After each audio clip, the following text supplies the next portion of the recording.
Call this meeting to order. We are calling to order the December 1st, December 2nd, if required, the December 3rd, definitely if required. Mayor, now can I just confirm, I'm getting a notification that the public doors are not open. The public doors are not open. Let us wait. Open the doors, please? Thank you so much. We are live, though. We would love the public to come in. I know there's probably a lineup of people waiting, so we'll wait to make sure that door. Good. Let's make sure the doors are open because they can't hear us yet, so I want to make sure they're able to hear us as they're coming in. We're calling to order the December 1st, 2nd, maybe 3rd, maybe 4th City Council meeting for budget. And I'll start with a few of the items here. I'll start with the land acknowledgement. At this time, I'd like to acknowledge that we meet on the traditional land of Treaty 6 territory in the Métis homeland, and acknowledge the diverse Indigenous peoples whose ancestors' footsteps have marked this territory for centuries, such as the Cree, Dene, Saulteaux, Blackfoot, Nakota Iska, as well as Métis and Inuit, and now settlers from around the world. Roll call. Councillor Principe. Good morning. Good morning. Councillor Morgan. Good morning. Good morning. Councillor Jans. I think. Good morning. Good morning. Councillor Rutherford. Morning. Good morning. Councillor Clark. Good morning. Good morning. Councillor Tang. Good morning. Good morning. Councillor Palmer. Good morning. Good morning. Councillor Paquette. Good morning. Good morning. Councillor Salvador. Good morning. Good morning. Councillor Stevenson. Good morning. Good morning. Councillor Elliott. Good morning. Good morning. Councillor Wright. Good morning. Good morning. Next, before we consider today's agenda, I will ask all members of council present if they have any pecuniary or conflicts of interest to declare regarding any of the items to be discussed. Pecuniary interest exists when an item can monetarily affect a member of council, their employer, or family member. A conflict of interest exists when an item could affect a private interest of a member of council, their employer, or family member. Do any members of council have a pecuniary or conflict of interest to declare?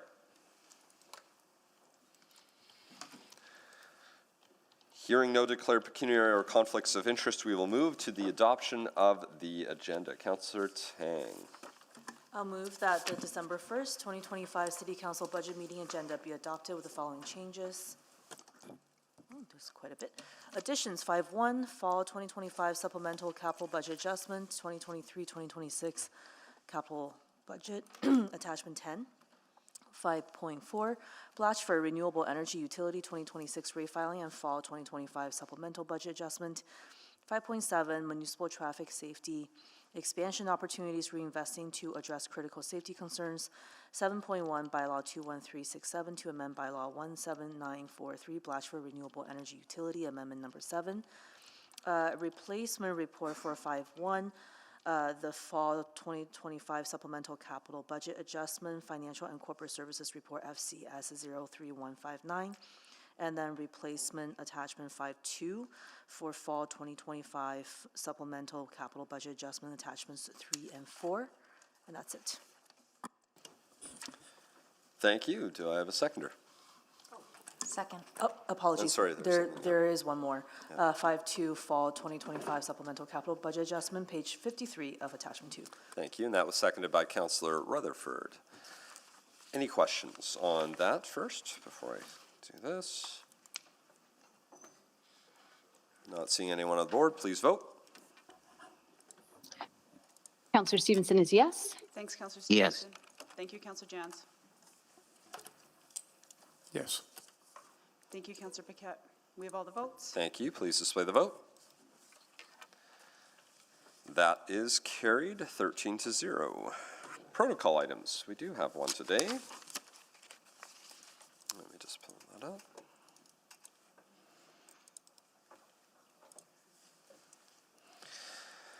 So good morning, everyone. December 1st marks World AIDS Day, which is a chance to raise awareness about this virus and dispel the stigma. Alberta reported a 73% increase in new HIV cases from 2022 to 2023. For the Edmonton zone, this represented 211 new cases in 2023. And some populations continue to bear the burden of diagnosis, including Indigenous peoples, African, Caribbean, Black peoples, and those from the 2S LGBTQIA+ communities. These same communities also experience barriers or vulnerabilities in other aspects of their lives. Those who live with the virus express their experiences with stigma, racism, and discrimination. There's a heightened need for encouraging testing and prevention strategies. I encourage all Edmontonians to wear a red ribbon, which symbolizes solidarity for people living with HIV. By wearing a ribbon, you are demonstrating that everyone is welcome in our city, and you are respecting the memory of those who have died from an AIDS-related illness. The City of Edmonton will continue to collaborate with other orders of government and community partners to advocate for enhanced healthcare, support, and access. Together, we can make a powerful impact and build a healthy, thriving Edmonton. I believe those are all the protocol items. So next will be selection of items for debate. I'll look to the board.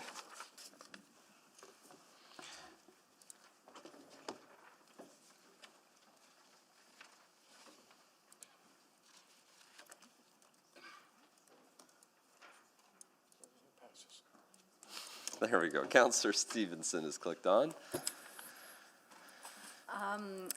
I did want to select 5, 8, and 5, 7. Okay. I assume we also want to select 5, 1, and 5, 2.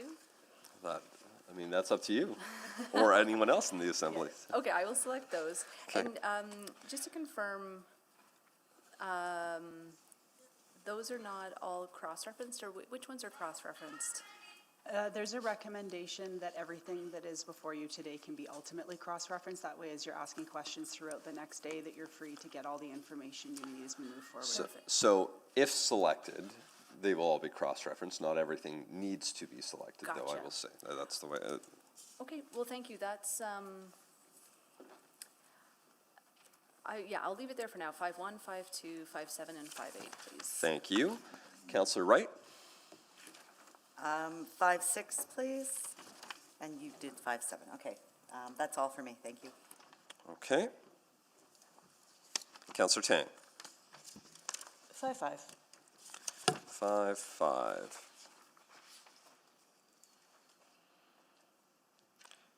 And if we're doing that one, do we need to also select 7, 2, I believe? Yeah, I wouldn't pass the bylaws till you've dealt with the budget, please. So that one, since 5, 5 is being selected by Councillor Tang, that also means Councillor Tang is selecting 7, 2.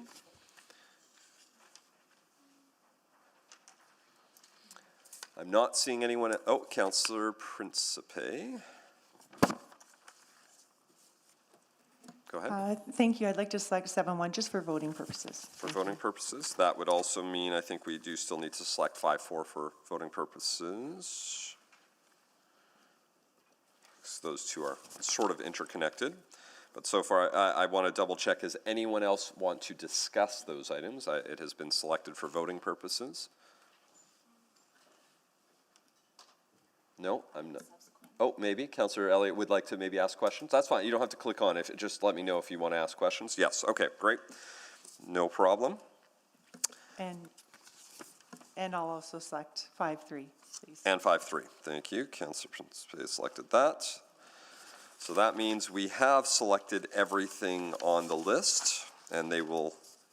That's good. Okay. So therefore, there are no items to vote on because everything has been selected for debate. Okay, next is request to speak. There is one. I see we have a speaker requesting Robert Walker for 5.1 for reference. So typically we do not hear from speakers at City Council. During the budget we do hear from speakers when we do the 4-year budget cycle. With that said, it's always the ability of any member of council to make a motion to hear from speakers, just noting that it has typically been our custom to not do so in council. We typically use committee and other approaches to do that. And that's where people know where they can speak. So I don't say that to discourage folks. I just want to make sure everyone knows how we've typically approached it. But again, council can always make a motion at any point in time to make a different approach. And what I would do is I would look to the board to see if anyone wants to make that motion, and if not, then we will continue on as we normally have. Okay, so we will continue on here. Request for time specific. So what we might do, oh, yeah, I'm seeing a few chats here. Mr. Mayor, Please go ahead, Councillor Tang, yeah. a couple, just a administrative one. I'll move that the following sections of bylaw 1A155, council procedures bylaw, be waived, as we're in budget meeting. 15.1, subject to subsections 2 and 3, items will be discussed at a meeting in the order they appear on the agenda for that meeting. Section 27.2, a motion must be on the floor prior to discussing an item at council. Section 28.1, a councillor may not amend their own motion. Section 28.5, during debate on an amendment to a motion, councillors may only debate the amendment. Section 38.4, during a council meeting, councillors may only ask questions once in relation to a single item for up to 5 minutes, unless council by motion permits councillors to ask questions for up to an additional 5 minutes. Thank you. Do I have a seconder? Second. Seconded by Councillor Salvador. Any questions on this? Yeah, sorry, maybe I'll give Councillor Tang 2 minutes to introduce first before we do any questions. So as per custom with budget meetings and with the advice from the clerks, we're waiving these rules. So this motion is to waive those sections. Just provides more flexibility to ask questions about amendments and the main budget motions and all the related reports, which is pretty much all of it. Yep, that's it. Thank you. Councillor Wright? I do have one question in regards to waiving the requiring a motion to permit a second, third, fourth, fifth, sixth round. In order to avert that happening 4, 5, 6 rounds, we can always call to question, correct? Correct. Okay, thank you. Yep. Thank you. And yes, as noted, we have already had 2 rounds, and so there's opportunities for more questions as we go through this. So I don't see any other questions on the board.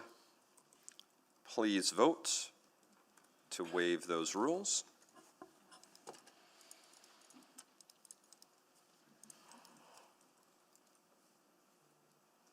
Yes. Thanks, Councillor Jones.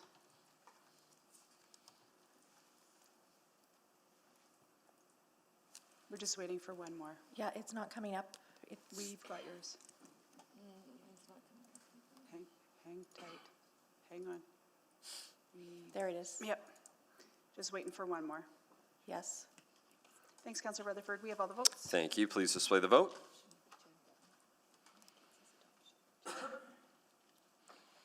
And that is carried, 13-0.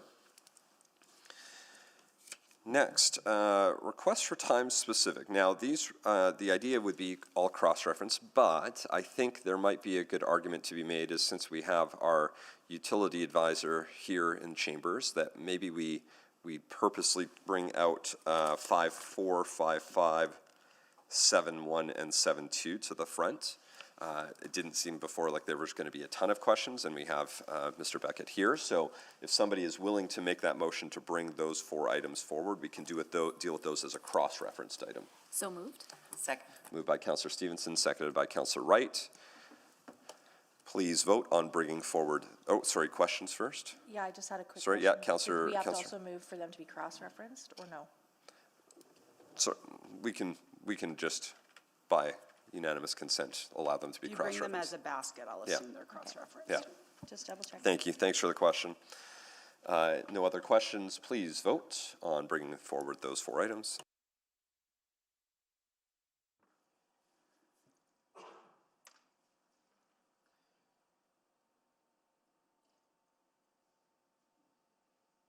Yes. Thanks, Councillor Jones. We have all the votes. Thank you. Please display the vote. And that is carried 13-0. There are no bylaws to vote on that were not selected for debate, as they all were. Next was councillor inquiries. I don't believe I received any. I'm just making sure. Clerks did not receive any. So we are good on councillor inquiries. Next, questions of boards and authorities. That's time specific at Monday this afternoon. So we can start with the 4 items, which we will be cross-referencing, which is 5.4, 5.5, 7.1, and 7.2. And So we'll just a flag that waste, they're all brought forward together, but they'll be deal with waste and deal with waste separately, and then Blatchford. absolutely, yeah.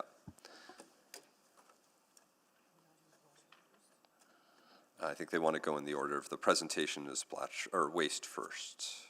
Yeah, that's what I think they said.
Sorry, folks, just still getting organized here. Yeah, no problem. That's okay.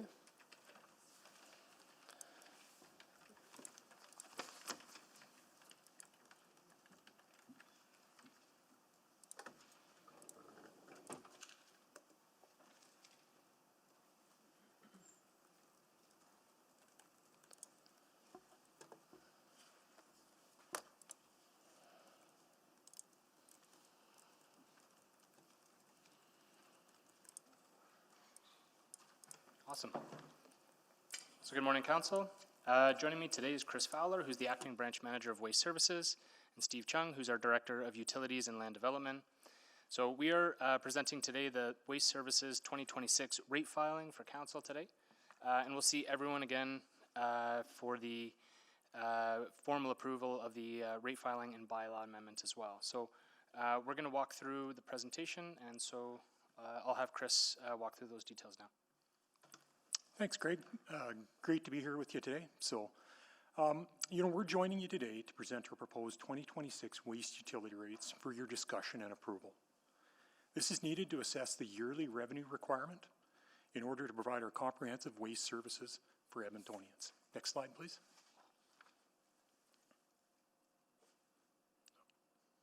And one more. Thank you. So as a quick overview, this slide describes how in 2025 we're funding waste services activities using utility rates. And as you can see, it covers the entire range of operations performed by waste services.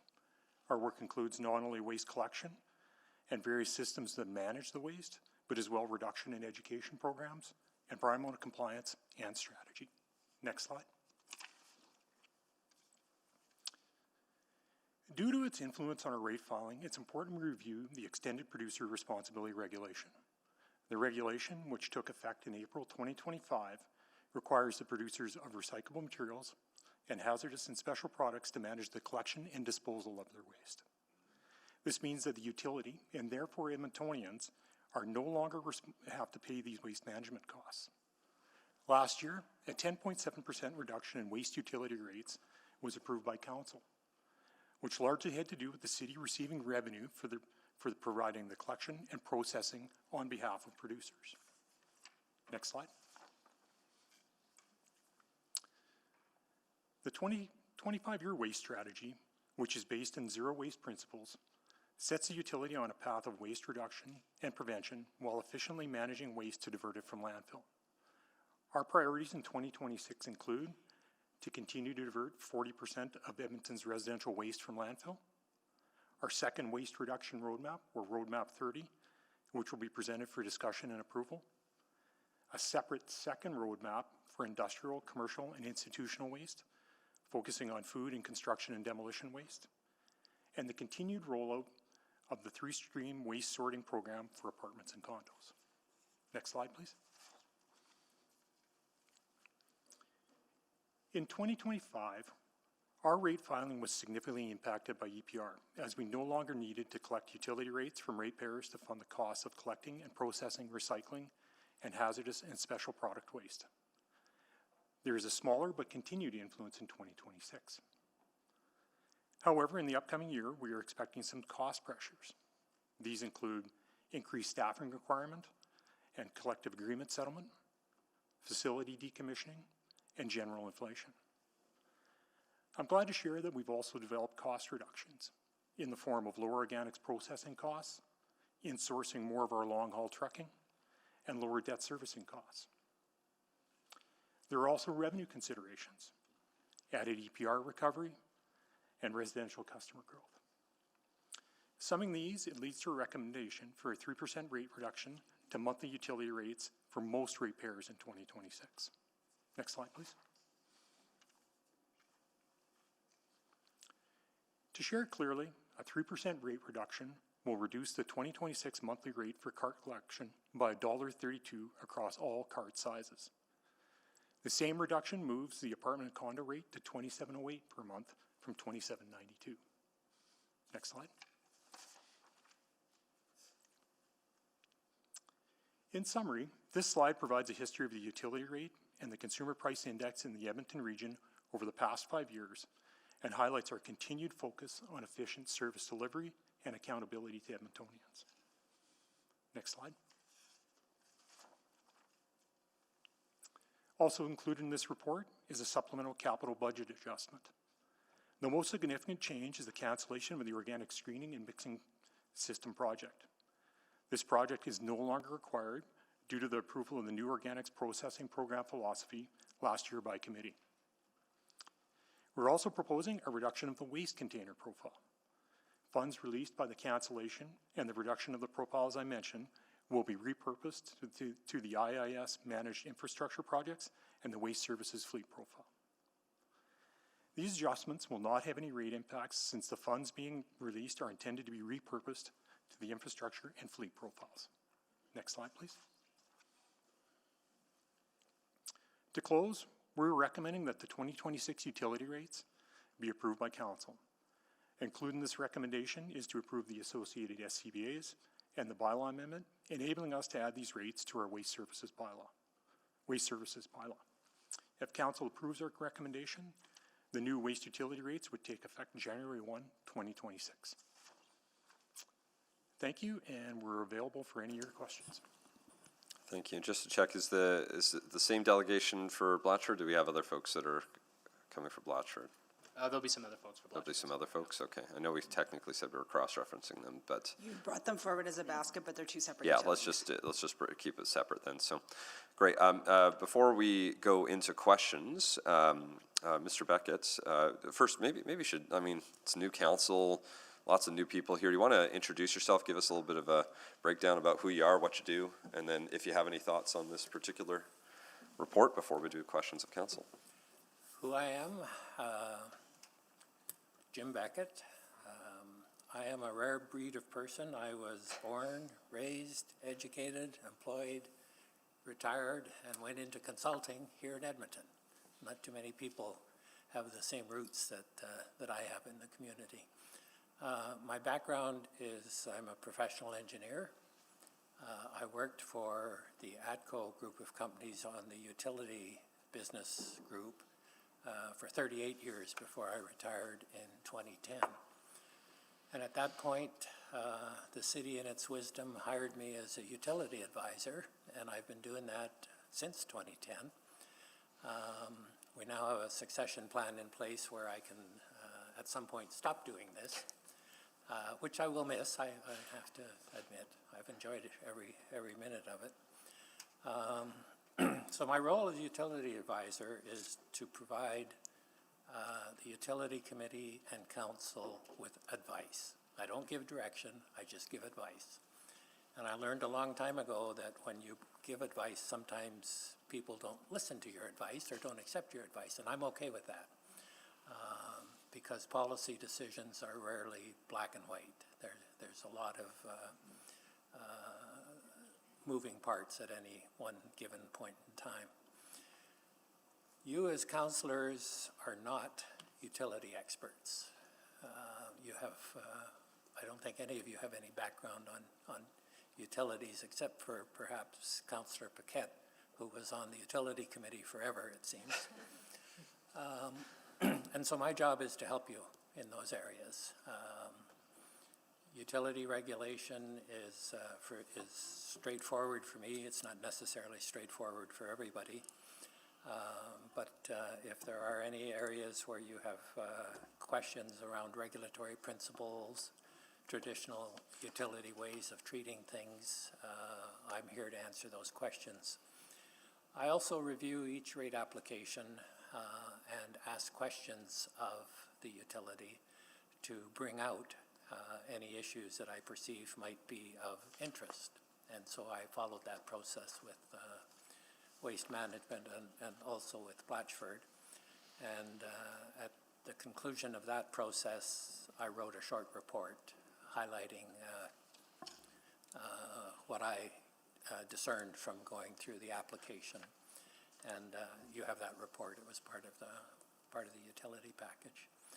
So unless you have any specific questions about my role, I'm available to help you deal with the application that's currently before you. Absolutely. Thank you very much for that introduction and for all of your work. And yes, as mentioned, there is the report or the attachment in this report. So folks have gone through it, I'm sure, and we will double check to see. In all of that time, we gave people a lot of time to click on. I didn't see anyone rushing to, oh, there we go. Oh yeah, you selected it. I didn't know if you had questions. So Councillor Tang first and then Councillor Rutherford.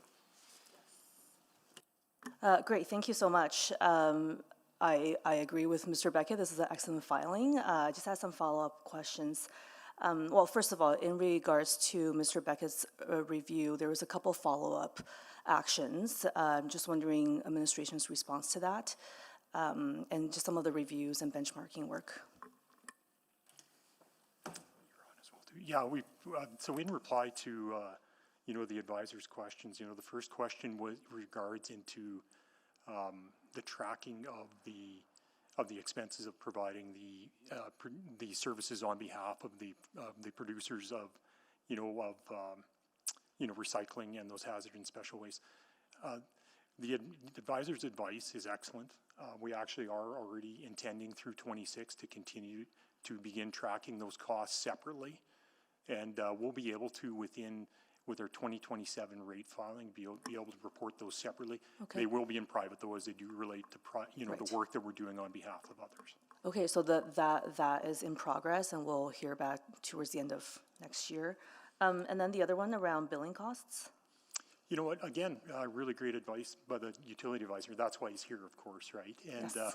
It is our intent is that we can, based on that advice, become more informed about that. We already have some information relating to that, but that we can report on that again with our 2027 rate and filing so that you as our governors are well informed. Sounds good. And then finally, the third piece around the shared service. Yeah, and the shared service, actually, so I've agreed with Jim on the first 2 points. I'm going to counter him on this one. Okay. But actually, it's only on timing. Is that, as 26 is a development year, 26 is a development year on budget, we'd actually like to take a look at shared service costs following the formation of the budget and the approval next year. Look at it in 27, so just to move it backwards by a year. Because it's going to be, just timing-wise, I think we can be better informed at that point. And it's always our intent, the shared service studies, valuable. It's important that we are informed as a utility. So it's just about timing. I'd move it backwards 1 year. Okay, but you don't think that might inform the 4-year? Well, piece? I guess what I'm reading, Councillor, is that, if we do it next year, like do it in this upcoming year that's before us, we're going to be working off of the back end of the previous 4 years. So to actually move it so that it's studied in 27, so that we can be informed. Okay, well, I appreciate the follow-up on those 3 points, because anyways, I was wondering about the action. I don't think further direction is needed at this point, because I think there'll be a few more checkpoints next year. Maybe just to follow up on the EPR work, you know, I know it's a long time coming, and we've seen some significant you know, cost reduction for the ratepayer. There was some work needed to clarify the municipality's role as like an exemption as a producer. It's been a while, but like, can you remind me if that was done? And did that kind of affect the current recommendation? Yeah, thank you. Glad to reply on that. And I'll be actually answering on behalf of the organization. The city of Edmonton is a producer. Right. Is a producer, so that has been confirmed. That's not, you know, like those impacts are not captured within our rate filing. Okay. Because I vaguely recall a discussion around, you know, should we apply for exemption status, for example, but we didn't do that then. Okay. And then I wanted to ask about the insourcing more operations. So those were just specifically on the long-haul trucks, like driving it down to the landfill? That's correct, yeah. It's a Okay. transfer of waste for the Edmonton Waste Management Center to the, you know, to the various destinations that we haul waste to. So those are now kind of our city workers doing that? It's continued to be split between ourselves and a contractor. A larger share has been insourced. Okay. Can you remind me, in waste, what is the ratio between city workers and contractors? I can speak to the collection side of it, certainly. You know what, that work is now divided 50-50 in Okay. the single unit collection as well it is in the apartment and condo collection. And that apartment and condo collection, that's evolved over, it really came to land here this year in 2025, but it's something that we've been working towards for a number of years. And, I mean, this is a conversation I've had a few years ago with then branch manager Jubenville. When you say work is in progress, are we looking to increase the capacity for the city side? Because if we're insourcing more operations and that's a factor in reducing revenue requirement, wouldn't we want to do more of that, I guess? Oh, 13 seconds to 30 answer. seconds, sorry. Okay, you know what, we continue to assess that to find the best balance. The progression in the apartment and condo, it was imbalanced before. It was not a 50-50 split. Right. We've taken to a 50-50 split. Okay, thank you. Thank you. Councillor Rutherford. Yeah, just a couple quick questions to Mr. Beckett, if that's okay. Absolutely. In your report, you did say that you would like to see more information provided on the EPCOR billing costs for future applications.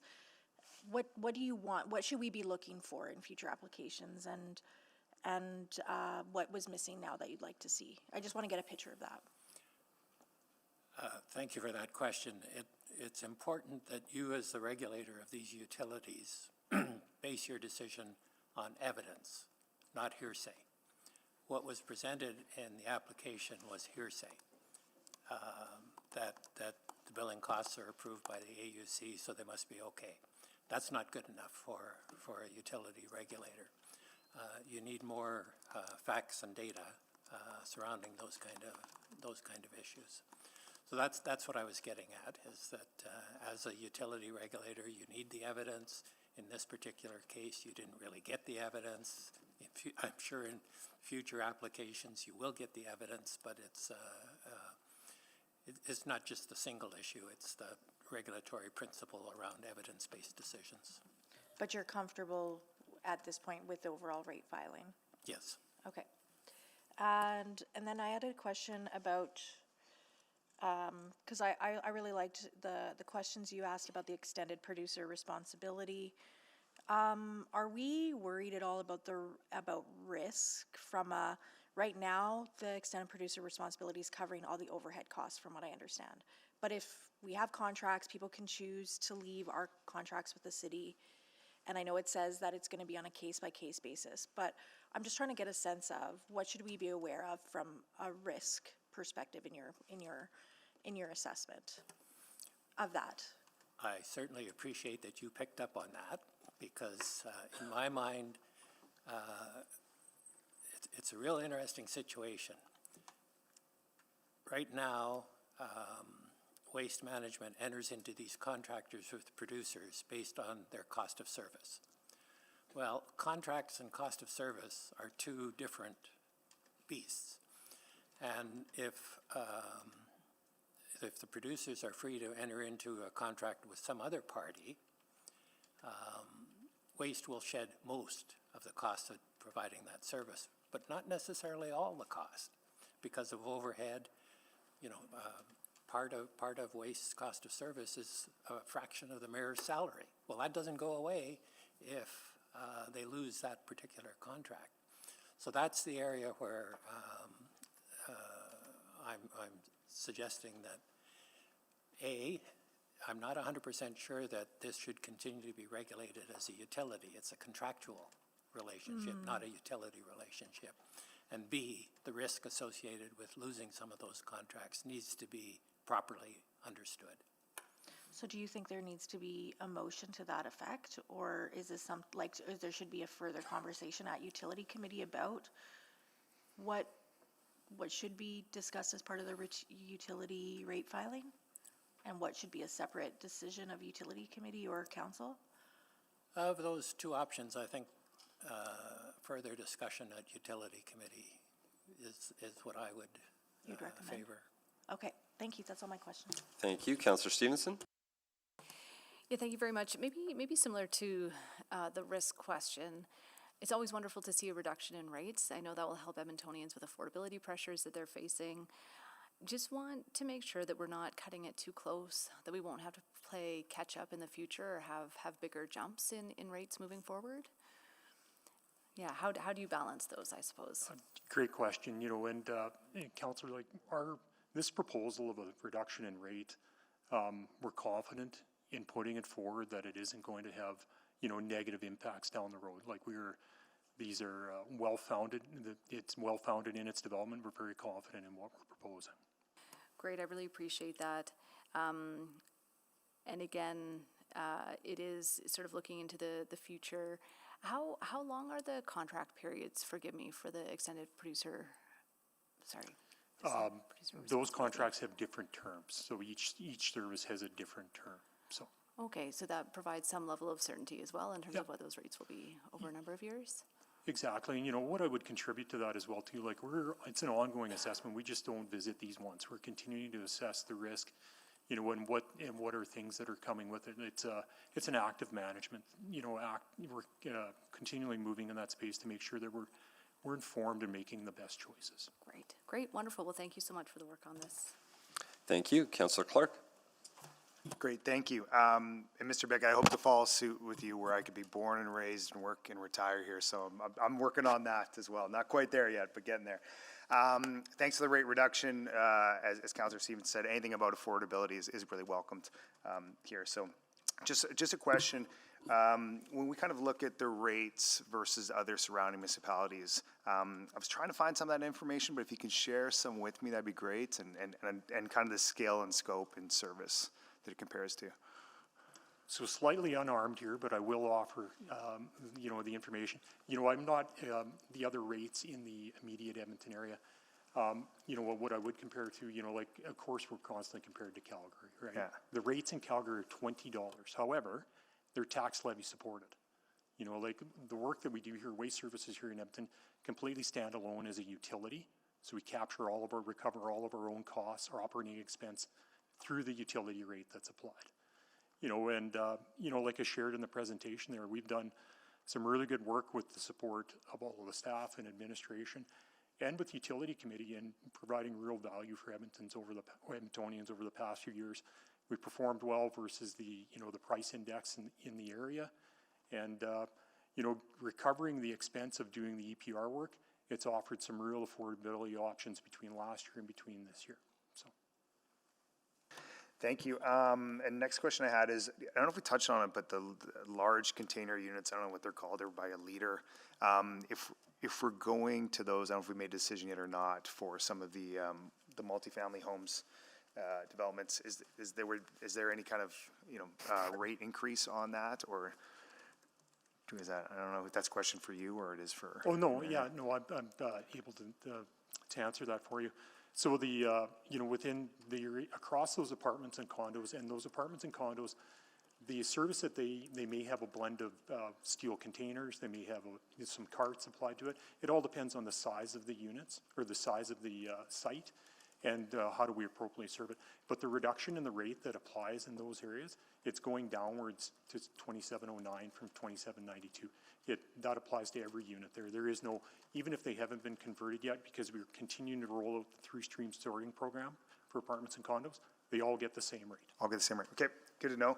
And then last question, this kind of frames up a little bit of a story I want to, stay on, or a theme I want to go on with this day in budget is from a revenue standpoint. So I just kind of have, let's say in a future state, we wanted to look at maybe having some organizational or corporate partnerships with city services. Is that something Waste Services would be even entertain the idea on that, or is that kind of a non-starting point? I might get you to expand on that just to make sure that I'm grasping your question. Let's say there was an organization that wanted to partner with Waste Services and build a program, keep Edmonton clean, and maybe there was logos, maybe there's branding, I don't know, or maybe there's some kind of partnership.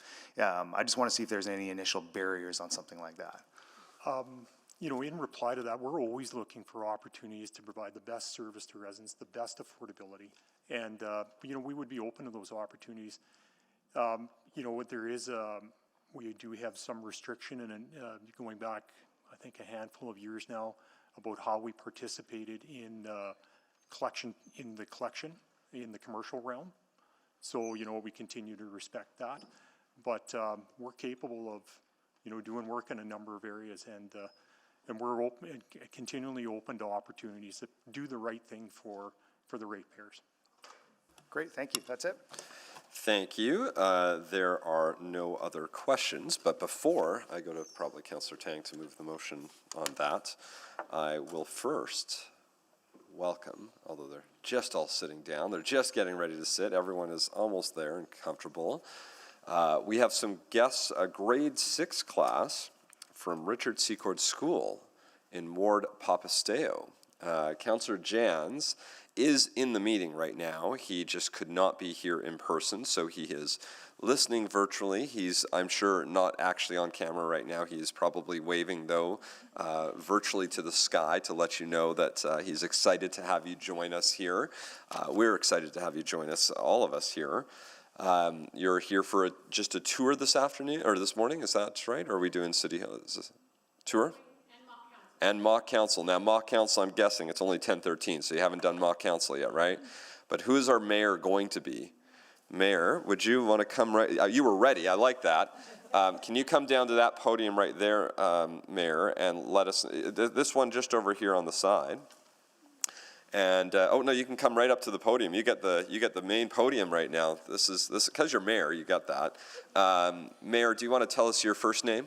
My name is Tanvi. Tanvi, Mayor Tanvi, can you tell us what you're going to be discussing today in your mock council meeting? Today we'll be discussing about whether we should have age-appropriate and accessible parks for kids. Whether to have age-appropriate and accessible park for kids. That sounds like a very interesting topic. So once you make your decision, I hope you let us know what you decide. We always love to know the results of those discussions. So thank you, Mayor Tanvi, for being here. Thank you to the entire class for being here. It's a pleasure to have you all. Thank you very much. We are in the middle of discussing our budget, which is always a great topic, lots of different things. We've just discussed how much it will cost to pick up garbage in our city, and it's going to be less than the year before, which you don't always hear. So unless we vote against it, well, I shouldn't presuppose. Councillor Tang, do you want to make a motion to tell us what's going to happen with garbage? Mr. Mayor, I'll move that the Waste Services 2026 rate filing as set out in Attachment 1 of the November 24th, 2025 City Operations Report CO03095 be approved, and that the Fall 2025 Supplemental Capital Budget Adjustment as set out in Attachment 2 of the November 24th, 2025 City Operations Report CO03095 be approved. Second. Seconded by Councillor Paquette. Any introductory comments to this, Councillor Tang? You're just going to speak to any? We've asked all our questions. Anyone wishing to speak to this, please click on the board if you would like to speak. Councillor Clark, are you there from speaking, or is that your legacy? That's legacy. I don't know why it always happens to you. I don't see anyone beyond, I think, Councillor Tang. I really actually should very briefly say one thing. This is, I'm going to click on. Councillor Rutherford, can you take the chair? Yeah, I have the chair. Thank you. I was reminded just by Councillor, I think it was Councillor Clark's questions about like what our utility rates are and to other municipalities and all of this. And I think the one thing I wanted to highlight, because I don't think we talk about it nearly enough, is I mean, this decision to go to utility-based model and a full cost recovery model was made, I think, when it was under Mayor Mandel, if I remember correctly, and Councillor Iveson. He would often talk about this, and when he became mayor, he talked about it a lot, and how specifically on the waste side, because it was started so early, it's allowed this to become a very mature utility. And because of that maturity of this utility, we now see great stability in the rates. I mean, you look at that chart in what was that, on page 8, and how even when there's been changes in CPI, from 2021 is 0, 0.9, 0.9, negative 10%, negative 3%, and to be fair, the big negatives are thanks to a provincial change, but advocacy from many municipalities. But I think looking at that stability is just a testament to the work that is happening through everyone involved, from utility committee to the city workers who are doing that work, the city administration who are administering that work, our utility advisor who gives us great advice on that. And so I just think we should highlight this. I mean, I know the dollar amount isn't going to be huge for everyone, but like at a time where affordability is impacting everyone, a 3% reduction is still a 3% reduction. And I think we should be happy to tell that story and share that news. So, and I think we've seen this work evolve over the last at least 15 plus years. So it's really great to see where we're at. And thanks to everyone involved in that work. There's no one else on the board other than Councillor Tang to close. Yeah, I'll take the chair back. Yeah, I'll return the chair, but I'll also let you know, I'm actually not the deputy anymore. It is now Councillor Paquette, so don't hand the chair back to me. That's Councillor Paquette is the, yeah, look at that. There you go. I should read my agendas that I voted to approve. Thanks, Councillor Rutherford, for taking the chair. You did such a good job, I didn't want to pass it on. No offense to Councillor Paquette. Councillor Please Tang. have that noted in the minutes. Yeah, that's noted in the minutes. Councillor Tang to close, please. Great. Well, I just want to say thank you very much to administration for all the work on this. I know when reading through budget packages, there's generally a lot of stress, but when I got to this one, I'm like, hey, there is something here that is uplifting for me. And I also just want to thank Mr. Beckett's advice and recommendation. I thought they were really sound, and I think we'll have a number of conversations in the coming year to look at that.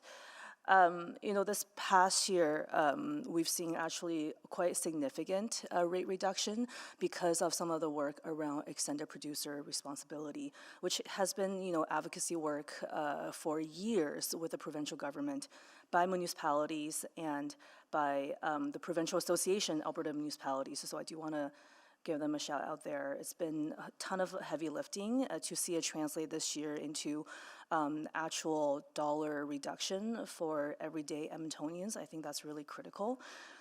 Maybe it wasn't controversial enough to grab the headlines, but this past year was 10%. That translates into about $5 off per month. And then in this budget adjustment, we're seeing further reduction of 3%.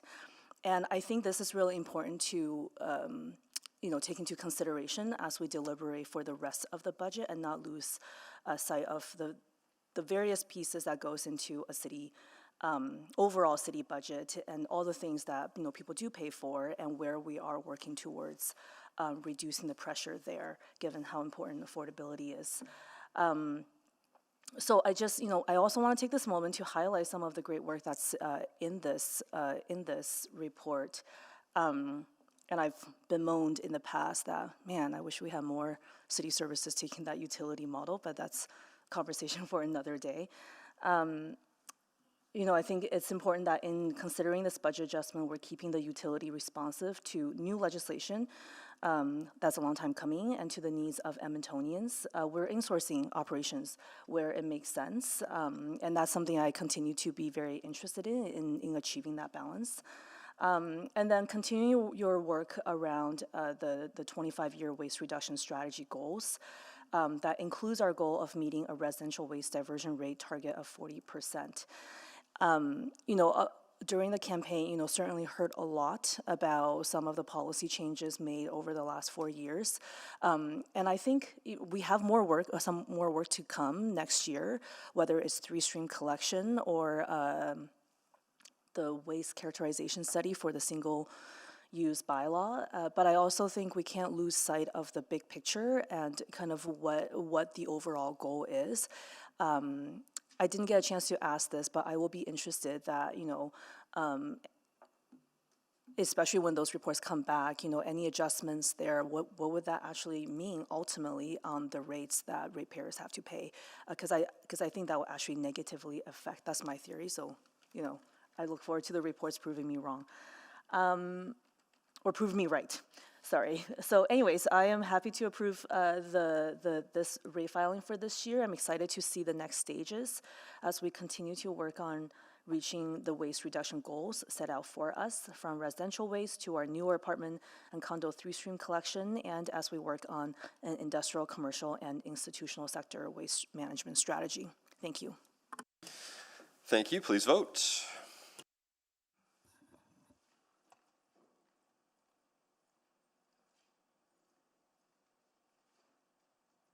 We have all the votes. Thank you. Please display the vote. And that is carried 13-0. We should also do the bylaw. Councillor Tang? Sure, yeah. I'm happy to move the first reading of bylaw 21349 for bylaw 20363, amendment number 3. Second. Seconded by Councillor Stevenson. Please vote.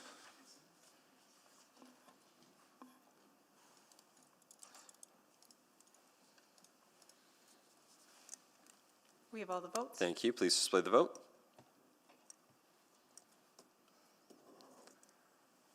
That is carried 13-0. I'll move the second reading of bylaw 21349. Second. Thank you. Seconded by Councillor Stevenson. Please vote, and our next delegation can come down for Blatchford as we're doing this.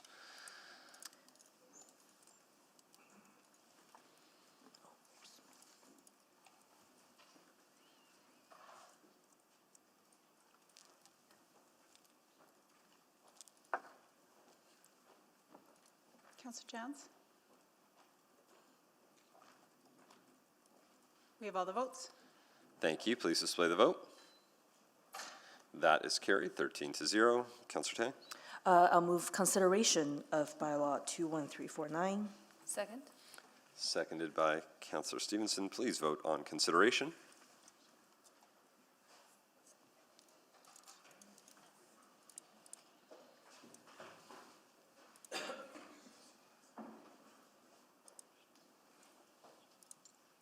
We have all the votes. Thank you. Please display the vote. And that is carried 13-0. Councillor Tang? I would like to do the final reading of bylaw 21349, waste services bylaw 20363, amendment 3. Second. Moved by Councillor Tang, seconded by Councillor Stevenson. Please vote on third and final reading of that bylaw.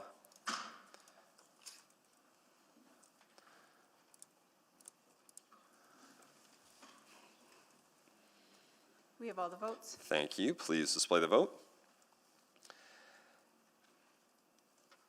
And that is carried 13-0. And as new media enters the room, that means your waste bill is going down 3% in case there's anything that folks need to cover. Whether or not they choose to, who knows? Who knows? But it's important news. 3% reduction in the city of Edmonton for your waste bill. After last year's 10% reduction on your waste bill, in case folks need that information. Next up, we have cross-referenced item 5.4 and 7.1, the Blatchford item there. I believe there's a presentation. Please go ahead. Yes, good morning, Mayor and Councillors. Today we will present Blatchford's Renewable Energy Utilities 2026 rate filing and its fall 2025 supplemental budget adjustment. My name is Christian Felsky, the Director of the Renewable Energy Systems within the Integrated Infrastructure Services Department. And with me today is Tom Lumsden, the Development Manager of Blatchford, and Harm Rai and Stephen Chang from our Financial Services team. Next slide, please. In the presentation today, Tom and I will provide you with an operational update of the Blatchford utility and the development, and then Harm and Stephen will present and discuss the utility's financial situation, including the proposed 2026 utility rates and its relationship to the business-as-usual comparator. We will then present the fall 2025 supplemental budget adjustment and lay out next steps, concentrating on required work in 2026.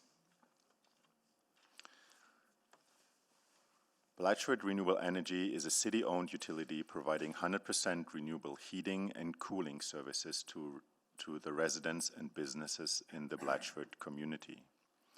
The utility supports Council's vision for the Blatchford community to become home to up to 30,000 Edmontonians living, working, and learning in a sustainable community that uses 100% renewable energy, is carbon neutral, and significantly reduces its ecological footprint and empowers residents to pursue a range of sustainable lifestyle choices. Blatchford's district energy sharing system is also the first operational district energy system in the city's district energy strategy. The district energy strategy is an integral part of the city's community energy transition strategy, which has a goal for 36% of greenhouse gas emission reductions to come from energy system transformation. At full build-out, Blatchford's system is anticipated to be one of the largest of its kind in Canada, if not the largest, and will significantly reduce greenhouse gas emissions from the community's buildings. Blatchford is growing, and with it, the district energy sharing system, expanding its service and capacity in alignment with the growth and energy needs of the community. 2 federal government grants are currently helping to support the expansion of the utility and its connections. A $24 million grant from the Government of Canada is helping to expand the system's capacity, including expanding the distribution piping network and advancing the design of the next energy center. The utility is also one of the city's initiatives receiving support through the Government of Canada's Housing Accelerator Fund. This initiative will provide grants to Blatchford builders who will be connecting multi-story apartment-style buildings to the system. Over the past year, in addition to reaching its 6th year of operation, the utility has progressed in several other ways, connecting more floor space than anticipated and preparing for new, larger building connections, like the newly built Blatchford Fire Station and the community's upcoming multi-story apartment buildings. To meet the energy need of the community as it grows, the utility expands its distribution capacity guided by the city's land development and sales activities, as well as by our home builders' construction activities. Utility is projected to be connected to 173 accounts by the end of 2025 and expecting to grow its customer base to 490 accounts by 2028. This corresponds to the connection of about 300,000 square meter of floor area to the utility system. Tom will now provide an update on the land development side that is driving the growth of the utility. Thanks, Christian. As a quick refresher, the city is Blatchford's land developer. In this role, it's responsible for developing the land and then selling the land to home builders. Land development includes strategic plans and policies, rezoning and subdivision, planning and engineering design, and oversight of infrastructure construction like underground utilities, streets, bike lanes, landscaping in public areas, and parks. The city is developing Blatchford at a pace that is at least on par with the private sector, while being one of only a handful of sustainable communities in North America being designed and developed with this level of intentionality towards environmental design outcomes. After developing a stage of land, the city is then also responsible for selling parcels of this developed land to home builders. These land sales generate revenue for the Blatchford redevelopment. This revenue allows Blatchford to grow without affecting the property taxes of Edmontonians. To be clear, there is no direct tax levy support for the Blatchford redevelopment or for the Blatchford District Energy Sharing System. Finally, home builders are responsible for building their homes according to their construction timelines and for setting the sale price of their homes, just like they do elsewhere in Edmonton. So a quick update where we are at. In Q4 2025, approximately 57% of developable land on Blatchford's 536-acre site is either constructed, under construction or is in the planning and development stage. This is up from approximately 42% in Q4 of 2024.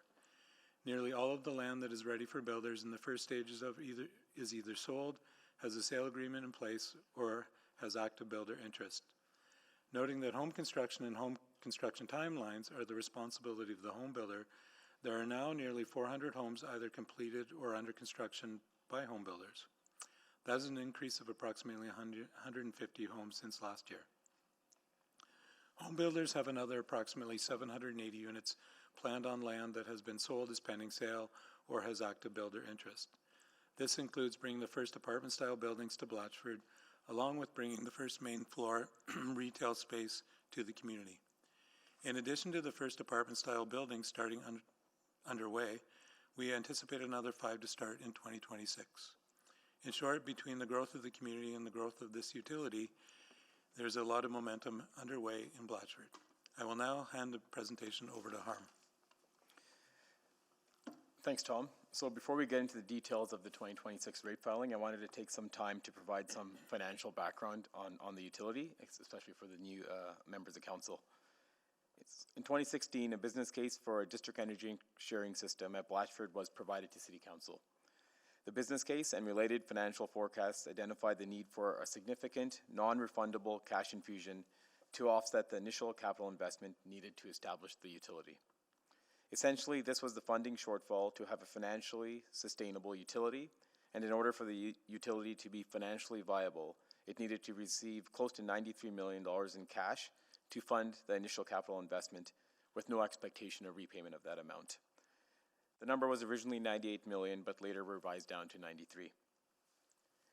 The direction from Council was also to ensure that the establishment of this utility not impact the tax levy. In other words, no tax levy subsidization. Council asked administration to return with options to address and fund the non-refundable cash infusion of $93 million. In 2019, administration presented several potential funding options to City Council, accompanied by an analysis of their respective advantages, disadvantages, and the financial implications. The options considered included the utilization of Blatchford utility debt, which would ultimately be serviced by utility ratepayers within the Blatchford area, drawing upon Blatchford land development retained earnings, considering the application of tax-supported debt, exploring a partnership with other utility providers, and seeking federal and provincial grant funding. These options generated considerable discussion among members of the Utility Committee and City Council. The option of utilizing utility debt, defined by the city as self-liquidating debt, meaning repayment is the responsibility of the utility ratepayers rather than the property taxpayer, i.e. through tax levy, did not garner favor. This was primarily due to the increased financial burden it would impose on Blatchford utility ratepayers. The use of Blatchford land development retained earnings, which represent the net proceeds from land sales to developers in Blatchford, was examined as a potential source to fund the $93 million shortfall at that time. The general consensus was that the Blatchford land development retained earnings was not deemed the preferred approach to satisfy the non-refundable cash infusion. The preference was to conserve the projected retained earnings in the Blatchford land development for deployment in other strategic initiatives. The potential commitment of these retained earnings for the non-refundable cash infusion would necessitate a careful evaluation against the associated opportunity costs. The deployment of tax-supported debt to finance the shortfall was also considered. However, this option conflicted with the core principle established by the Utility Committee during the Blatchford Utilities initial formation, which suggested that the utility creation should not be impacting the tax levy. The city also explored opportunities for forming partnerships with other utility providers for the delivery of a renewable energy utility in Blatchford. Although there was market interest across a broad spectrum of business models, including financing and ownership structures, most utility providers expressed a preference for the utility to further mature under the municipally owned model first. They also sought to ensure value for money and a reasonable financial return that equal the level of risk, expertise, and investment provided by private interests. Administration continues to pursue this opportunity, but has not yet secured a partnership with the utility provider. At that time, the most appropriate option identified for funding the shortfall was through grants from other orders of government. As a result, the utility commenced operations with the intent of securing grant funding within its initial years of operation. The idea was, in the interim, until the grant funding was received, day-to-day operating costs, including debt servicing for the initial infrastructure debt financing, would be covered by bridge financing provided by the city, which would eventually be repaid by the Blatchford utility ratepayer when the utility was more sustainable. So with the creation of the Utility Committee also provided the Blatchford utility fiscal policy. This slide highlights some of the key principles from the policy which are important to understand in terms of setting the context for the 2026 rate filing. The policy discusses financial consistency, requiring a reliable year-over-year approach to financial planning. This includes a consistent methodology for budgeting, long-term financial modeling, and the critical process of rate setting. Additionally, the policy highlights the need for a long-term financial health and sustainability of the utility. Currently, the utility is not financially sustainable over the long term without receipt of the non-refundable cash infusion. The utility's operating shortfalls are being covered by bridge financing drawn by the City of Edmonton's working capital. This is not a sustainable model, which emphasizes the need for the non-refundable cash infusion. Finally, the policy addresses the foundational principle established by the Utility Committee for Blatchford, which is the concept of business as usual. This concept, which Steve will elaborate on later in the presentation, mandates that the utility fees paid by residents living in Blatchford to be comparable to the utility costs paid by residents elsewhere in the City of Edmonton. Traditional utility rate setting principles would require that the utility's users, the ratepayers in Blatchford, to cover the utility's full cost. However, due to the high initial capital expenditures in Blatchford and the requirement for BAU, business as usual, the utility is restricted in the amount it can charge ratepayers. Currently, the utility is not generating sufficient revenue from ratepayers to cover its operating costs. Consequently, the utility is utilizing the bridge financing I referenced before. The increasing loan balance from the city will eventually be repaid by future ratepayers. Nevertheless, the longer the utility operates without securing the non-refundable cash infusion, the greater the amount it will need to borrow to finance infrastructure, and the larger the city loan will become to support operating costs, including the debt servicing for the capital-related borrowing. Again, this emphasizes the importance of securing that non-refundable cash infusion. So now on to the non-refundable cash infusion. In last year's 2025 rate filing, we had communicated that the required non-refundable cash infusion was $69 million. Earlier in the presentation, I had mentioned that at the inception of the utility, the non-refundable cash infusion was estimated to be close to $93 million.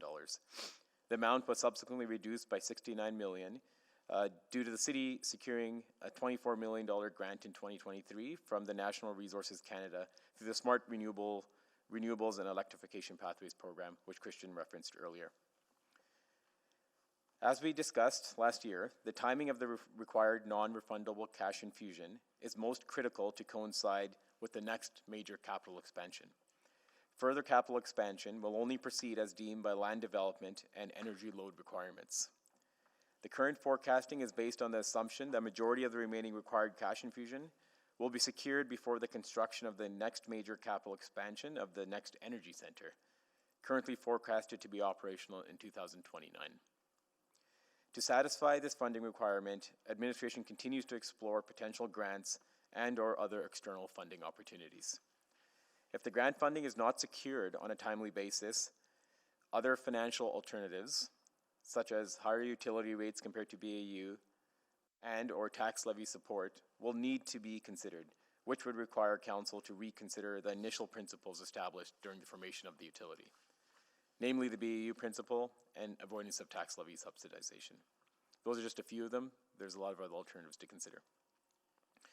A lot has changed in 2025 as a result of the federal and provincial legislation impacting the non-refundable cash infusion, as well as the BAU methodology used by administration to determine the Blatchford utility rates.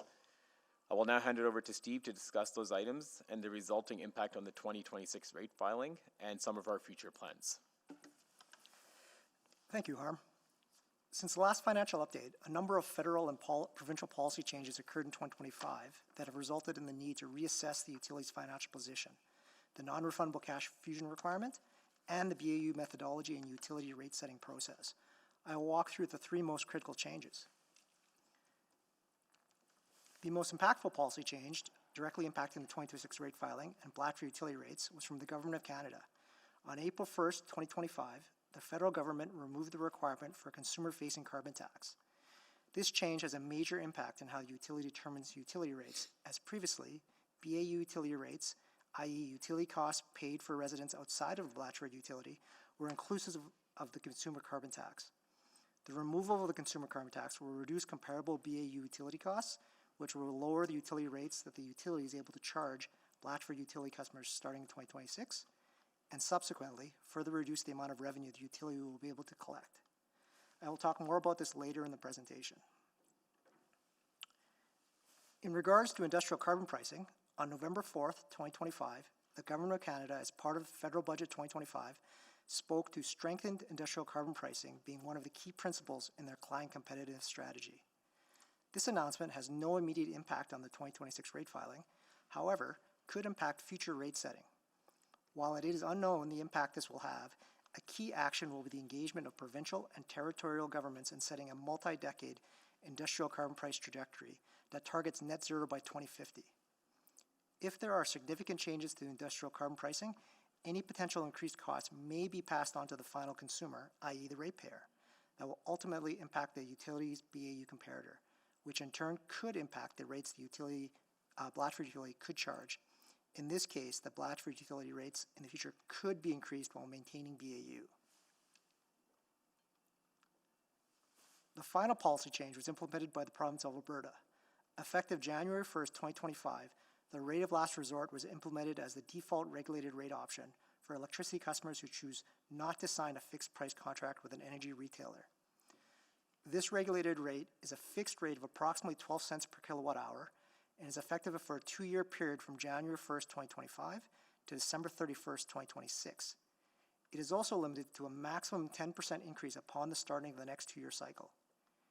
In contrast, short-term contract rates of 1 and 2 years are currently available from energy retailers for less than 9 cents per kilowatt hour, which is more than a 3% kilowatt per kilowatt hour less than the rate of last resort.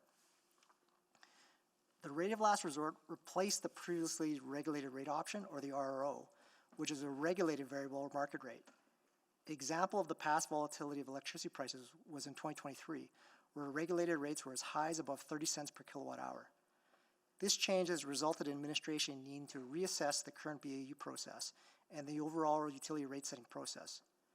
For example, as the utility does not have visibility on what Blatchford utility ratepayers pay for electricity, the current process uses its regulated electricity rates as the baseline.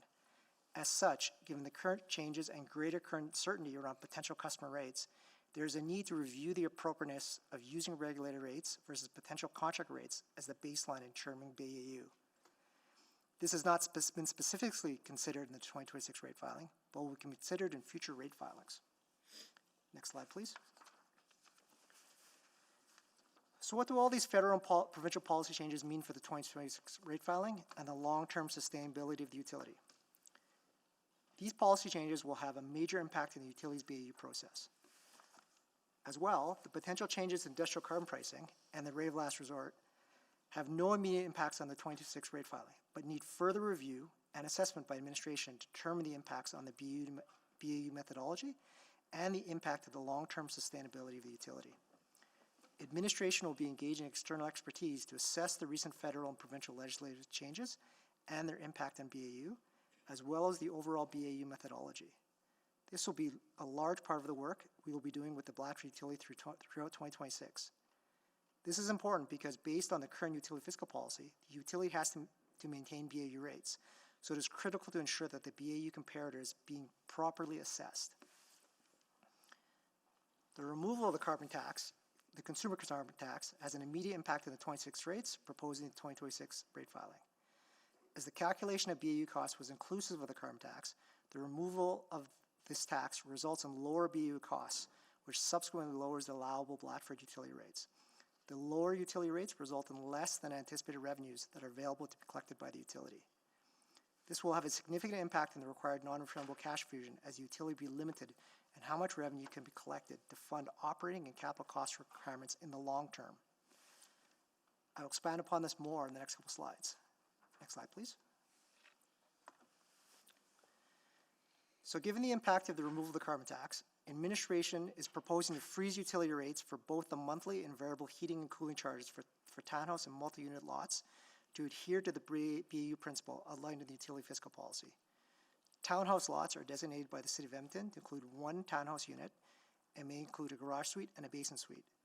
Multi-units are also designated by the City of Edmonton and may consist of any combination of residential, commercial, and institutional developments. For infrastructure fees, a rate increase of 2.7% is proposed. This increase is proposed to maintain consistency with initial directions received during the 2023 to 2026 budget presentations, and is reasonable given they are not impacted by the BAU process.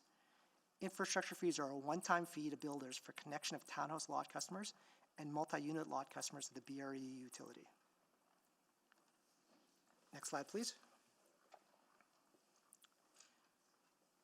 To provide more context around the proposed 2026 utility rates and the impact of the BAU process, the table shown illustrates the forecast utility rates from 2026 to 2031, contrasting the forecast from the 2025 rate filing with those in the current 2026 rate filing.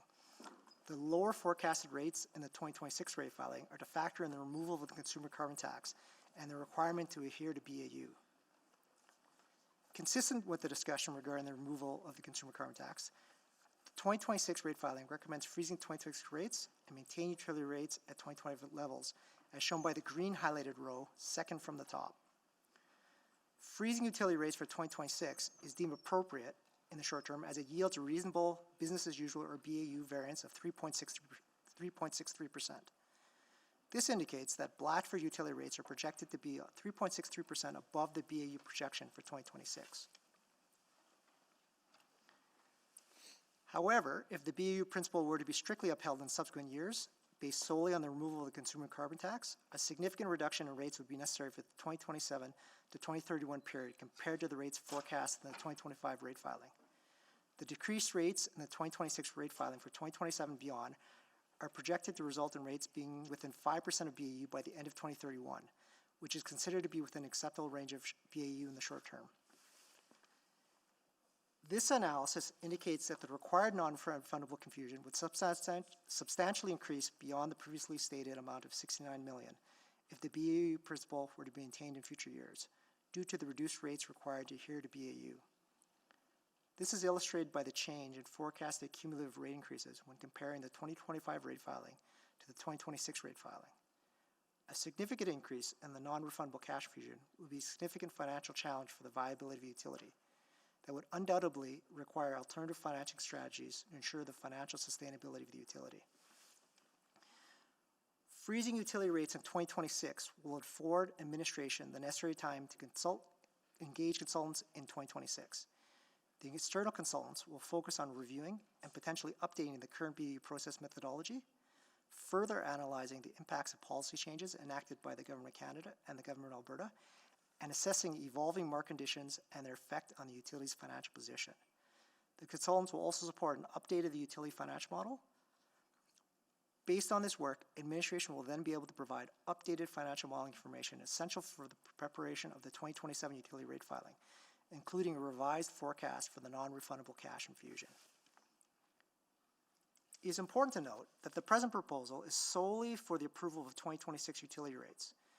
The forecasted rates beyond 2026 are for illustrative purposes only, demonstrating the potential impact of adhering to the current BAU process as currently approved, based on the current assumptions utilized for financial modeling. Next slide, please. Based on the analysis done through the preparation of the utility rate filing, administration is recommending changes to the expenditure and revenue budgets for 2026 that were originally approved as part of the overall 2023 to 2026 operating budget. For the 2026 operating budget, administration is recommending a reduction in the expenditure budget of $144,000 and an increase of the revenue budget of $189,000. This results in a net positive impact of $333,000. The revenue adjustments are primarily due to forecasted higher infrastructure fee revenues as a result of the number of both townhouse lots and multi-unit lots are forecasted to connect in 2026. In particular, 3 new multi-unit lots are expected to connect during this forecast year. This is offset by lower utility rate revenue due to the freezing of utility rates. Expenditure adjustments are primarily a result of lower forecasted debt servicing costs due to the approval of the federal grant from Natural Resources Canada, which reduced the amount of debt financing required. This is offset by higher costs for resourcing to support growing utility operations. Resourcing includes labor costs for engineering and finance support, as well as increased consultant costs. I will now pass the presentation back to Harm for next steps. Thanks, Steve. In addition to approval of the 2026 rate filing and the 2026 operating budget adjustments, Utility Committee will also be required to approve bylaw 21367, which represents amendment number 7 to the Blatchford Renewable Energy Utility bylaw. This bylaw is also on today's agenda and approves the 2026 rates to be effective January 1st, 2026, and also addresses the suggested change to the net zero district energy shared system exemption provision presented to Council previously in September 2025. Moving forward, as discussed through the presentation, administration will engage consultants to conduct a comprehensive review. The scope of this work includes evaluating and potentially updating the BAU process methodology, conducting a deeper analysis on the implications of the Government of Canada and Government of Alberta regulatory changes, assessing the influence of changing market conditions on the utility's financial model, as well as an update of the financial model. The findings and any resulting proposed changes from this work will be integrated and presented as a part of the utility's 2027 utility rate filing, which is scheduled for next fall. And at that time, we'll give an update on what the non-refundable cash infusion is as well. If the amount is significantly larger than $69 million, as Steve mentioned, we'll have to look at alternative funding strategies to satisfy the non-refundable cash infusion. So this concludes our presentation, and we'd be happy to answer any questions. Thanks. Thank you. Before we do that, we have some guests who are here. We have grade 6 class from Richard Secord School in Ward Papasteo. Councillor Jans, yes, welcome everyone. Councillor Jans is your councillor. He is here. He just had to participate virtually today. So he's on the screen somewhere, maybe not actually, but he's there. He's there, he's listening intently. He's excited to have you here, as we are all excited. I'm guessing you've probably finished your mock council meeting if you're here, right? So who's our mayor? Where's our mayor? Mayor, do you want to come over to this podium right here and first tell us your first name, Mayor? My first name is Shrihan. Shrihan? Yeah. Nice to meet you, Mayor Shrihan. So tell us, what were you discussing? We were discussing whether bikes and scooters should be allowed to ride on sidewalks. Okay, and what did you decide? Our motion was that we should be. Should allow it? Yeah. What was the vote total? How close was it? 9-4. 9-4. Oh, so pretty good majority. Excellent. Well, thank you for sharing that. I'm glad. I think that's a wise change personally, especially in the wintertime, because some of us occasionally need to use the sidewalk where it's a little safer in the winter. Whoever those people are, we don't know. Anyways, well, thank you so much for joining us. Thank you all for joining us. It is a pleasure to have you all here today, and welcome to City Hall. You're welcome to grab your seats, and you can continue listening in if you like to our utility rate filing discussion, which I know sounds riveting, and that's all I'll say. Mr. Mayor, I don't want to be out of order, but we should probably shout out the fits on some of the kids here. I mean, I see full suits. I know. I'm seeing a lot of that. Thank you. They're making me look bad at 100%. So it's well done. Yeah, well done.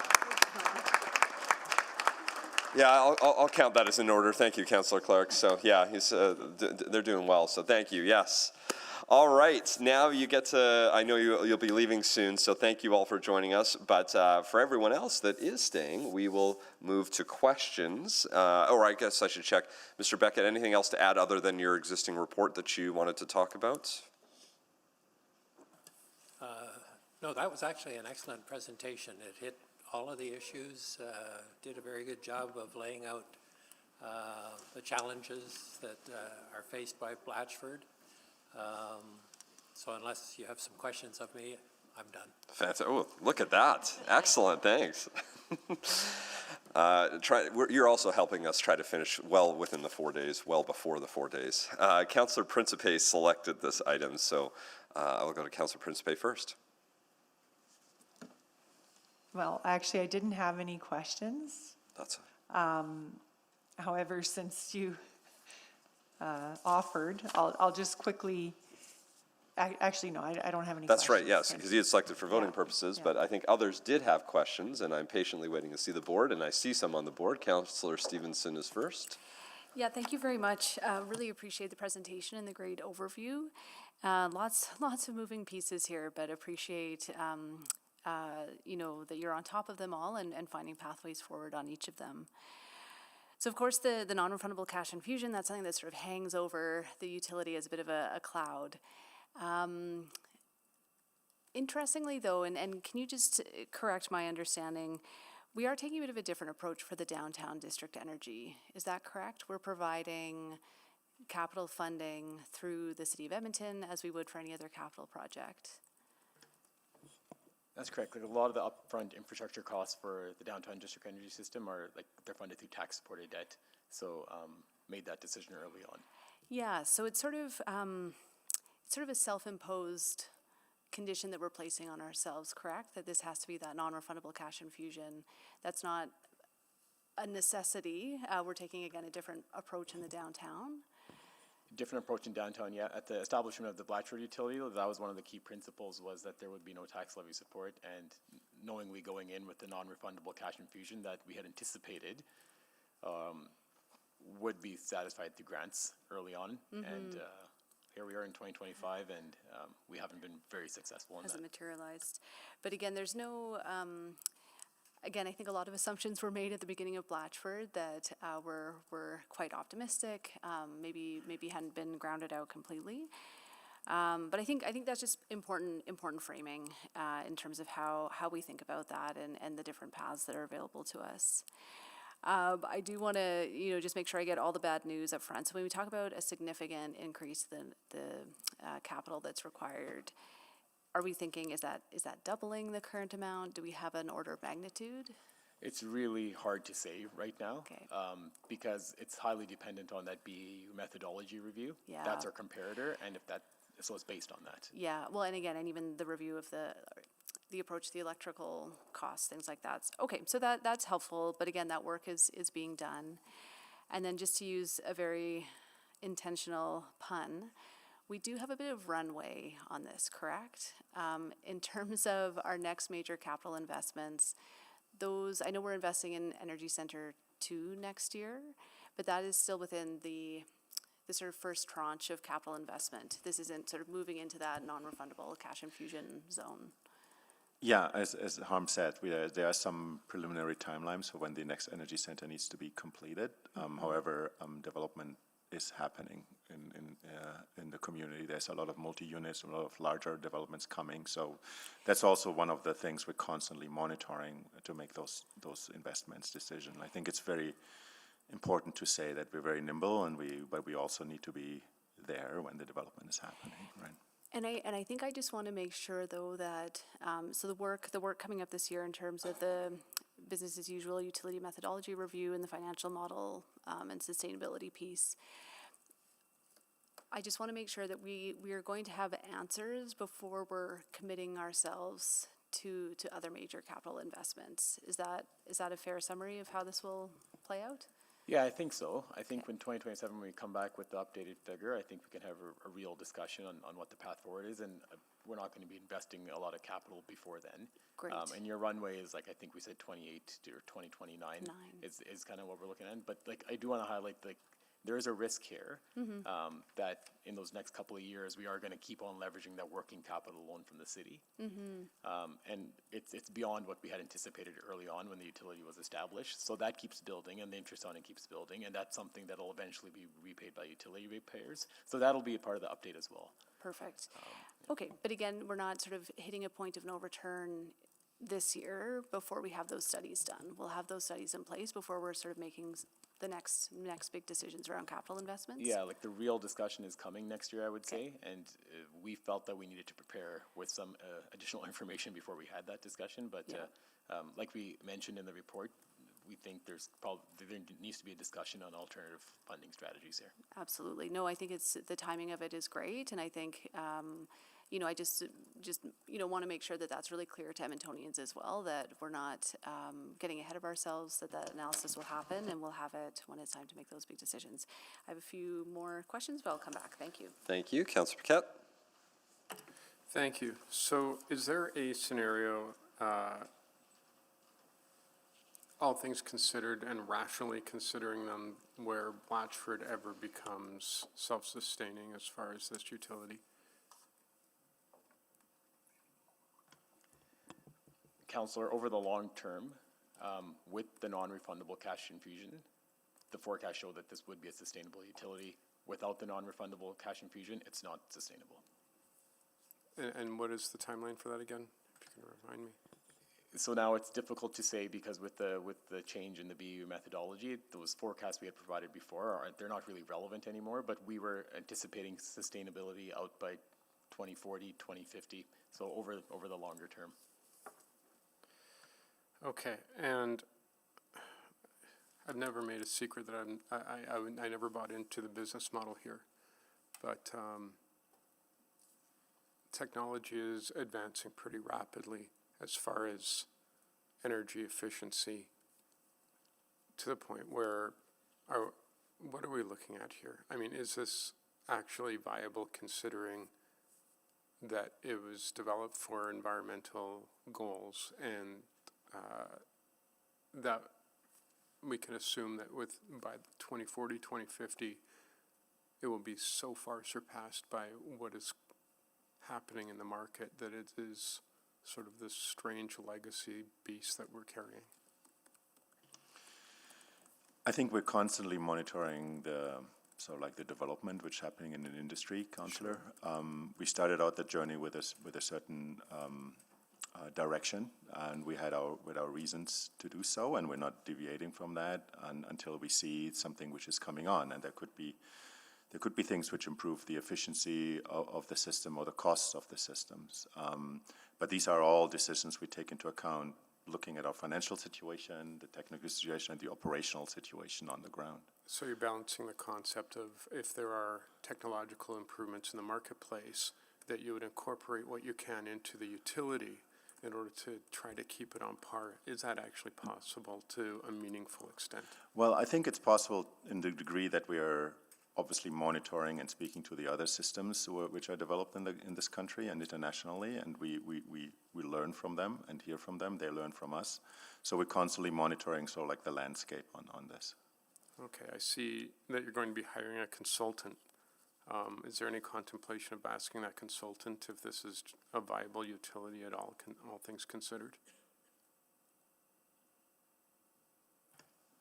The consultant that we're bringing on is to help us with the financial model and the BAU methodology. Well, based on review. on the financial I think model. with the information they give us, when we come back to you in 2027, we'll kind of present to you what we think the sustainability of the utility is from a financial perspective. So that'll be something we will bring forward in 2027. We're not going to ask the consultant to specifically provide an opinion on the viability of the utility.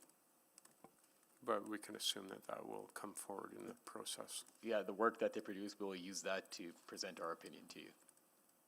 Okay. Okay, thank you. Thank you. Councillor Rutherford. Yeah, I appreciate Councillor Paquette's line of questioning. I had a similar line of questioning. I understand what the decision before us today is and that there's future work to have a bigger conversation. I'm worried that that bigger conversation is predicated on still funding this utility. Is my assumption correct? Is there an off-ramp that we will be provided as potential in 2027? So I'm not sure we're going to come forward with off-ramps or strategies, exit strategies for the utility, but we will present the financial information, and I think that'll start the discussion of what this looks like moving forward. I guess to Mr. Beckett, like, do you see an off-ramp? Is there, what is, as, with your best advice, like, hearing what we're hearing, seeing these projections? Because I do think, I understand the challenge with not having any tax supported.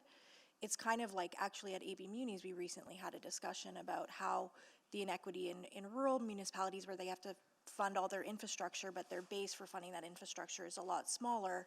And I'm like, I feel like we've actually created that problem with Blatchford as an island in the concept of the utilities we provide as a city. Is my understanding, is that a fair assumption? Is that a fair, like, comparison? Well, that's a great analogy. When the cost of service for an identified group of customers is higher than the average cost of service, or higher than a comparable group of customers, there's always going to be pressure to do something about it. As far as an off-ramp, I think to some extent those have been identified. The debt could be rolled over into city debt, tax-supported debt, which is contrary to the current direction. You could try and sell this utility to another utility company that might be interested in making a go of it. But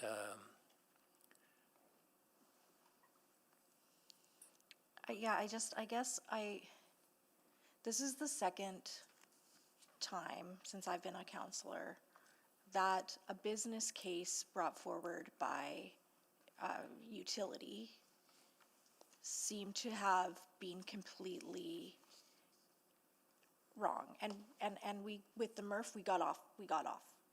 We decided to go in a different direction. But the original business case for the MRF was, I feel like I'm having deja vu in terms of business cases that end up putting us in a position where we are right now. How did we get here? And I know that the legislation changed, but it seems like there were so many assumptions based on the original business case. well, if I could add my perspective. Please, yes. Because I've been here since the since the very beginning. The business case was very clear. The utility will not be viable without the non-refundable cash infusion. Okay, and the council at the time decided to continue anyway. Everybody went into that with their eyes wide open. Okay. So, and that hasn't changed, other than the fact that some of that non-refundable financing has been achieved. The issue around all the things that are affecting the business as usual rate, the best forecasts at the time were applied. It's one of those situations where if you knew now if you knew then what you know now, you might have made a slightly different decision, but that's not how utility rate making usually works. Exactly. It's based on the best information you have at the time. So I don't think you were sold a bill of goods. I think that this one was, like I said, it was transparent right from the very start. But it's difficult, and I've never tried to get money out of the federal government, but I can imagine that it's not the easiest thing in the world to do. But I have to give credit to your administration for their efforts. They're really working hard at it. Yeah, I agree. They are. Okay, no, that helps, gives a bit of a historical context, and I appreciate that context. Thank you. Thank you. Councillor Elliott. Thank you. I appreciate the report, especially being new to council and going to be new to the utility. Just out of curiosity, I know you said there was 2 federal grants in an amount of $24 million. How many grants have we received in total since Blatchford has actually commenced, or is this the only grants that we have received? Just out of curiosity for that. So the one I've mentioned, the $24 million, is the most significant grant we received from the federal government. We tried many times on provincial programs and other federal programs to apply. Sometimes there's competition. Sometimes we were not successful, but these are the ones where we were successful. The other is the Housing Accelerator funding, which actually has some tremendous impact on what's currently happening in Blatchford in terms of multi-unit buildings, which are currently in the design, and some of them already starting construction. So these are the key 2 things which really helped the utility, Councillor. Okay, thank you. And for clarity, it's my understanding that all the homes that are being built in that area should be on the, what they call the system. But we also permit houses to be built that are net zero. So my question is, how many of the 400 homes are on the system? And are you able to determine how many of the proposed planned homes of the 780 will be on the system versus being on the net zero? Because as my understanding, we need more houses on the system than a net zero, because if not, we're going to continue to occur these issues. Yeah, and the bylaw we're presenting today removes the exemption, is what we call it. So about 100 of the planned homes are not connected, the rest are connected. That's of the 780 and the 400 combined. So about, of the 1,200, about 100 are not connected. Okay, and this for clarity, you said that's one of the rationale behind the bylaws being proposed to remove that aspect? Correct, is for the financial viability of the utility, yeah. Okay, thank you, and that's all for my questions. Thank you. Councillor Stevenson. All right. Well, I do have a subsequent motion that I wanted to put, well, I guess we need to move the motions first.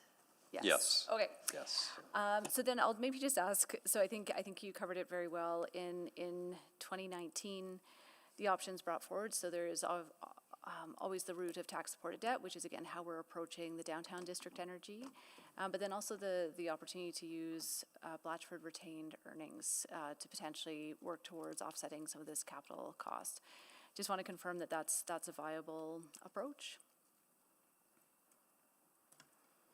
It's an option we can definitely consider, depending on like what the financial status of the land development at Blatchford is as well. Mm-hmm. So yes, that's information we can present to you, and then we can have that discussion. And when, just out of interest, when the business case was presented, what was proposed for the retained earnings? What was the vision at the time of, it would just be general revenue? It wasn't allocated in any specific way? For the Blatchford land development? Yeah. Yeah, I'm not too sure. I'll hand over to Tom. Yeah, there wasn't any specific direction. It would just go back into general revenue and be used for other initiatives. Okay, so if again, we wanted to take a different approach to downtown district energy, we wanted to maintain sort of that self-funding, self-contained model of Blatchford, then taking retained earnings and reinvesting it back into the utility would be consistent with that original philosophy? It could be. Like, the one thing I'd want to highlight is that, like, we also have to do an update of the land development and the forecasting there, because that's changed significantly based on the assumptions we had initially. One of the things we're seeing is, like, a lot of those, like, when you have enough retained earnings, that won't happen until later on. So it's not going to be like an immediate cash influx that we can anticipate through that. So that would be, I don't know if that would solve the problem. It would, there'd be funding potentially later on, like 10, 20, 15 years down the road, but it's not going to be something that's going to immediately give you your cash infusion. For sure, but it could be a source of self-liquidating debt, correct? I think I'd have to understand that a bit better, like the connection between retained earnings and self-liquidating debt. Like if we, because recognizing that we won't get all of the retained earnings at once, as you Right. say, it's going to be, an annual. But if that annual retained earnings is paying off debt, Right. let's say, Yeah. then you wouldn't need it all at once, but you would still be servicing the debt in a way that's not impacting the So broader using tax the levy. retained earnings balance to pay off the debt servicing. Mhm. An option that would just drive that retained earnings balance into a bigger deficit for a longer period of time.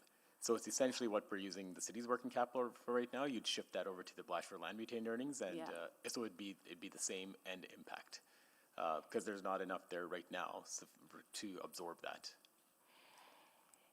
But that's for the utility itself, not Blatchford. No, that's as a for development Blatchford land project. retained earnings as well. Like, The it's not, Blatchford retained it's not at the point yet where it's generated sufficient Oh, earnings. yeah. to- No. yeah. No. And it won't for some period of time. Yes. Yeah. Okay. Thank you. Those are all my questions. Oh, sorry, I'm so sorry. The downtown district energy, the impact of the removal of carbon pricing is different for that, correct? Yes, it is, because we're starting on natural gas on these systems, yes. Okay, great. Just wanted to clarify that. Thank you. Thank you. Councillor Palmer. Thank you very much. This has been a very enlightening presentation. We heard in our growth presentation a couple of weeks ago that it takes about 20 years to develop a community. And so typically in the first part of a community, there isn't a lot. And I'm wondering if the projections are that there is, we're in that spot now that we're going to see an incremental rise for this development. I will suggest we are. We have, like we said, 400 houses either built or under construction right now. The last plane took off in 2013, and the first people moved in 2020. So we're similar to what would have happened in a suburban setting, even though the density of Blatchford is 3 or 4 times as dense as a community on the outskirts of the city. Thank you. And can you remind me what year we're in of a 20-year build? The forecast for Blatchford is 2042 to be built out. 2042? Yeah. Okay. Thank you. That's all I had. Thank you. Councillor Clark? Yeah, just kind of continuing on what Councillor Parmar was saying just on the land development side. So it's good to see where there's a lot of progress being made. That's really positive. Not exactly where we're in the initial projections, but that's okay. We might have a really good 26 coming up and beyond that. So I guess my question is really, really on the land development side and with the kind of lens of revenue, is there anything else on this council's end that we can do to kind of help expedite some of that process that you haven't identified yet? Not specifically. I mean, we're treated like we were in the private sector in terms of how we develop land, get our approvals, work through it. Just any support from council obviously is positive to the community because it encourages people to move there. So the plan kind of we have is showing we're starting to see the fruits of our labor now, and we want to continue with that. Is your suggestion? Yeah, and as I mentioned in the presentation, we have right now the 6-story apartment style buildings. We have our first one under construction, and we have another 5 that we anticipate to start right away. Yeah, I saw that. Okay. And then just kind of ties on that, this is a big development, and essentially, if I reference it to my ward, another Lewis Estates, at least partially of that. I just, I think on the communication side on that, is there anything that you would kind of suggest for us on how we can help kind of get that message out there that we're making progress, we're getting there, and this is the size of kind of the community that's under development, if there's any help there? Like I said, any positive comments will definitely help. It's difficult to sell a property if people are thinking it's not good. Anyway, specifically policy-wise, nothing in particular. Okay, perception is reality, so help on that. I gotcha. Okay, thank you. Thank you. I see no further questions. Councillor Stevenson, did you want to make the motion? Happy to. So I will move that.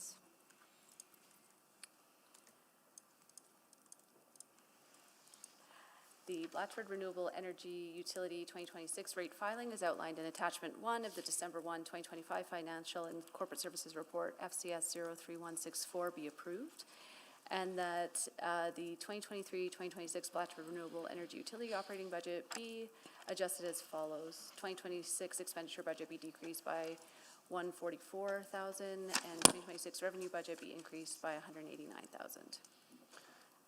Thank you. Do I have a seconder? Second. Seconded by Councillor Elliott. Any introductory comments, Councillor Stevenson? Yeah, again, just wanted to take a moment to thank the team for working this through. There are so many moving pieces on this, but again, feel a lot of confidence in how those are being managed and tracked. I think that the work that will be happening in 2026 to do a review and further forecasting will be very helpful to help us help inform our 2027 to 2030 decisions. And again, there are a lot of moving pieces that are creating headwinds, but I think that some of the work coming up around the industrial carbon pricing, the changes to electrical charges, again, those are also opportunities as well that I appreciate administration has brought forward a conservative approach and made very clear some of the challenges that lie ahead. I think there are also some opportunities too that have been highlighted, and appreciate getting to delve into those next year. Thank you. Thank you. Councillor Paquette to speak to it. Yep. Thank you. So I will support this motion despite my deep misgivings, simply because financially, we don't really have a lot of options here. If council were to vote no to this, there would be an absolute disaster on our hands. That's the situation we're in. I do not blame anyone for this. This was a decision of council many, many years ago. I did not really want to move in this direction, but we are here now. The folks working on this are doing it with all due diligence and providing the best advice possible. That should be noted. There is actually no person in this room that I can think of that is at fault for where we are with this. However, we do have to look forward. We will have another rate filing coming up after 2026, and I don't see a way out of this anytime soon if that was even the will of council or even the best financial advice. At earliest, it looks like any kind of wind down, if there were to be such a thing, or a runway off of this, would be in 2030 at the earliest. So in the meantime, as part of the financial duty and doing the responsible thing, obviously I'm going to support this, and I urge council to support it, because the other options are not apparent, have not been brought forward.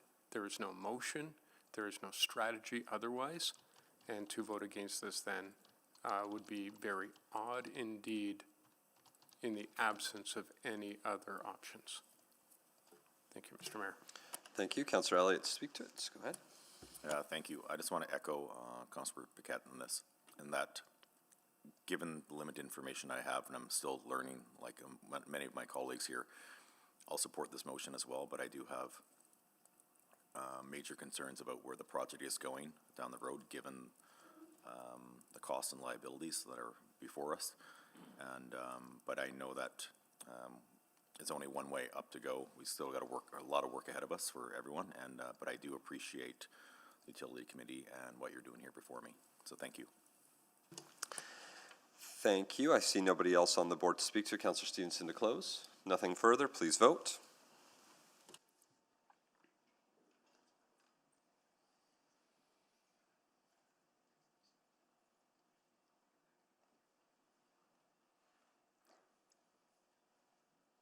We have all the votes. Thank you. Please display the vote. And that is carried 12-1. Next is the bylaw. Well, let's do the bylaw and then you can do this. Yeah. So Councillor Stevenson. Yes, happy to move first reading of bylaw 21367. Second. Thank you. And seconded by Councillor Paquette. Please vote on the bylaw.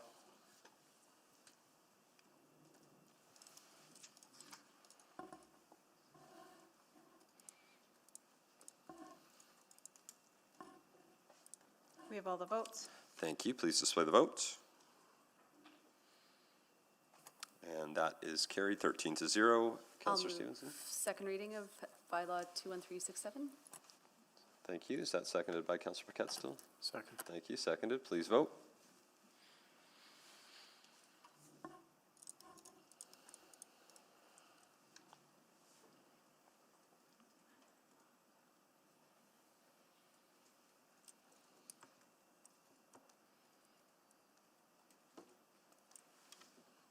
Councillor Jazz.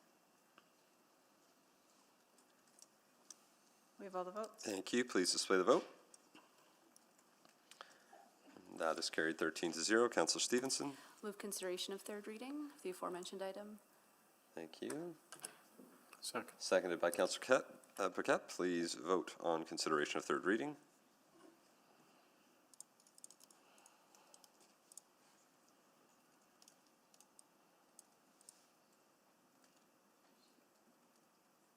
We have all the votes. Thank you. Please display the vote. And that is carried 13-0. Councillor Stevenson. Thank you. I'll move third and final reading of bylaw 21367. Second. Seconded by Councillor Paquette. Please vote on third and final reading.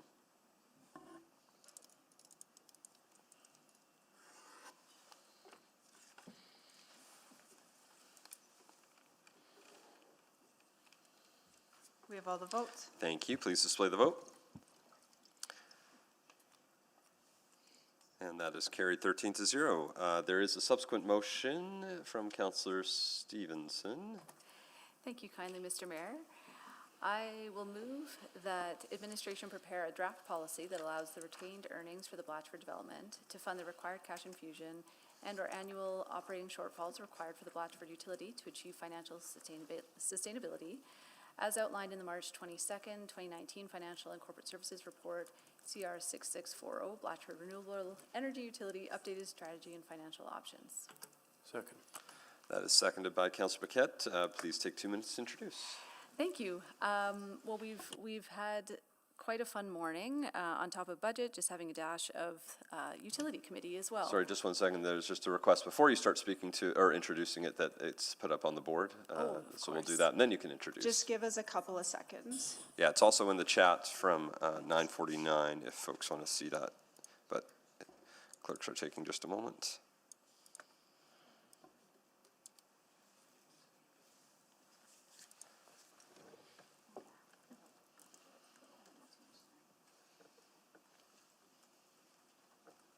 There it is. Let's start your 2 minutes over again. Councillor Stevenson, please go ahead. Thank you, that's very kind. As highlighted in this motion, using retained earnings from the Blatchford development was one of the options that was explored back in 2019 about how to help fund the utility. So I personally believe that district energy is a worthwhile investment of our public dollars. It puts us on track to meet our climate goals and our overall vision of growth in city plan. I appreciate, and again, that's the approach that we're taking with downtown district energy and a number of other initiatives.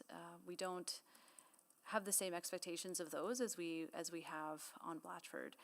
But as always, we have very high expectations on Blatchford to do many, many things all at once, being the most sustainable community in North America, providing 16% affordable housing, and also building a brand new utility which is cost neutral to the taxpayer. I think those are great goals, and this is a way to help us achieve that overall vision, keeping the retained earnings from the Blatchford land development to help support the utility and making it a virtuous cycle up there. Nothing in this motion binds us to that final decision. I anticipate a lot of information coming back to us through this report that would help us have further debates about the way forward. So just one option to put on the table and one that I think is worth exploring. Thank you. Thank you. Questions, Councillor Rutherford? Yeah, I guess to the mover first. I'm a little bit confused by this motion just in terms of what administration has said, that they're going to be hiring the consultant and doing the work and coming back with options. It feels like we're putting this option ahead of doing that work. Or how does that interplay with that work? So I stand to be corrected from administration. I believe that the study they're doing next year is looking at the business as usual utility methodology. So looking at how utility costs are set in Blatchford. And you're absolutely right. The decision there will determine, well, it will help inform what the scale of the non-refundable tax infusion is, but I don't think it changes the fact that there will be a need for a non-refundable cash infusion. So for me, this work just helps us answer that question regardless of the size of it, but perhaps administration. Yeah, I'll go to administration. Yeah, that's correct. The way Councillor Stevenson characterized that is like our report coming back next year with the 2027 utility rate filing will kind of present an updated financial picture of where the utilities at. The alternative funding strategies are the same ones that we had mentioned before. Yeah. And we'll seek direction from council on which way they want us to go and which one of those they want us to explore further. It sounds like Councillor Stevenson, you're wanting to get some information on this option. Sorry, it's me asking questions. Sorry. Sorry. But you said that the retained earnings assumptions also need to be course corrected. That's what I heard in the responses. Like we have to redo our assumptions on the retained earnings? That's correct. So we will, as a part of this work, we're going to revisit that. As a part of this work in this motion, if this passes, or as a part of the work that you were doing irregardless of this motion? So I'll say, regardless of this motion, we're going to be reforecasting the land development and the retained earnings. That work will be used to address this motion. So this motion is not sparking that work. We're doing that regardless. Yeah, I guess I'm just trying to understand. Like, again, I'm not as, entrenched in Blatchford as the ward councillor, and I wouldn't have had the same probably conversations around this. So it just feels like from, what we just approved, and sort of saying, okay, we know we need to have these further conversations. That was already a given, and now it's like, go do this work. And I'm trying to see, I'm not understanding how they're connected or disconnected, and if they're duplications or actually, because like this is like prepare policy is saying like go and do this, as opposed to come back with options for how that can be done. Right? That's the way I read the motion as well. And would it come back at the same time or at a different time from that other tranche of work that you already mentioned? Because there's no due date on this either. Yeah, and in order to address this motion, it's going to require some time. So I would say the earliest we'd come back is probably in the fall with the 2027 rate filing with this information.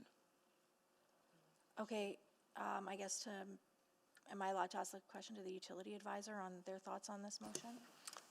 Yeah, I think that's fair. I'd allow it, so yes.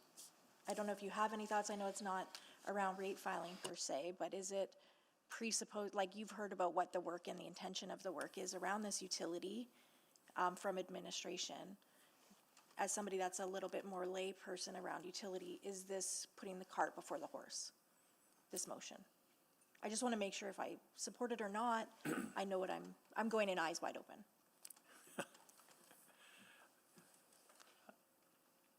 I guess my opinion, and this, I don't know if this is really advice, it's opinion, is that the more information you have, the better the ultimate decision's going to be. So I think it would be worth doing the work and having it available and thoroughly discussing it. Okay, appreciate that. Councillor Rutherford, I want to make a comment on this. I don't know who to address it to or how to say it, so I'll address it to you, Councillor Rutherford. Like, it would be maybe an option here is to bring forward like options or a strategy on how to do this, as opposed to a specific policy, and maybe that could lead to a policy development. That just putting that out there for a discussion. I'd probably, to the mover feel more comfortable, but I'm out of time, so. Okay, that could that might be something that could be considered as an amendment or a friendly amendment, but I know we don't have friendly anyway. We'll talk about friendly amendments and if they exist or not after. Just to clarify, though, the due date we should put would be tied to the other information. I think that was talked about, just to make that clear. So I heard that from administration, so we should just make it clear on that. Councillor Wright. Thank you. Yeah, my concern was another report and whether or not it had to be, do we need this information in order for the consultant to do their updated financial position reporting back to us, or do we need that information, or can they be done in tandem?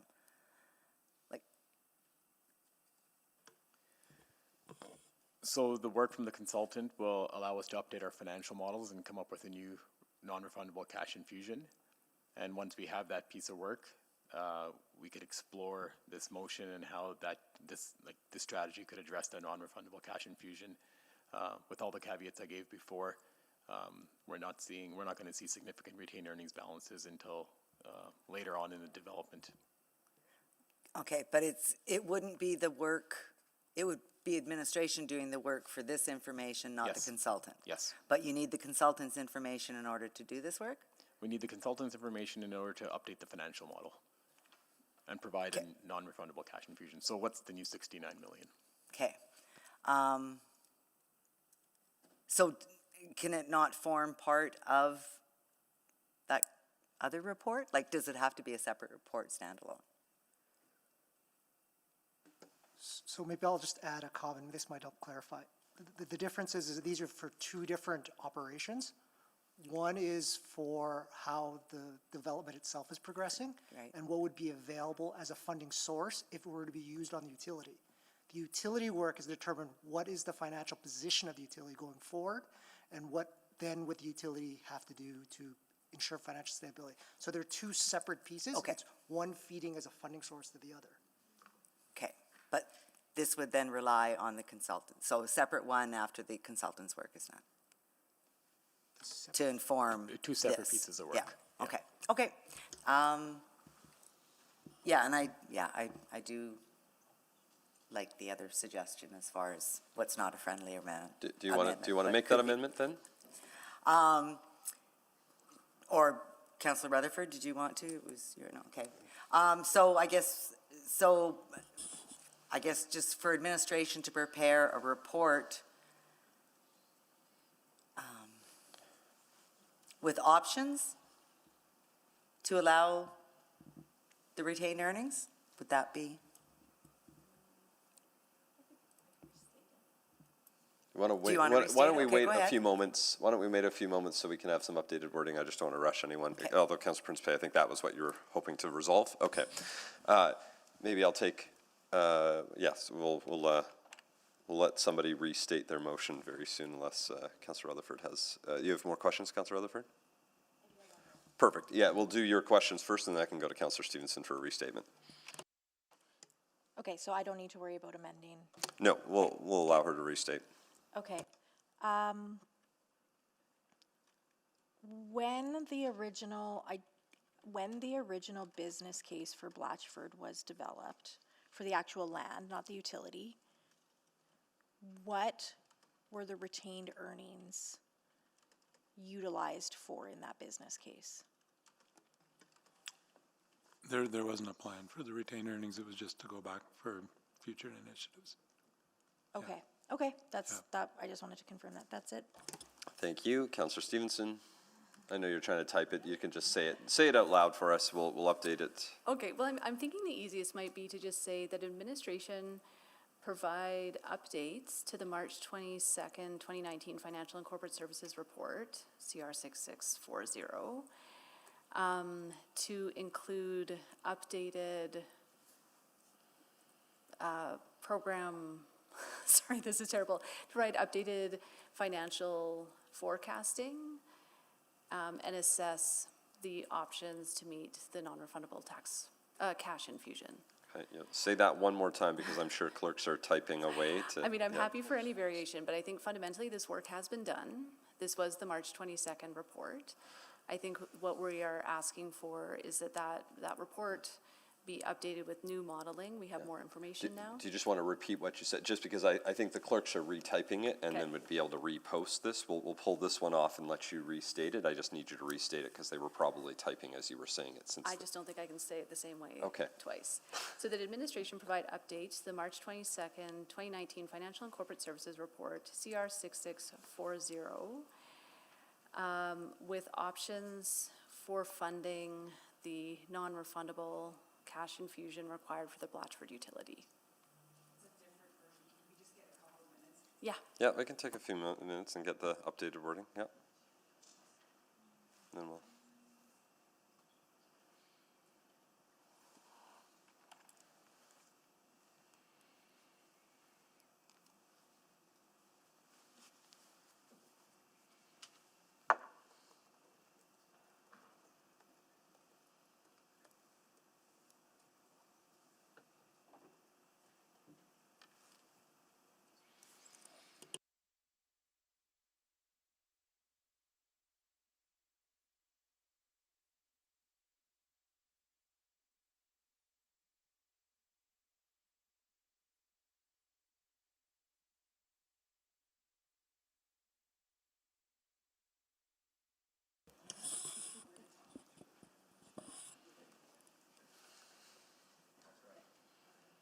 So maybe if we could just get to start again. Maybe, yeah, Or can we we take why this don't we wait on offline? this one? Because, I mean, we've got plenty of time and we've got 20 minutes left and we can actually do the presentation. So There will be a subsequent motion on this. It is not going to be done now. They'll give the councillor time to make that work, and it'll also give us a chance to actually do the presentation. So, Blatchford folks, thank you very much. You're all welcome to grab a seat. Mr. Beckett, thank you very much for being here.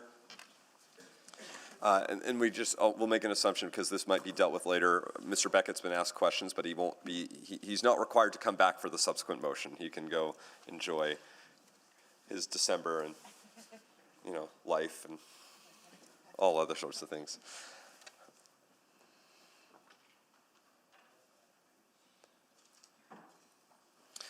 So what we'll do next is there is a little bit of updated, there's an updated presentation for budget. So we're not obviously going to be doing a rehash of the previous presentation, but administration does have a few slides that they would like to present. So we'll give them that opportunity to do their updated presentation.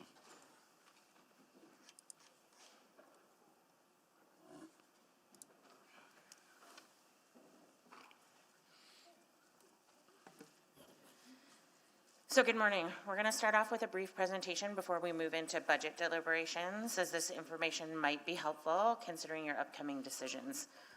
Some of what I'm going to say here is repetitive, but I think it's important given the volume of information that we've provided to you through orientation, through the financial sustainability focus area, and the budget presentation last week. Municipal budgets are difficult. You are tasked with establishing a budget for the programs, services, and infrastructure that over 1 million Edmontonians rely on every day. And in general, people's expectations of their city have grown over time. Everyone wants more for the same money, or actually even more for less money. If budgets feel hard, it's because they are. Not everyone will be happy with the decisions made, but it's our job to balance the wants and needs of a community with the funding to pay for it. And there's a few things that are making this particular budget challenging. Your FSR is below the minimum. You need to get this back to its minimum balance. It's an important financial policy critical to ensuring our long-term financial sustainability. Its low balance is eroding your financial flexibility and creating pressures in future years. There's little capital funding in this last year of the budget cycle. Budget reductions in 2024 removed $30 million from this cycle and $60 million from the next cycle, at a time when our infrastructure deficit is growing. While you've put a strategy in place to replenish that funding, every dollar we put into capital needs to be thoughtful and disciplined. Challenges with the infrastructure will continue, and if we don't increase our funding on the renewal side, those challenges will grow. And while you have a strategy for the creation of a renewal fund, it's still 5 years away. Without spending discipline, the problems will compound. And I've already talked about the challenges of delivering services in a high-cost environment and the structural budget variances that we've been working to rectify. Fixing these issues means making real decisions about what services you want less of and honest conversations about how you'll fund new services. These decisions will be part of the next 4-year budget cycle. Typically, in the 4th year of a 4-year budget, administration funds very little. This was intentional. This budget was about us trying to resolve as much of the structural budget challenges as possible to set up the next cycle. We've included the service package implications on the next cycle for you, and while we don't recommend service enhancements at this time, any amendments you propose should be done with the understanding of how this impacts the future budget cycle. So we've added some of that information to this slide deck to help you understand those future implications. Before I go further, I just want to spend a couple of minutes going through the changes made to the report since we presented the budget on November 25th. In the operating budget, 2 structural budget variances have been moved from the private attachment, number 4, to public attachment, number 3. The other change was to the River Valley Trail Strategy Service Package, which has been updated from ongoing to one-time. In capital, attachment 10 was added, which is the unfunded capital profile for growth buses. We've made 2 minor corrections in the capital budget for accuracy of information presented. You saw this slide last week. Its purpose is to elaborate on the criticality of managing to the approved budget, and it underscores the potential impacts that unresolved structural budget variances could have on the city's overall financial health. As of the 3rd quarter of 2025, the projected balance in the Financial Stabilization Reserve is $78.4 million. That's $64.5 million below the required minimum balance of $142.9 million. While the city anticipates a net favorable tax surplus, budget variance of $15.7 million for the year ended 2025, a cautious approach remains necessary. This projected surplus is a one-time surplus and does not resolve the underlying persistent structural budget challenges. Administration will continue to manage discretionary spending actively and review and curtail expenditures to achieve the projected tax-supported year-end surplus.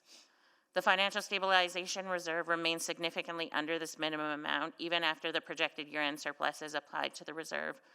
Permanent solutions are required to address the city's ongoing financial pressures, and I want to avoid any misconception that our financial budget challenges have been resolved or that their urgency is diminished. It's important to understand how previous decisions impact the current budget you're about to discuss. In last year's fall supplemental operating budget adjustment, there were a few decisions that have been made that have a notable impact on the budget for 2026 and beyond.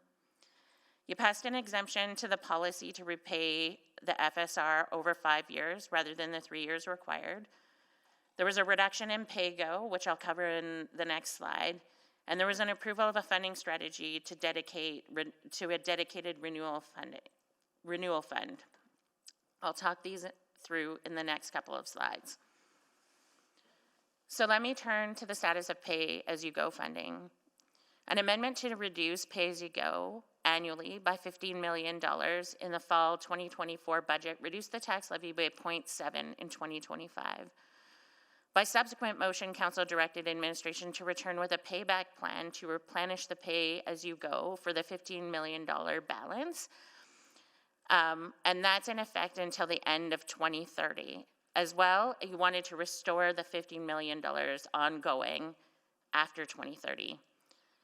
So this payback and replenishment strategy was approved in early 2025. The impact of this decision means that there's $30 million less in pay-as-you-go in this cycle, $60 million less in 2027 to 2030. And in 2027 to 2030, a 0.5% tax increase will be built into the proposed budget for each year in 2027, 2028, and 2029 to replenish pay-as-you-go. So this ultimately impacts your tax increases in the next 4-year cycle. Next slide, please. The initial 2023 to 2026 capital budget approved a renewal investment of $1.95 billion. This represents only about 54% of the identified ideal renewal investment of $3.58 billion. The funding gap was even more pronounced for renewal programs without constrained funding, and some of these programs only received 30% of their ideal investment. Through the fall 2023 and the spring 2024 SCBAs, an additional $110.8 million was allocated to address unfunded renewal projects with significant risks. But there's been no additions of renewals since then. Despite these additional funds, a substantial 2023 to 2026 renewal funding gap of $1.52 billion persists. So we're currently working on our 4-year budget, and we anticipate that for 2027 to 2030, the renewal funding gap will grow, and the percentage of ideal investment we're able to renew will be even lower than 30.7%. You'll hear more about this in the upcoming capital investment outlook, which will be presented to Council at the end of January. The dedicated renewal fund is intended to eventually address the renewal deficit, but this fund will not be available until 2030 because of the other two strategies. To repay the FSR, replenish pay-go, and create a fund to renew infrastructure, all of these are solid plans, but it requires discipline and tax increases. So I just want to go through these numbers one more time altogether.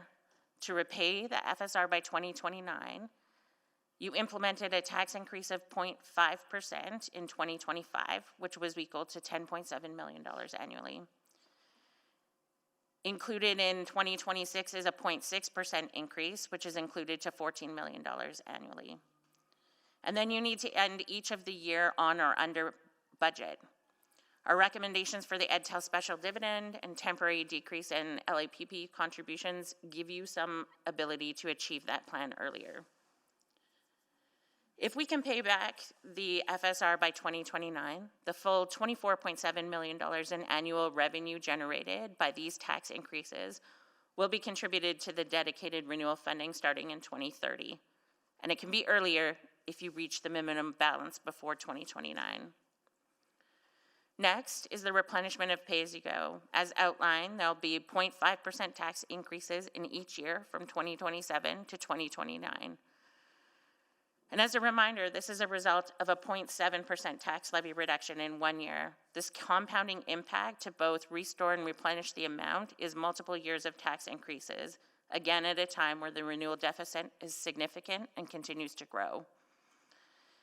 Approximately $26.2 million in the annual tax revenue will be contributed to the dedicated renewal fund once pay-as-you-go has been replenished.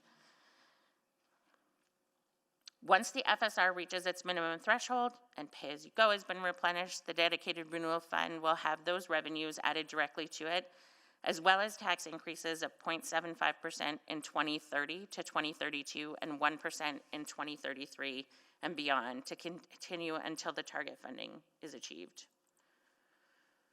It's also critical to understand the impacts that decisions today will have on tax-supported debt capacity in the future. As we've identified in the fall SCBA, the city has the capacity to accommodate approximately $1.3 billion in additional tax-supported debt within the 2027 to 2030 capital budget prior to reaching the most restrictive 18% debt limit in the debt management fiscal policy. And while this sounds like a lot of room, things to keep in mind are that the downtown CRL projects, likely recommended in 2027 to 2030, could require upwards of $200 million of this room.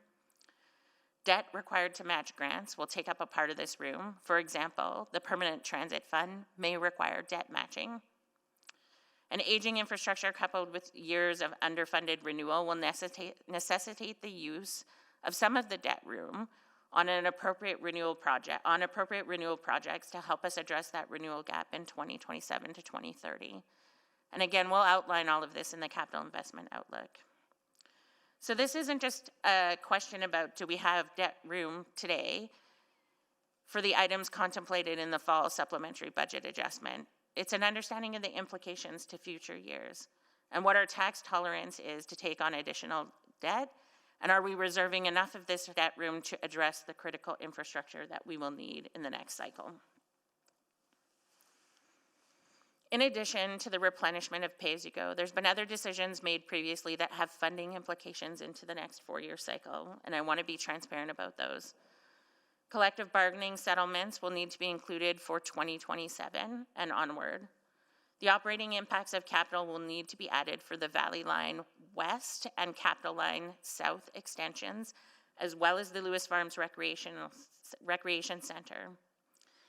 And when you add all those together, they total over 3% for 2027. And there's a lot of pluses and minuses still yet to be determined. Then those operating investment outlook, that will also come in January and provide a forecast of the cost to maintain existing services over the next 10 years. And that 3% I referenced just now, it's important to understand that that's without considering any changes in service at all.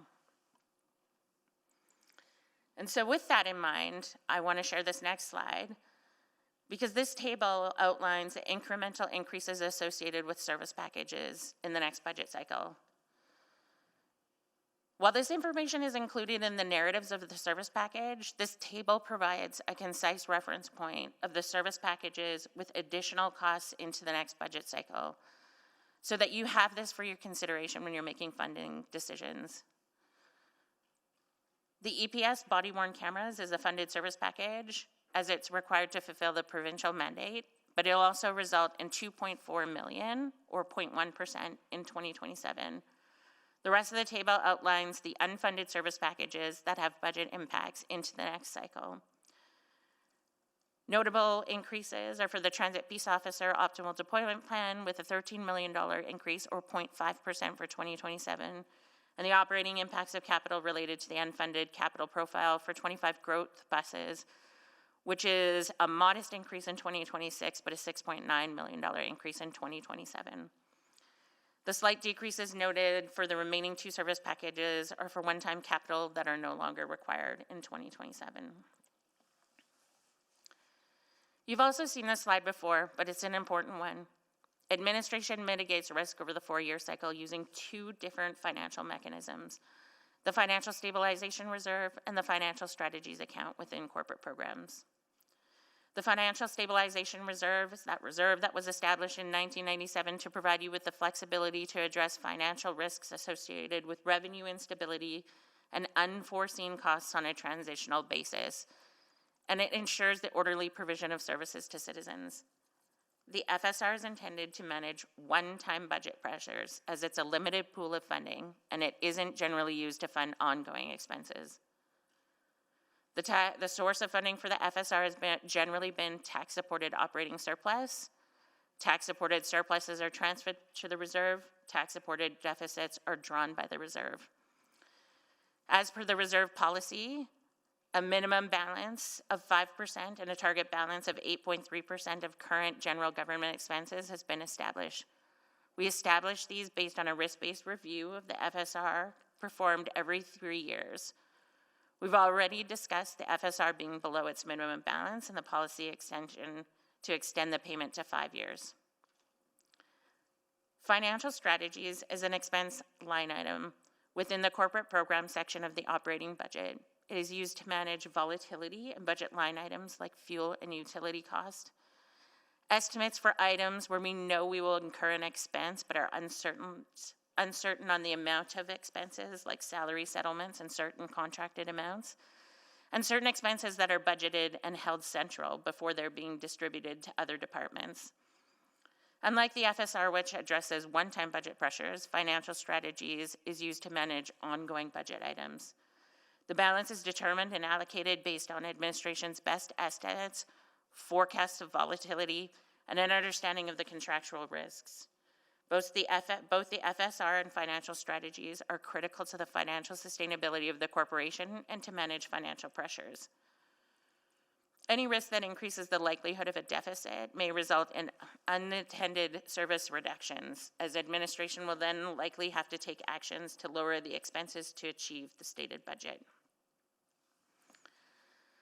The City of Edmonton's Budget Office identifies and advises you on financial risks which compromise the organization's sustainability. This is why when we sit down with you to write amendments, we identify funding sources. This tells us where the funding comes from and where it goes to, and allows us to adjust the appropriate line in the budget.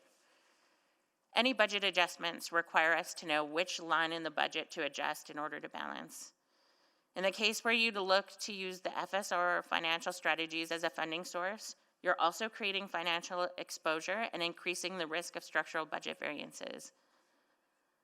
The use of FSR or financial strategies as a funding source comes with risk. And with that context, this is where I, as your Chief Financial Officer, need to provide you with my best advice and caution. And I want to talk to you for a minute about the risk of reducing the financial strategies budget. Once again, we're at the intersection of balancing the needs for affordability with funding the need to build the city you want. You already have some risk in your budget, and this is what we're trying to mitigate in financial strategies. With the exception of the $5 million dividend increase from EPCOR, the balance of financial strategies is allocated to account centrally for expenses that have been identified and estimated at the corporate level, but where the allocation of individual departments has not been made, or where we're specifically managing identified risks. If we don't appropriately plan for the risks we identify, we increase the likelihood of deficits in future years. Deficits will ultimately lead to service level erosion as administration will take action to lower expenses to achieve the stated budget. This is why we don't recommend the use of financial strategy as a funding source, with the exception of that EPCOR dividend, which is currently unallocated. We specifically placed this funding in this account once we became aware of the increase. Council contingency is also a one-time source for smaller items, and the available balance in that is $525,000. Any reductions in financial strategies comes with risks and financial consequences, but because of the nature of those risks, we must advise you on those specific risks in private. So that's it for my public presentation, and happy to provide a private presentation at the appropriate time. Thank you. So what we'll do, it's 12 o'clock. We will be taking our recess at 1:30. It will be questions of boards and authorities. The only group that has a presentation, if we require it, is GEF, Greater Edmonton Foundation. It isn't, we don't need to get their presentation, but they have one. So if you plan on asking the questions, they'll probably want to do that. Every other board and authority that will be attending is just there for questions. And so we'll finish the questions of the boards and authorities. We'll then get the in-private presentation on the budget piece that was just referenced. And then we will keep going from there. So we are in recess until 1:30, at which point boards and authorities. Thanks, everyone.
Order and starting.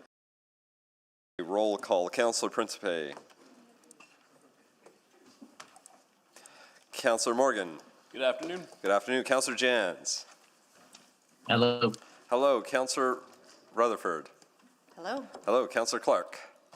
Good afternoon. Good afternoon. Councillor Tang. Good afternoon. Good afternoon. Councillor Parmar. Good afternoon. Good afternoon. Councillor Paquette. Good afternoon. Good afternoon. Councillor Salvador. Good afternoon. Good afternoon. Councillor Stevenson. Councillor Elliott. Hello. Hello. And Councillor Wright. Good afternoon. Hello, good afternoon. All right, so welcome everyone. We've got a bunch of folks from different boards and agencies and authorities here. If you weren't listening before the lunch break, so what we were going to do is, I know we have one agency that does need to make a presentation based off the service package piece from Greater Edmonton Foundation. So our team from Greater Edmonton Foundation, I think, has a presentation, correct? Yes, I'm seeing nodding heads, so please come down. You can all come down right now. Everyone else, wonderful to have you. There might be questions for Edmonton Police and any of our other agency boards and commissions, but no other presentations are needed. We'll do the GEF piece. And then what we'll do is see if there's any questions for them, and then we'll just do questions for any other remaining board and authority that we have. So. And I see a report on the screen. So why don't we start with an introduction of everyone that has attended, just so everyone knows who you are, and then we'll happily let you take the floor to make your presentation. Good afternoon, Council. Dale Forbes, CEO of Greater GF Seniors Housing. Good afternoon. Shanaika Donnells, Vice President, Housing and Client Services, GF Seniors Housing. Good afternoon, Council. Mandeep Parmar, Vice President of Facility Management and Planning. Good afternoon, Kevin Mall, Vice President of Corporate Service and CFO. I would also like to introduce our board chair, Miguel here, Mr. Don Maniak. Are you going to come down for in case questions? They're going to answer all the questions. Okay, perfect. Well, then go ahead. Yeah, please. Can I just check? I wasn't sure if Ms. Flaman was providing some introductory remarks. Oh, I just sorry. want to make sure I've not overstepped. No, I'm not. Look at that. Quick and easy. All right, well, whatever presentation you have, you may take the lead. Thank you.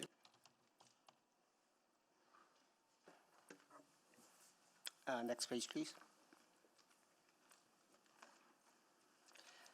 At GEF, all of us try to do our best, try to preach and practice a quality of life philosophy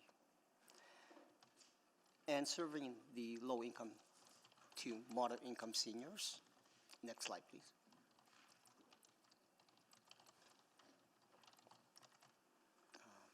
Next slide.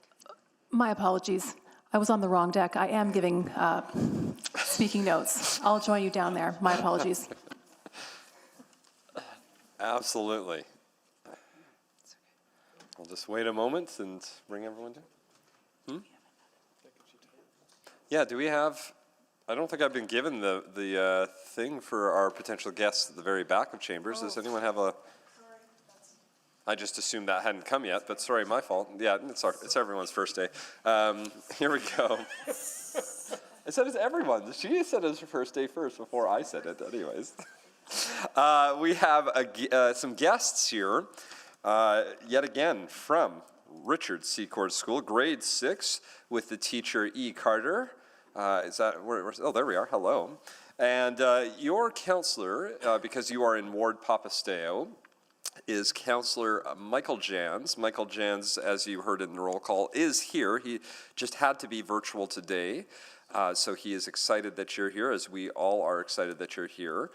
So is this the afternoon tour? So you are just getting started for your tour, which means you have not yet done your mock council. But you still have a mayor, right? Who's our mayor? Mayor, would you come down and tell us what you're going to be discussing? We'd love to hear from you about whatever topic it is. We're a French immersion class. If you'd like to tell us in French, a few of us, je parle le français un petit peu, mais Not very well. Anyway, no problem. I'm at year 7 in my Duolingo, but I don't speak it very much, which is the problem. So if you wanted to just, I actually like you to say it in French. If you want to tell us what you're discussing today, and we'll see if I understand it. We'll see how well my Duolingo is. And then if not, Councillor Tang and Councillor Rutherford at least can translate. Who else can translate on this council? Councillor Elliott is also good. Okay. All right. Tell us your first name first, please. Je suis Mère Michaela. Excellent. Oh, thank you. And please tell us what you're going to be discussing. Si le transport commun devrait être gratuit pour les enfants de la maternelle à la 12e année. That's free under 12 for transit, right? Yes. From kindergarten to grade 12. From kindergarten to grade 12. I'm so excited about that debate. That one, yeah, everyone laughs who's been here before. They know that's it. No, we're very excited. That is something we have discussed here at council before, and so I hope once you make your decision to let us know what you decided. But very excited that you're going to be going through that debate. Thank you very much for joining us, both to yourself, Madam Mayor, and to the entire class. Thank you very much. Thank you, merci.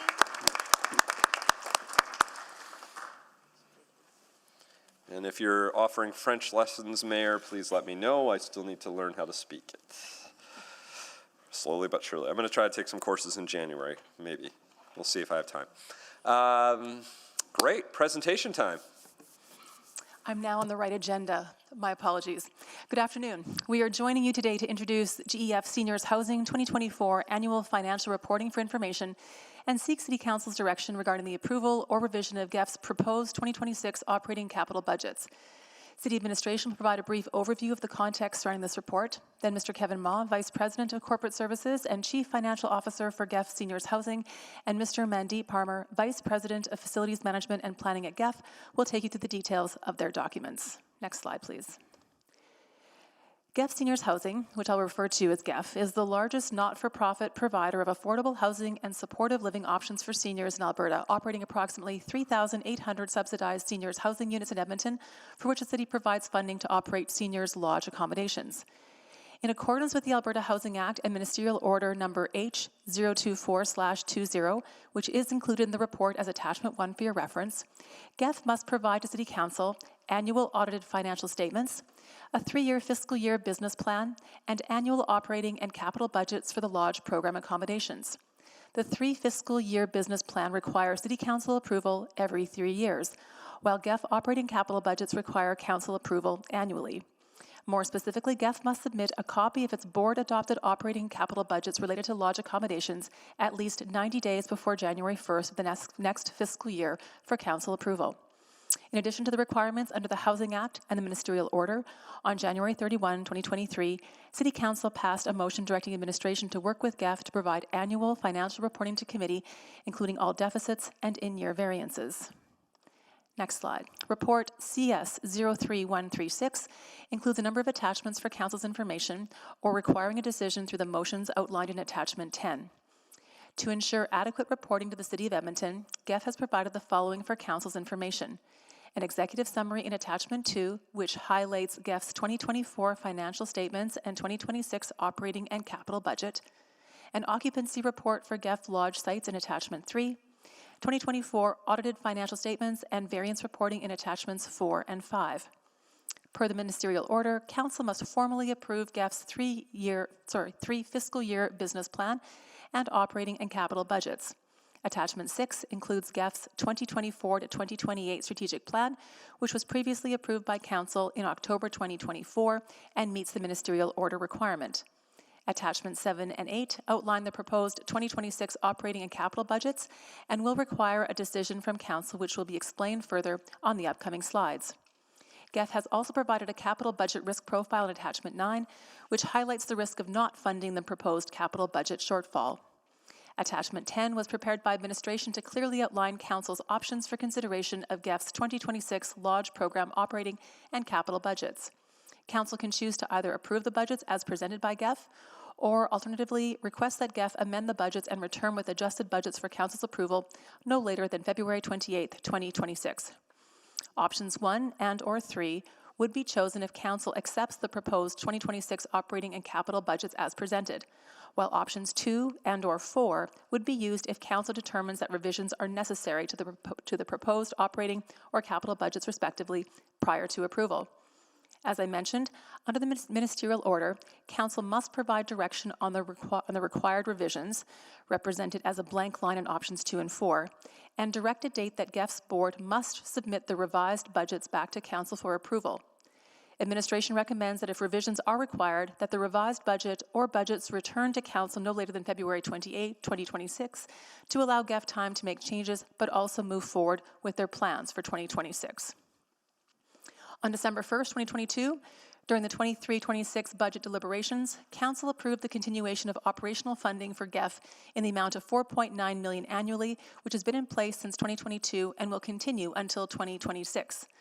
The proposed 2026 Lodge Program operating budget for Council consideration totals $36.6 million and does not request additional funding from the City over and above the already approved $4.9 million. In Council's consideration of GEF's Lodge Program 2026 operating budget, Council will either choose option 1, to approve the budget as presented, or option 2, to send it back to the GEF board to make specific revisions as determined by Council and return to Council no later than February 28, 2026. The 2026 GEF Lodge Program capital budget proposes spending of $6.8 million. Of that, $2.1 million is funded from GEF's reserve, while $4.7 million is unfunded. The $2.1 million has been directed towards the highest priority capital projects to address the highest risk areas. GEF has submitted an unfunded service package for $4.7 million, requesting one-time funding from the City to cover GEF's capital budget shortfall.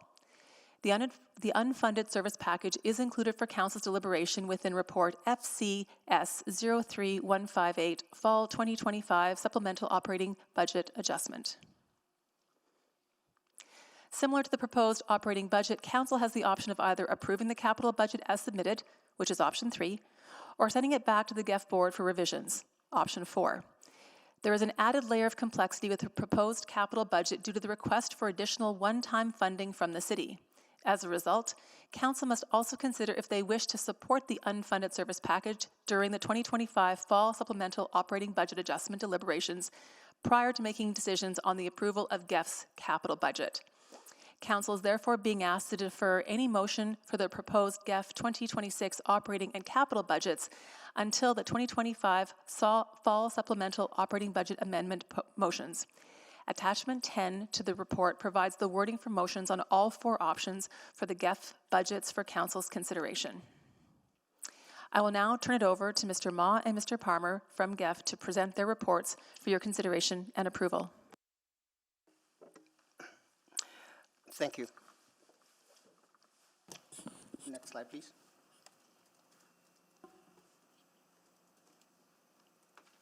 We're just looking for slides, the other slides.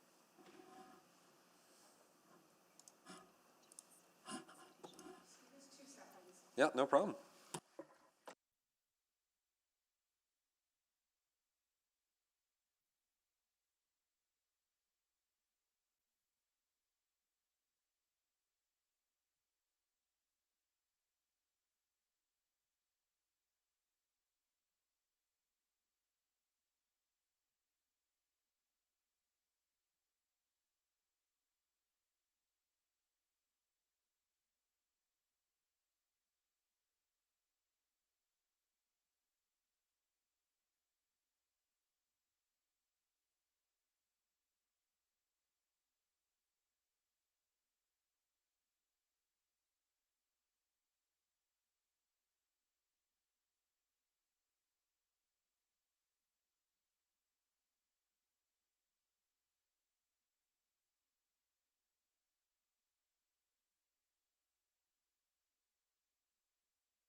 I can get started on the presentation. Yeah, why not? Yeah, the slides will come when Okay, they come. well, thank so. you for the opportunity to present the Lodge Program Review and the 2006 budget highlights.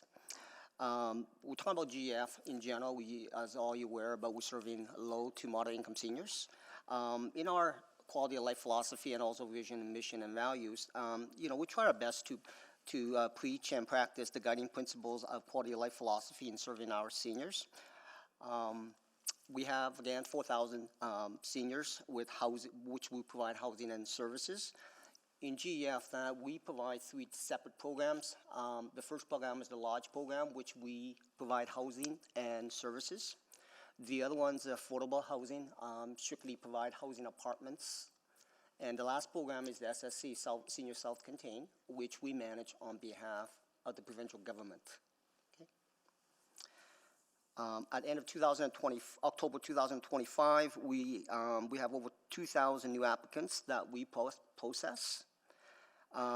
In general, the last couple of years, our occupancy is quite consistent, around 95% to 97% range, and that trend will continue into the foreseeable future. 3/4 of our staff is full-time staff. So we have a long tenure of staff, and we don't have much in terms of agency staffing. Next slide, please.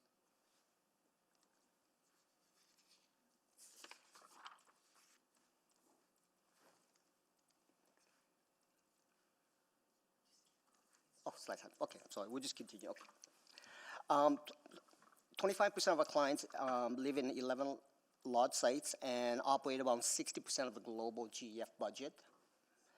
Our largest client is the SSC buildings we manage on behalf of the government, and that comprises 60% of our clients. And around 30% of our budget is being utilized in the SSC program. The remainder 13% is the affordable program itself, and that's 7 affordable sites, and it consumes about 9% of our overall GEF budget. Our units comprise of 31% bachelor units, 63% 1-bedrooms, and 3% 2-bedrooms. 4.6% of our total units have a spouse or partner living with the main resident. 21% of our units are accessible. 91% of our units are 30% geared towards income. And the Lodge Program, 100% of the units are geared towards income, 30%. Okay. The average global RGI rent per month is $705 per month. $705. So that translates to around 56% of the average market rents currently. From the slides 5 to 9, we'll discuss more on the Lodge Program and how does it apply to the MO itself. So under the ministerial order, there are 11 buildings with 1,111 units. GEF owns 6 buildings or 530 units. The average building age is 32 years, and the remainder is owned by Alberta Social Housing Corporation. 5 buildings, 581 units, and the average age of those buildings is 45 years. So the government building is a little bit older than GEF's own buildings. These aging infrastructure creates significant funding gaps, challenges in the current and future capital maintenance and renewal budgets. Currently, the only consistent and controllable variable in funding out these capital reserve funds is through how we manage our operations. So over the last many years, majority of the buildup in our capital reserves come from operating surpluses, not from any capital contribution from any other agencies. We would, Mandy will discuss a little bit further in the 2026 capital budget. Now we'll get into the 2024 audit statements that we want to share some numbers with you. So revenue year over year, 2024 to 2023 increased 23% or $3.77 million. $1.25 million comes from higher income, higher occupancy, and higher resident support fee. The resident support fee, our philosophy is each year, GF would like to increase $25 per month, usually around July of each year. In 2024, there was a significant funding increase by the provincial government for the Lodge Assistant Program. It increased around up to $22 per diem, and that translated quite a bit, about $1.65 million of the increase in 2024. So what we can see on a go-forward basis, there will be significant funding each year related to the per diem funding through inflation or any one-time adjustments. On the expense side of things, we had 2.5% to 3% increase in COLA and performance for staffing. There's also additional increases during that year related to, we had to bring some agencies in for housekeeping and food services in for staff shortage and some WCB issues. And that translates for agency costs around $800,000 to $850,000. And in terms of new staffing in 2024, there was very minimal new staffing happen in the Lodge program. Overall, we continue to focus on the cost management and efficiency while supporting our quality of life philosophy. So we ended in 2024 fiscal year with $836,000 in operating surplus, and 100% of that has been transferred to the capital reserve. And the capital reserve have increased from $3 million in 2023 to $3.65 million at the end of 2024.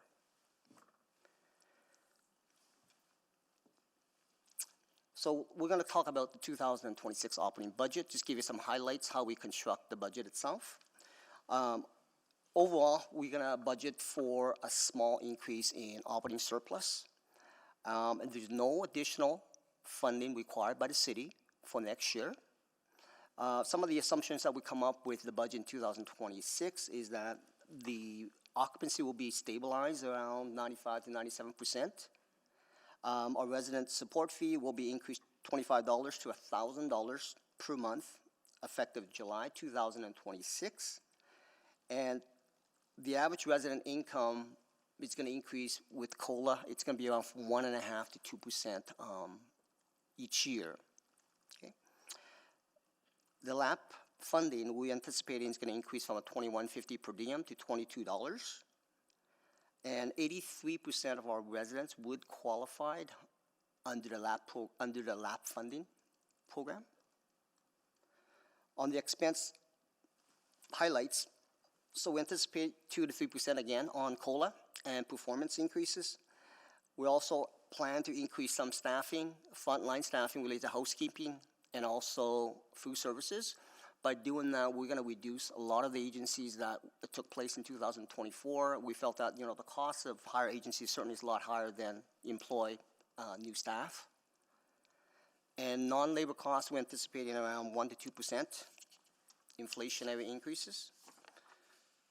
So again, in operating budget, again, to summarize, the operating budget will be small surplus, no additional funding, operating contribution from the city itself. Next slide, we'll go into the capital budget for 2026. So as we identified, there's $6.8 million in projects been identified, and 4.7 is identified as unfunded. The 5-year capital plan was provided in a package in attachment 8 from 2026 to 2030. Our capital requirements over the next 5 years will increase incrementally each year. I'm going to pass on to Mandeep to discuss the high-level capital budget, the philosophy, and the risk of not funded or partially funded for the capital plan. Mandeep. Thank you, Kevin. Council, to continue the discussions on the 2026 to 2030 budget, we have 3 sources of information that we use to build the budget. One is third-party building condition assessments, which we completed in March of 2024. We have 25,000 work order entries per year in which our computer management system flags risk and reoccurring instances on our buildings and our building services. And third is first-hand accounts from our site maintenance, our central maintenance techs, and then verified by our operations manager. And what that does is that allows us to build prioritization of higher needs in terms of our capital placement. So part of our submission to you was the top 10 ranked items that we require the additional capital for, and that makes up that $4.7 million. So based on the decisions, how we move forward, we would follow that ranking in terms of priority. And if there is, if this was to remain unfunded, what happens is year over year, our capital submission is actually increasing due to the aged assets themselves. And the risk of not funding it is we end up with emergency funding requests. We end up with building service outages in safety, heat, water, and quality of life issues. So these are a compounding problem because of the age of the buildings themselves. Thank you. And this will wrap up our presentation. We're open for questions. Thank you very much. So again, to members of council, we will just do questions of GEF specifically and of course city administration, but we'll focus on this one, and then after we're done questions of GEF, we'll bring up all of our other agency boards and commissions to ask them questions, but this one had a standalone report. So Councillor Wright. Thank you very much. You'd mentioned that the government buildings, and I'm assuming you're talking provincial government buildings, are the ones that are the oldest, so those are the ones requiring more maintenance, and That is correct. But I know the ministerial order, we have a responsibility at the city to assist with that. They don't have any responsibility to update the buildings or provide funding for them? So how it currently works with our current understanding is we do put emergency fund requests through if there is situations that occur that require immediate attention. We've used that mechanism so far to success, where the government has funded certain emergency requests that have not come to the city of Edmonton. But as we understand it, that pool is restricted across all the HMBs across the province, and there may come a time where they would not be able to support those one-time emergency fund requests. Okay, because I do see the need of upgrading the buildings. We see that here at the city, and I think the province faces it with their own facilities as well. So as far as the rating of facilities, I know you told me last week that it was, you've cut it down now to 10 in total that are in need, or the greatest need? That's right. So what we did is we simply ranked the top highest priorities in from 1 to 10, and that makes up the funding of that $4.7 million. Okay. And so, like, the city has its own rating scale for our infrastructure, for our buildings and that. Are you familiar with that? And is that the same rating scale that you use? That's correct. Oh, it is? We follow the provinces and the city's rating scale. Okay. In terms of how we do it and how we rank it, and all that submission also does go to the province as well as the city. So it's ranked the same way. And most of them are in D condition, I think I read in some risk analysis report? They're in high critical condition. Okay. Because, yeah, ours goes from A to F, so because I know this is your capital funding, but it comes out of our operating budget, which becomes, tax levy impact. If we had to look at just funding, and then it would all come out of this year's operating funding. So if we had to sort of schedule it into our 4-year budget, would that be, could you provide that information to us? Yes, for sure. Okay. What it'll be is if we do decide to do it in that fashion, any unfunded portion would become a deferred maintenance for future years. Okay.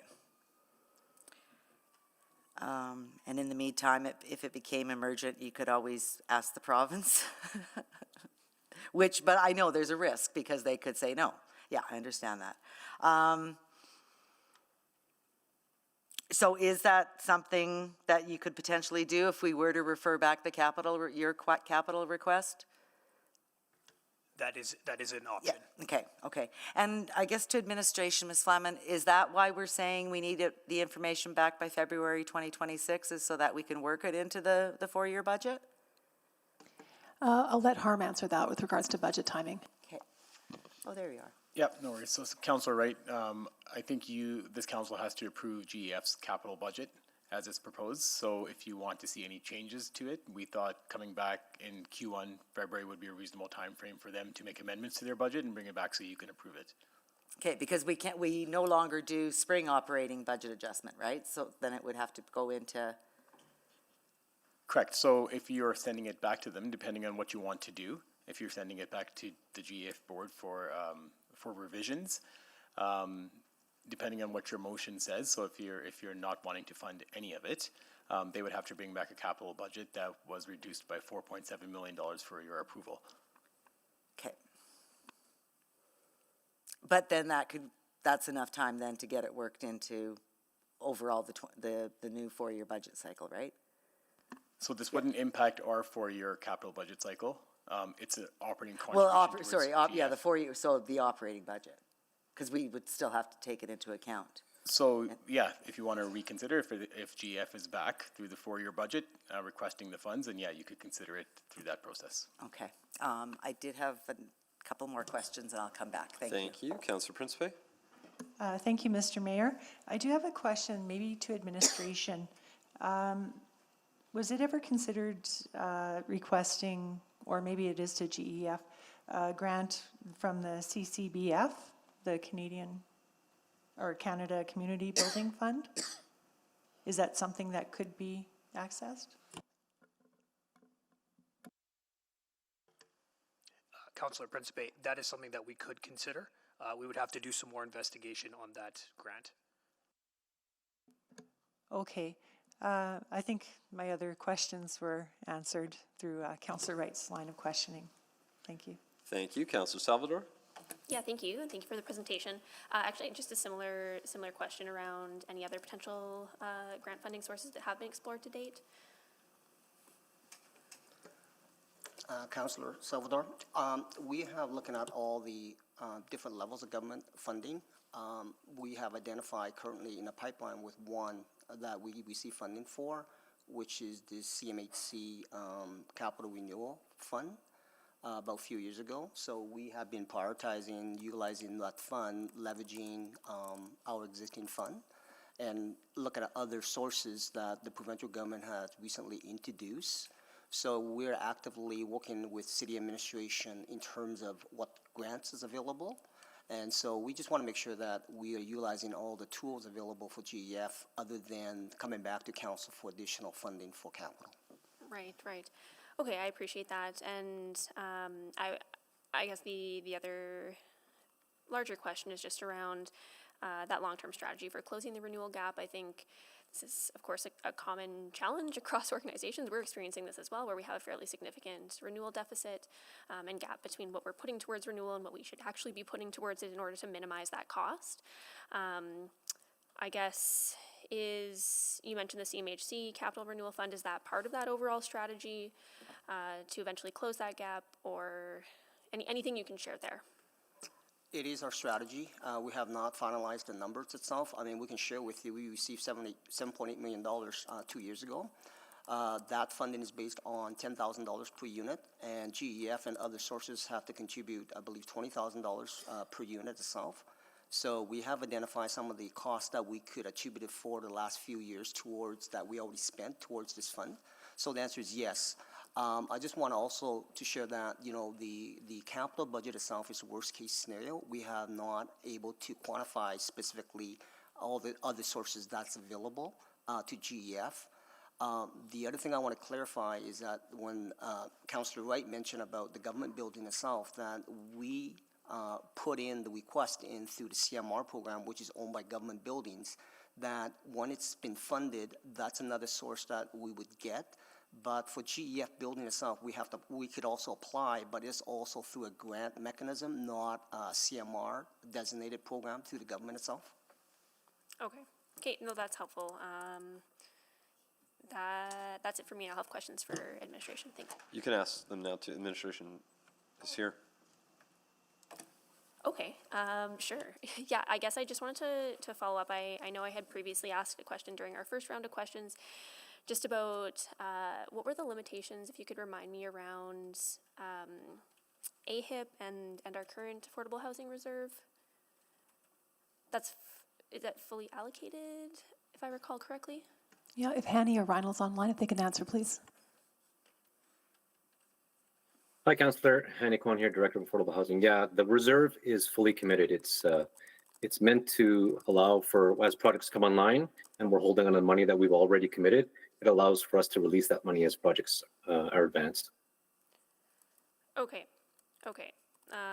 That's helpful. Thanks. Thank you. Councillor Stevenson? Yeah, thank you very much to GEF for this work and presentation, and I really appreciate how you've done some risk ranking on your capital side. Just a couple clarifications from administration. I think I know the answer to this, but these are not city-owned assets, correct? We can't use debt financing for these? That's correct. Okay. And then again, just because we're scrambling, I'm wondering if administration has a risk ranking for the Argyle Velodrome demolition in terms of, again, how does that rank from a risk perspective? Yeah. Pascal, are you on the line? Okay. Councillor, I can get back to you on the risk ranking of that. Yeah, because again, just from my understanding, and if I'm making this too simplistic, like I believe there's the concrete racetrack. I know that it's in bad condition. Do we know that if it's posing any public safety issues? Councillor, I think the point of the demolition is that now we have a new asset. When we own something, we have to maintain it. We have to keep safety. We have to manage who can use it, who can access it, if people go into it, when it's closed. All of those would be the risk. I do believe that once it's demolished, we also have a potential leasee who will run a soccer program on the future field there. Okay, that's helpful. I'll just stop it there, but if it is possible to circle around again, just on the magnitude of those risks. And I can just add, this was conceived in the initial part of the project, and so it was part of that. We've had some savings. We just can't use the same, you can't capitalize an asset you're demolishing. Yeah. Okay, thank you.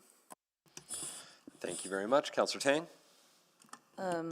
Maybe just a couple follow-up. So I think Councillor Salvador brought up the AHIP program. Just wondering, to city administration, is Housing Accelerator Fund an option? I'm not sure if Stacy is online, but I think the short answer to that is no, but if she's online, she probably could expound. While we wait for her, I'm glad to hear you're accessing CMHC, but I'm also thinking like Green Municipal Fund that has, for example, retrofitting for affordable housing, for example. Have you looked at some of those opportunities? Councillor Tang, a lot of these initiatives that are right now, the criteria to qualify sometimes is a bit difficult depending on the building system that is requiring that upgrade. Okay. So on the ones that we can, we will, and on the ones that we can't, we have to find other sources. So what I would say is that we would consider all possible sources of grant funding. A lot of the ones that you're speaking of are in reducing carbon footprint and items of that nature. So while they go hand in hand, we have to see what the right fit is for the ask. Sure. I guess I'm just trying to think of like broader options and not be super narrow. I know, I guess to Harm or Stacy, CCBF was brought up earlier, but I just want to clarify, this is an unconstrained infrastructure funding for municipalities, correct? From the federal government. I think so. We can definitely look at the parameters. Like the funding we get as a municipality is Right. for our municipal assets for sure. Right. I'm not too sure what else is in that program, but I think it's restricted for municipalities. So unconstrained infrastructure funding from other orders of government is pretty scarce, and in fact, at the provincial level, it's been underfunded. So I would just caution about potentially competing with other municipal priorities, because it's already in pretty difficult situation. I guess one last thing, the Lodge Assistance Program that you have advocated for, the $13 to $20 that the province did add, congratulations, I think that's a huge advocacy win. I know it's been a lot of work over the years, but was there a, was there a goal? Can you just remind me what the advocacy goal is? It was like $13 for a very long time, and then you were asking, was 20 what was advocated for? The Lodge Assistance Grant goes, the LAP grant goes to operating funding, and so operating costs continue to escalate, salaries, food, all of those things. So I don't think that there is a cap on it. I do know that this year the provincial government is committed to indexing, correct, Kevin? And that's why we know that it's going up next year, and we've included those. And is that what you asked for, the index? So that's one of the things that the sector has asked for over the years. Okay. I mean, I do know in your presentation that when you do have surplus, you put that towards the capital reserve, right? Yeah. In the presentation, that's why I asked to see if there's any, I guess, more room there for adjustments. But just to clarify, Councillor Tang, we don't adjust the Lodge Assistant Grant. Okay. Yeah. Okay. Okay. Councillor Tang, I just have a confirmation from our half team that we are unable to use the $50. It's only for new units. Not for upgrades. Correct. So for the upgrades, okay. All right, thank you. And it is currently fully allocated, is the other piece. Of course, yes, thank you. Thank you. Councillor Elliott? Hi, thank you. I'm not sure if you covered this enough, but just for future and for my knowledge, has GEF ever contemplated applying for charitable status or creating a foundation to try to offset costs associated to what you're seeking? Councillor Elliott, we are a registered charity. We already are. So we have using our charity status to look at other sources of funding, but we're also looking at eventually a long-term goal is try to use a charity status to fundraise, but also try to upgrade or acquire buildings using a status to leverage the taxable receipt mechanism. Okay, thank you for that. I appreciate it. Thank you. Councillor Wright? Thank you very much, but that's not a well-known fact, is it? So perhaps on Giving Tuesday, anybody who feels that they might become a senior might want to donate to GEF. I'm just wondering, Mandeep, in the attachment, the $2026 that are in the green, so those are the top 10, what's the total there? The total for that is 4.7 million. Oh, that is the, really?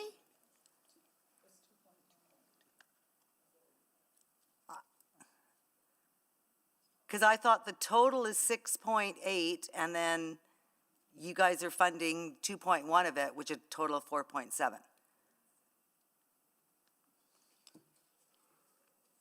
So how much would we need for this year? I'm thinking it's only around 2. I can't add all those numbers up in my head really quickly. I believe it's 2.1. Just give me 1 second to verify.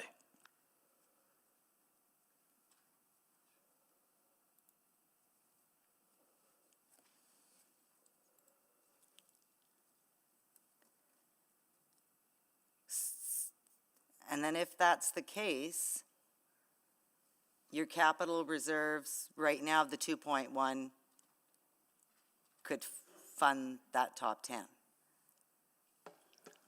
Councillor Wright, yes, the priority of the projects we identify, it could be funded for existing capital reserve. of 2.1 million. We have approximately around $3.7 million, so we do give us some cushion in case something do happen through the year. we've Then we have to seen fund it. Costs escalate, yeah, over and over. Okay, so those are the top 10, so that can be taken care of with your funds. Because I'm just wondering, and then the rest of them, what, sort of what status are they at?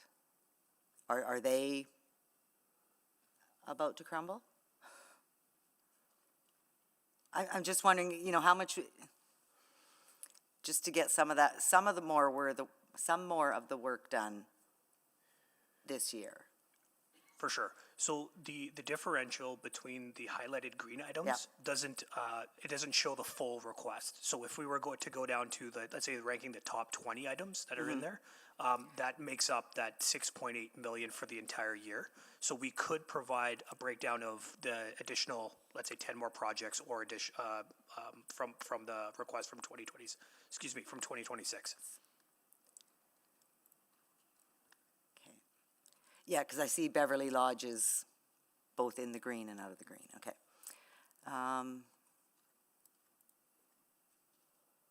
Okay, if we were to go tax levy funding, I know some other municipalities actually show it as a separate item on their property tax bill, like Heartland Housing and St. Albert and that. I guess maybe to Harm or Ms. Padbury, or is that something that we could look at doing, just to show taxpayers a part of where their money is going? Is there any benefit to doing that? And is there any problem to doing that? I think that the challenge that we'll have doing it is the system limitations in the creation of the bill. Okay. So each time you want to draw out a rationale for taxes on the actual bill itself, like we eventually run out of space. It is something that can be captured in the insert that traditionally goes along with the bills that we add separate. Okay.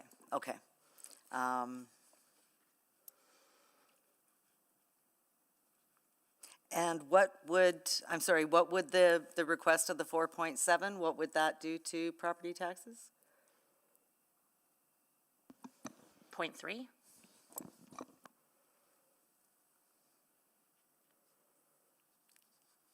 Okay. Actually, probably a little bit lower, just so I'm doing math on the fly. Again, not my strong suit. Okay. It's probably in the order of just under 0.2. Okay, and you are cautioning us about using, no, we can't use FSR because that's only for one time. You're funding capital one time, are you not? Right. Okay. One time. So we could use it. Thank you very much. That's your time. Perfect. There's no other questions on the board. Thank you very much for coming. You can all take a step back. And then we will invite our guests from Edmonton Police Commission, Edmonton Police Service. We have representatives from Explore Edmonton. While we do have a representative from EFCL, they have a funded package regarding their utilities, so unless you're going to ask specifically about that, I don't think we need to invite Laura down. She can probably just relax and watch. If you decide to, let me know. But so what we are doing is we're going to ask questions. We have both Edmonton Police Service, Edmonton Police Commission, and Explore Edmonton here. We are going to be asking questions only of these agencies and boards related to potential motions that you might want to make. You know, we're not here to debate the inner workings and operations of every one of these entities, although that might be used to help inform a budget piece, but I just want to make it sure that there's other times we have information sessions and things where we can ask questions about day-to-day work that folks are doing. So for really what I'd ask you to do is focus questions on anything that might inform amendments specifically to the budget. And before we do that, because they are just settling in here, we have the 4th class, grade 6 class from Richard Secord School. Their teacher says, Mr. Fritz, is that right there? Hello, welcome. And I love that they've every time I get one of these, they give us more information, including their mock debate topic. But I don't want to read out what they were debating. Who's the mayor? Mayor, do you want to come over to this podium right here? We'd love to hear about what you debated right away. As you're getting settled at the microphone, they are located in Ward Papasteo. Councillor Michael Jans is your councillor. While his seat is empty there, he is listening intently and participating intently online. He is virtual right now. He's very excited to see you. We're excited to see you all. But Mayor, do you want to tell us your first name? My name's Kenzie. Kenzie. Mayor Kenzie, what did you discuss today? We discussed about should kindergartner to grade 12 students have free public transportation. And Mayor, what did you decide? 4. It's a running joke. Sorry. Yeah, I'm so glad. What was the vote, out of curiosity? How many voted in favor? 4 voted in favor and 7 voted opposed. Oh, wait, you didn't vote for it. Oh, that brings me sadness. Oh, so close. Well, my hopes and dreams have been crushed. Thank you. Well, I appreciate you still sharing the news, even though I'm sad now. Thank you so much for being here, not just to you, Mayor, but to your entire class. It's a pleasure to see you all. Thank you very much for joining us today. I think that, to be fair, I think that's the only class that has voted no to that question. I think every other one Karen, I forget him. No, Council Principal, I can't remember. I only remember the ones that said yes. Thank you. All right, so again, if you have questions for EPS, EPC, or Explore Edmonton, please click on the board, and your question should be in relation to budget amendments. Councillor Rutherford is on the board. Councillor Rutherford, please go ahead. Yes, thank you. My questions are for EPS and EPC. I know we did receive the letter in advance related to the budget adjustment, so thank you for that. But I did want to ask about the true-up funding and if there's any contemplation of any of it being used for enhanced traffic enforcement. Yeah, thank you for the question, Councillor. So at this point, I don't think we specifically talked about using the true-up for traffic enforcement. We are looking at other things, other investigative needs that we've kind of identified in, some of our past budget talks around enhancing our investigations, virtual investigations. But I think it is something we talk often about traffic, and we are doing a lot of work currently with traffic enforcement. Our tickets are up. And again, I think it's just part of a bigger system of what we're doing with crime management, what we want to do in terms of directing our members into those areas. We know there's concerns from the public. Yeah, well, and the reason I ask this is because I'm anticipating that we're going to end up debating a service package on bylaw traffic enforcement. And I'm really grappling with that, with the amount of money that's allocated to EPS for traffic safety, but also I know we do some traffic enforcement now and we do pullovers now. Do we have a sense of how many of those end up requiring EPS to come to the scene anyway because there's things that go beyond the scope of bylaw? I'm just wondering, is that going to actually alleviate or augment your work? I think there's two parts of that conversation. First, I don't actually have that data, but we could probably look at that where we have assisted peace officers on traffic stops. We could probably find that information. I think the bigger question is the role of peace officers doing traffic stops and the safety or the officer safety considerations. Yeah, that's what I'm concerned about. Yeah. Because isn't it one of the sometimes most dangerous things to approach because there's just so many unknown variables? Yeah, we call it an unknown traffic stop for a reason, exactly like that. I could tell you that just looking at some of the information this morning, we had over 700 criminal flights in the past year where people have fled from police at traffic stops or initiated traffic stops. And I can tell you that daily we're coming across weapons and firearms within traffic stops. And as a matter of fact, even this morning, one. So do you have any So, are there any concerns that you think that we as a council need to consider if this service package was funded? I think we would have to work closely to figure out what the integration with policing is and the impact on policing. So yes, I think from an officer safety perspective, we'd have to talk about integration and what that looks like, the impact on the service. Do we redirect officers from other duties to support peace officers in that role?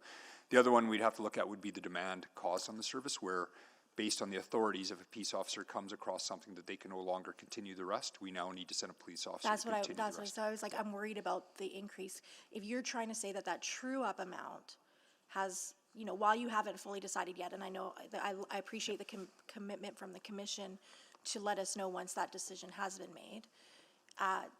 I'm under the understanding that there are some other pressures on just generally at large on EPS that would be priority number one, such as investigations. Yep.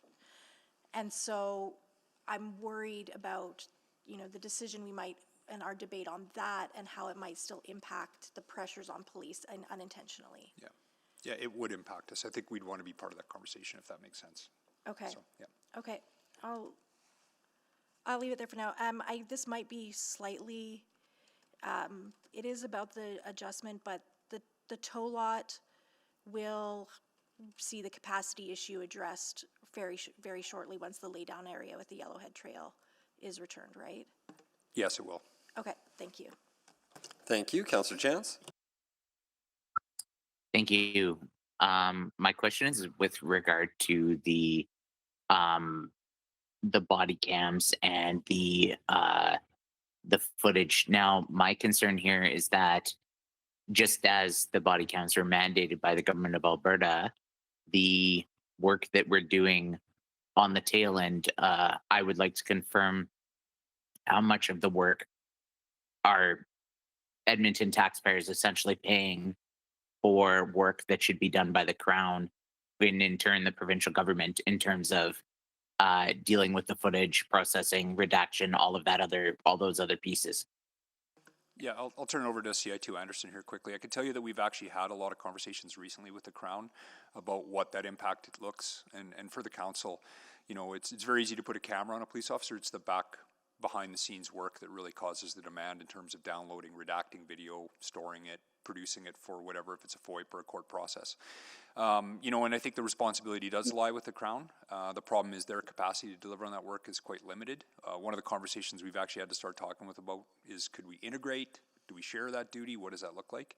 But I'll turn it over to CI2 Anderson there. Sorry, with respect, sir, that their capacity is limited by provincial funding. It is the province that is shorting the Crown. It should not be the Edmonton taxpayer who refills the Crown. Yeah, I understand. For sure. I understand your question, your comment. I think what we're trying to do is work with them to understand what those impacts are to both the Crown and the police service. Because it seems premature to spend money now paying for some function that is not the responsibility of the city council or the Edmonton Police Service. Yeah, I understand the word premature. I think the problem we have is we don't want to see any of these matters that are going before the courts get withdrawn because there's a dispute or conflict or misunderstanding of who's responsible for the redaction of the evidence. So, but again, wouldn't that fall upon the Crown? It does fall on the Crown. Like we've done more than our part. Our members are doing their part. We've done our obligation. And here where I'm worried is that this is being downloaded again onto municipal services, and I'm sure others as well. And we're being asked to pay. And I know that the province has been reticent to fund the operating. They've only wanted to fund the capital, but this is a very significant unanticipated expenditure. I think before I'm comfortable funding this, I would need to see a clear sort of rights and responsibilities delineation of who has to pay what before yet again we go back to the Edmonton taxpayer. So I guess what conversation needs to happen? Yeah, I actually had this conversation with the Crown not too long ago as well. We had another meeting with them last week on this very matter. I can tell you they're productive. The conversations are moving forward. I think there's recognition of responsibility. It's just understanding who can do it at this point.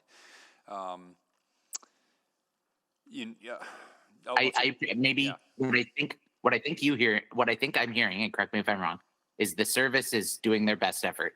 The Crown is doing their best effort, but everyone is strapped by a resource problem here. The resource problem is a downstream problem that lies with the ministry. And so maybe mayor and council need to have a frank conversation with the ministry based on a true needs assessment from both the Crown and also the service as to who must pay for what most needs doing before we even get into any of these next steps. Yeah, and I think, Councillor, respectfully, one of the challenges we've had is in the past and other agencies, they have been doing this work for the Crown. So I think it's just a very sudden change in the technology landscape that's, requiring us to figure out who's responsible, especially as we scale out the program. It's the sheer volume of the video increases. So, I hear what you're saying. I think it's something we can take back and definitely look at the costs, continue to talk to the Crown on responsibility. But yes, we have had some challenges in terms of defining that up to now. Much appreciated. Similar, yeah, I'll leave it there. Thank you so much. Thank you, Councillor Elliott. Thank you. Chief, just out of curiosity, I know this is mandated by the GOA in regards to the cameras. You may or may not be able to answer this, but has the AACP ever considered having discussions with the government and taking a focal approach from a province-wide standpoint in regards to body-worn cameras and the impact on costs associated? Yeah, absolutely, through the ACP Chiefs of Police as well as through the legal subcommittee within ACP. Okay, that's, I do have a follow-up, but I may have to come back in the next round because I'm just trying to get the proper wording and information before I ask you, but thank you kindly.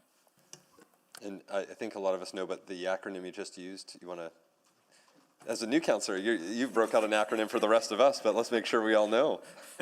Alberta Association Chiefs of Police. Thank you, yes. So just to make sure anyone listening is aware. Thank you. Councillor Wright.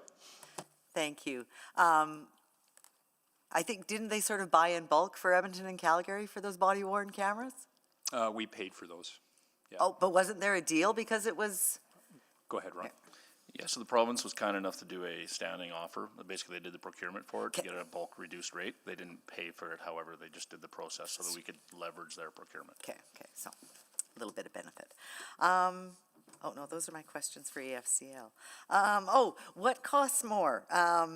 Actually, before I do this, maybe I'll preface it that I have seen more officers out, more cars being pulled over. Just getting back to Councillor Rutherford's questioning on the traffic. But what costs more? Setting up a laser radar or traffic stops or attending to the scene of a fatality? Absolutely attending to the fatality. Okay, because there's more investigation behind that and everything. Yep. So are we looking at things on a preventative basis at all, or? I mean, I can tell you right now, our ticket enforcement's up. We're up about 15% this year, and especially in some of the more serious stuff like speeding and some of the events that are leading to what we see is contributing to the fatalities. We're also doing a massive public media campaign around the risks around this. It's always a challenge. I think there's a lot of responsibility as well in terms of some of those areas, in terms of traffic, calming the things that can occur in some of those areas where we see the risk. So we're doing what we can. I mean, we've put a lot of effort into this, and it is always within, I would say, our community engagement surveys. Very concerned in the public when they see traffic and they see the traffic fatalities on the rise. Yeah, it is, definitely. And the officers, you mentioned about, finding, firearms in the vehicles or flight. That's something that a bylaw officer couldn't attend to. I would say not with the current training equipment and authorities. Okay. Okay, that's all I have. Thank you very much. Thank you. Councillor Stevenson. Yeah, thank you very much. Just a few more questions on the funding for the body-worn cameras. So there was a $2.3 million provincial grant, is that correct? And what was that intended to cover? Because it's clearly not covering the full operating cost. No, the wording was very specific on the grant. It speaks to covering the cost for the digital evidence management for 3 years, 25, 26, and 27. It's very explicit, not for cameras, was the messaging essentially. It's for the storage and disclosure of that material. But that $2.3 million, that that doesn't cover the full cost of the data management? It essentially covers the data management piece, doesn't cover the staff to do the redaction or the physical cameras itself. So we're fully recovering this year the full value of that grant, and we expect to do so for the next 2 years. Okay, and then it's ending in 2027. Have there been conversations about extending that further? There have been conversations. They haven't been what I would say is productive, however. Okay. And has the commission or the service advocated to the province to cover the full cost? We have a number of letters we've sent. It has been a conversation with every meeting we've had with a deputy minister, an assistant deputy minister. So we continue to raise this. We're not making much headway, obviously. Okay, but it has been an ask, so that's great. Thank you. And just while I have the commission, has the commission provided any strategic direction around the use of the true-up funding? Yes, essentially we just found out about this quite recently, which is why we don't have any details yet on how, but we did essentially want to see it go to respond to the growth pressures that we've seen. What that looks like, I think, is work that still needs to be done, but we passed a motion essentially to that intent.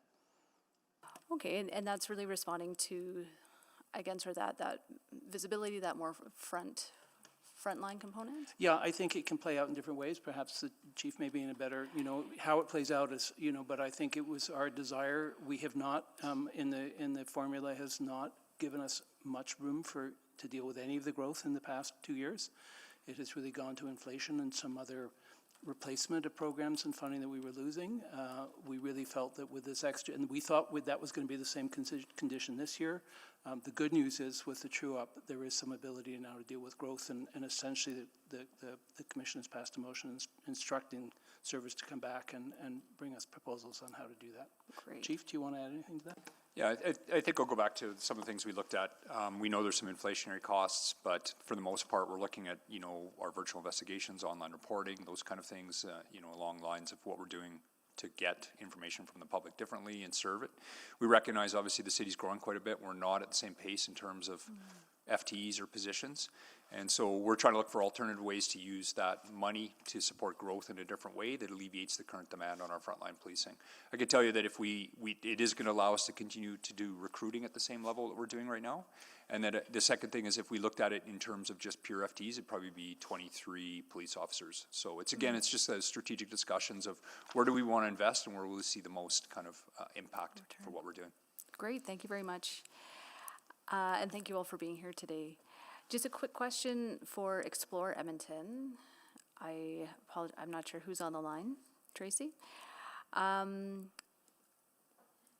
Just wanted to confirm that Explore Edmonton, the work that you do, can you talk through how that supports our non-residential land base, I suppose? So how it supports businesses, commercial activities, hotel spaces, for example?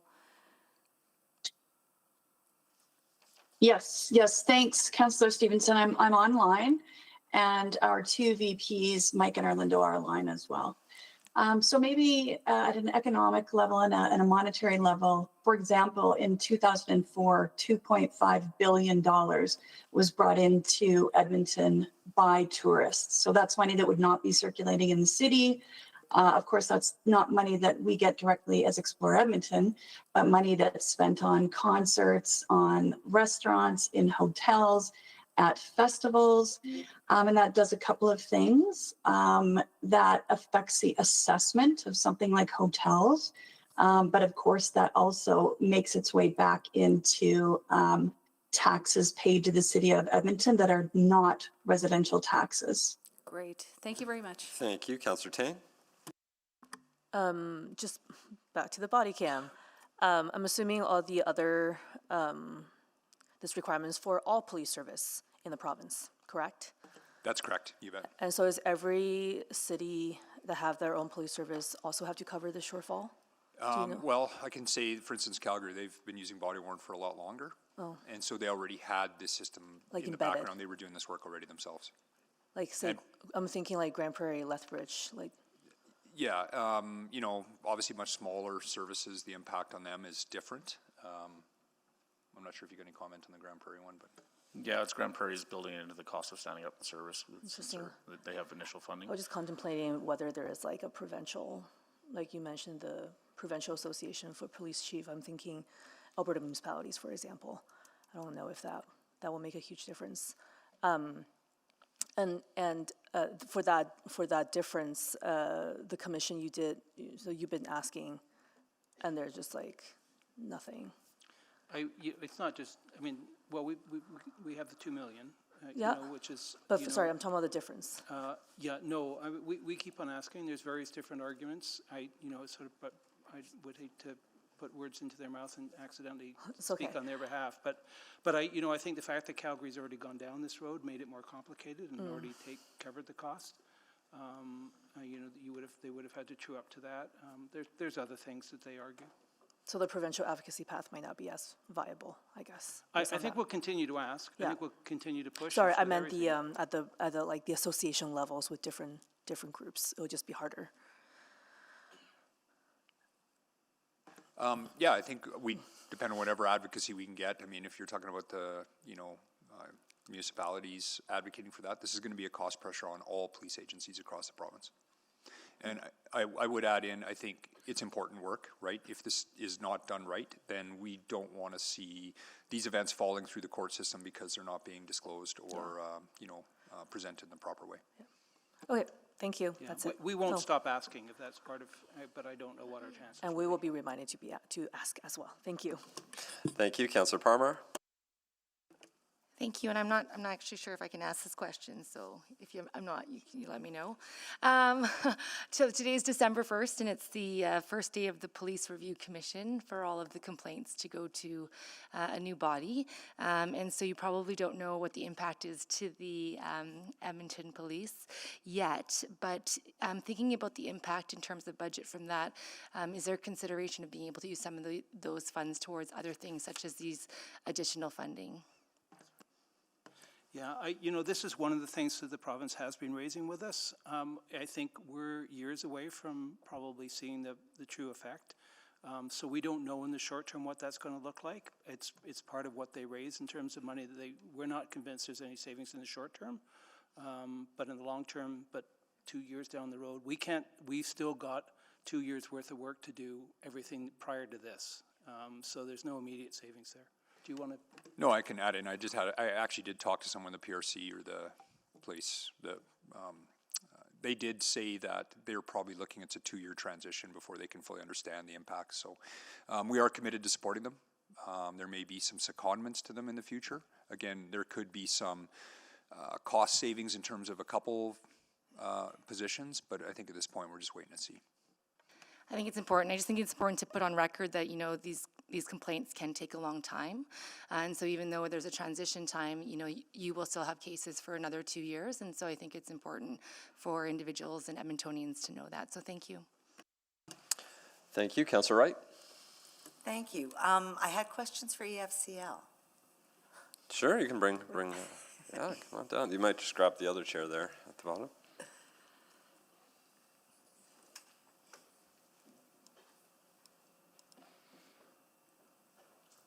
Hello, Laura.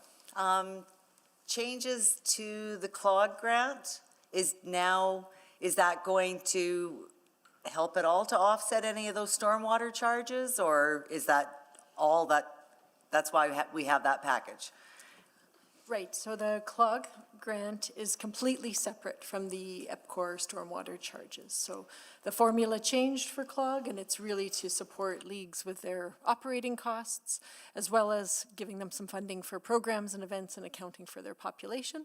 The EPCOR money is completely separate and is a decision, I think, somewhere between the City of Edmonton and EPCOR. I'm not sure whose decision it was to change that funding structure. So where the city used to give the money directly to EPCOR, now it's going to the leagues, and the leagues need to pay the bill to EPCOR. Okay, so the leagues need to pay the bill to EPCOR, and then the leagues will be reimbursed by the city from the funding that we're providing. Okay. Correct. Yeah. So they won't be out anything.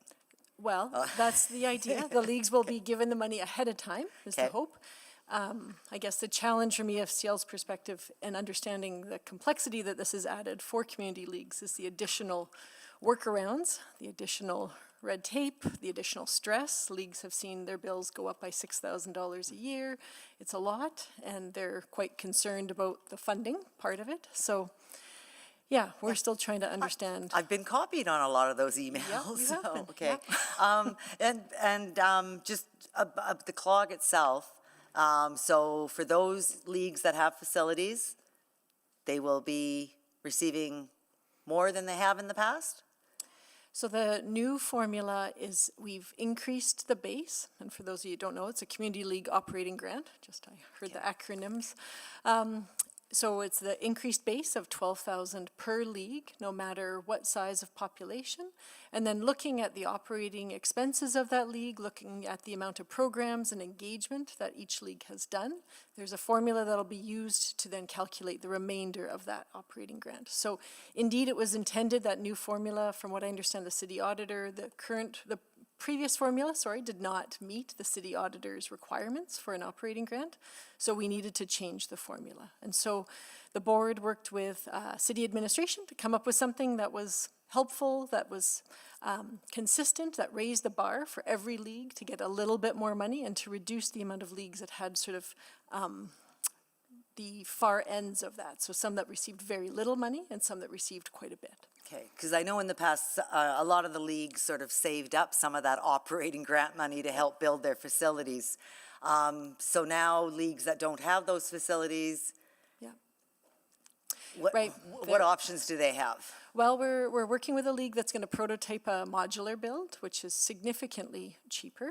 It's looking at about $800,000. We'll see if they can get that pulled together. There's also a league, Oak Hills Community League, just recently did a build in Terwilliger with a soccer association. So looking at maybe some other partners that we can lean on to build new facilities, especially in our new neighborhoods. And I think, you know, having some conversations with the development community to see what opportunities there are there with new builds, with new halls, with rinks, picnic shelters, that sort of thing. Okay, and is EFCL staff available to help those new leagues? Absolutely, okay. Absolutely. Okay, okay, that's all I wanted to know. Thank you.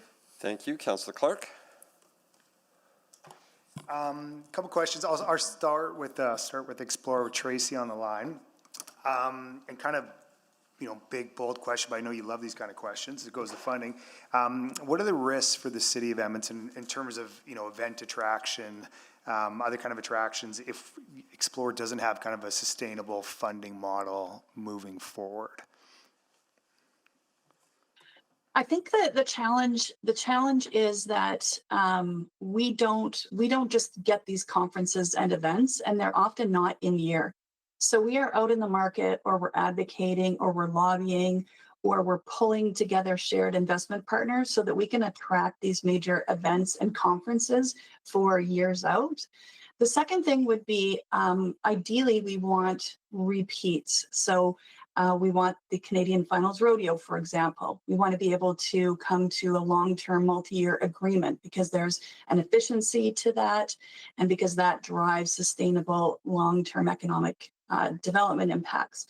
The problem that we've had is we have received funding, and we appreciate that, from the City of Edmonton annually, but it is always done only on an annual basis, and it is varied year to year. So we don't have the opportunity to plan for the long term.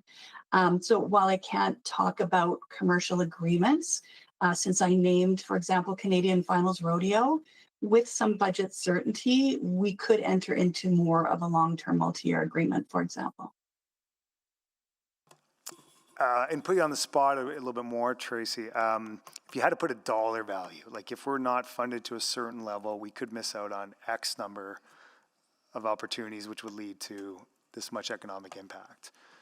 Just ballpark it for me.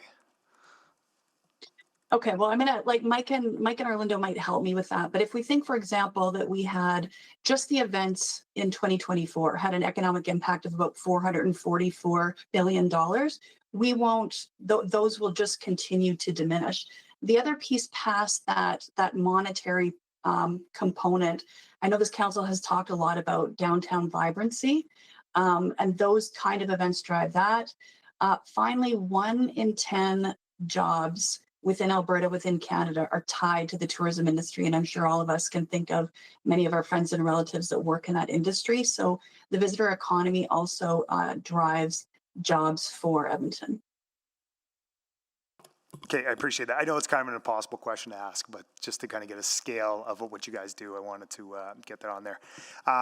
One question for our new chief of police. You know, most of the time when people come as, you know, as a leader of a new organization, whatever it's going to be, they're going to look at all kind of efficiencies and budget and everything. So it's not really specific to maybe this year, but kind of going forward.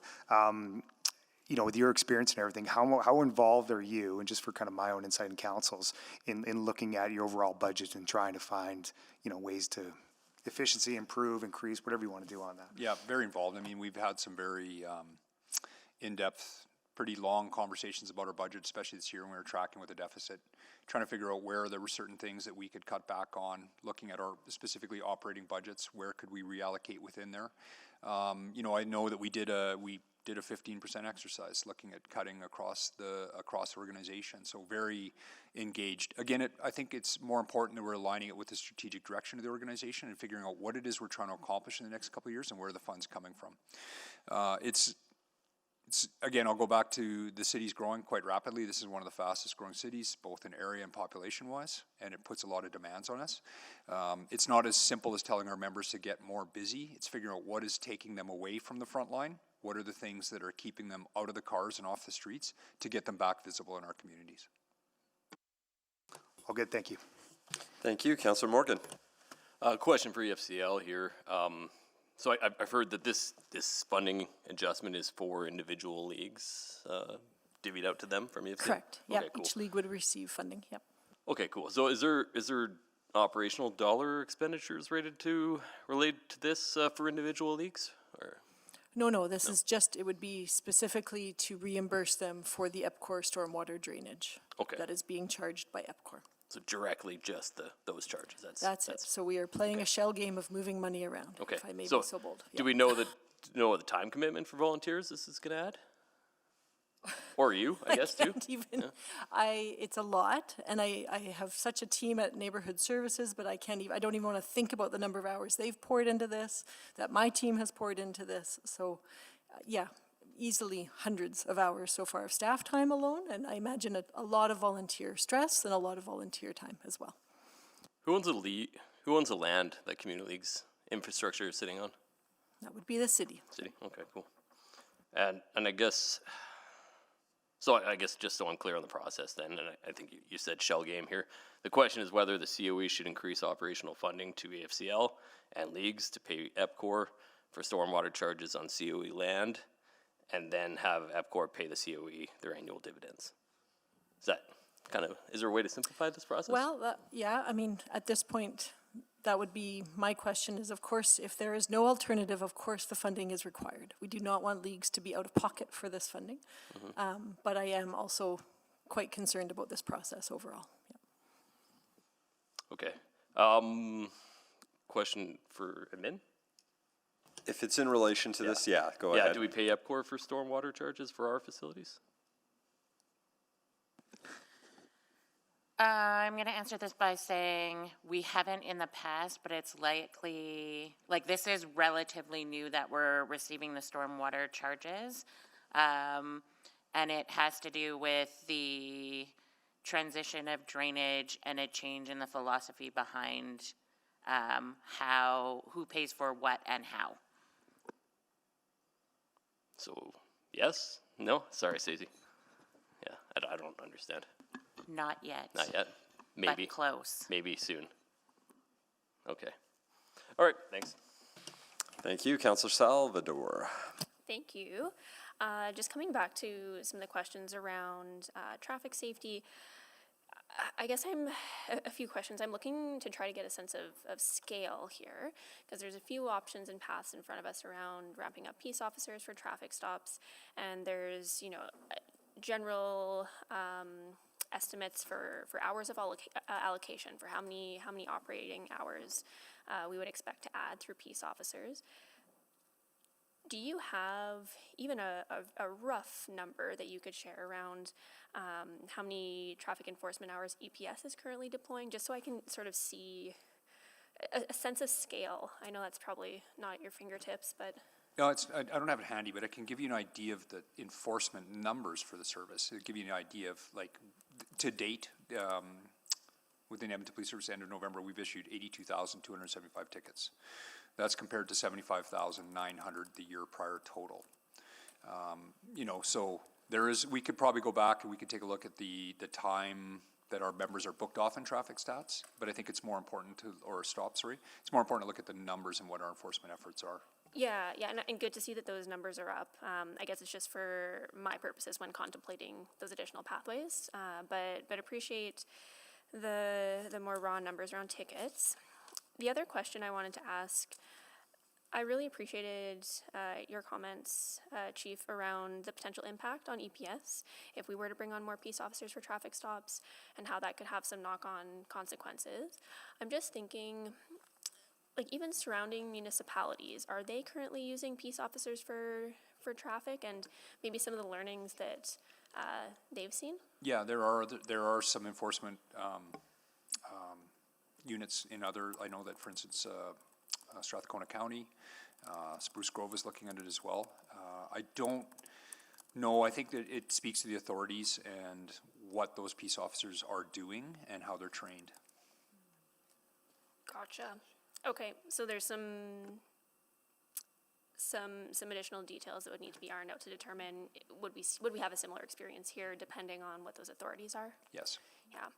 Okay. Thank you for the clarity. Thank you, Councillor Rutherford.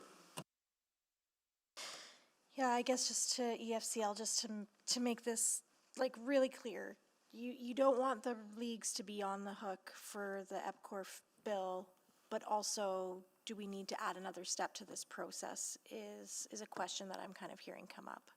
Because I know that for some of the leagues I represent, the amount that was transferred from the city and then the bill that they got from EPCOR had quite a discrepancy, like almost $2,000. And that caused a lot of stress for the volunteers and trying to figure out, is that what you're talking about? Like, is that the kind of concern that you're talking about? That concern is real for sure, and I think there's been some confusion in the payment process. So the city gave leagues enough money for 9 months of funding. Leagues were concerned about that amount not being enough based on their monthly bills.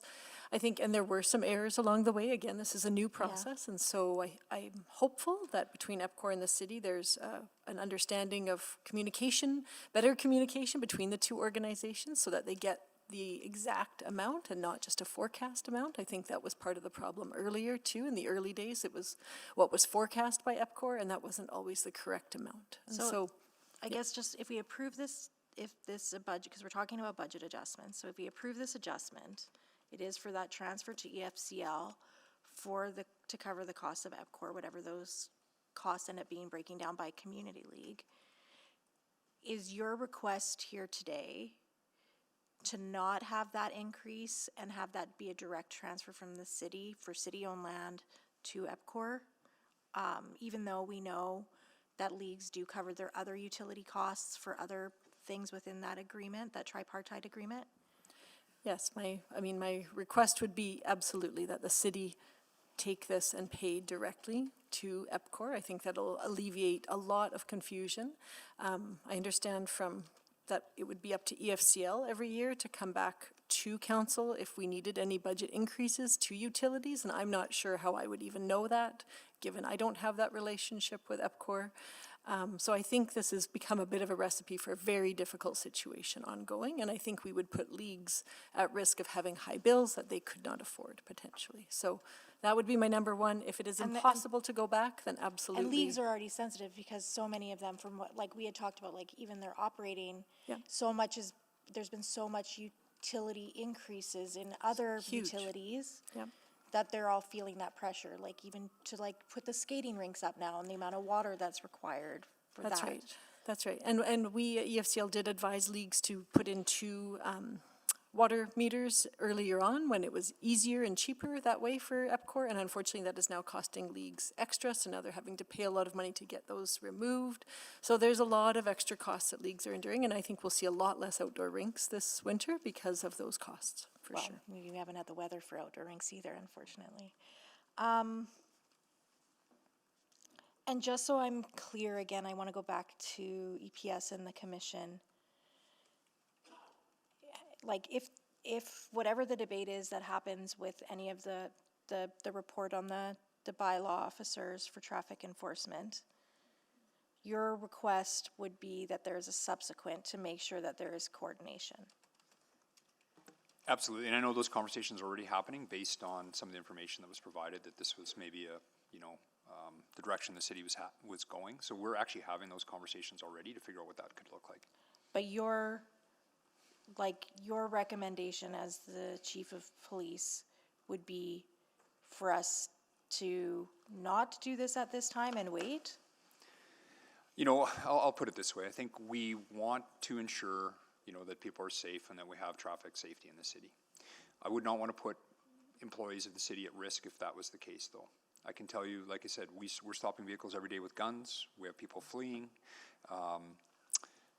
And even just that demand on the service that I think could happen, contextualize it. If a peace officer pulls over somebody, they're impaired, they have to turn over to a police officer to continue that investigation. So, there's certain timing issues within that investigation that are necessary if we can't respond. Somebody has a warrant. Correct. Right, you pull, and then they have a warrant, okay. So if you're asking me if the city should do this, I think we have to be cautious in the approach. I think we'd have to understand what that looks like and ensure that they have the authority to kind of maintain their own safety as well as investigate But they those don't events. have that authority at this point? They do not. Yeah, thank you.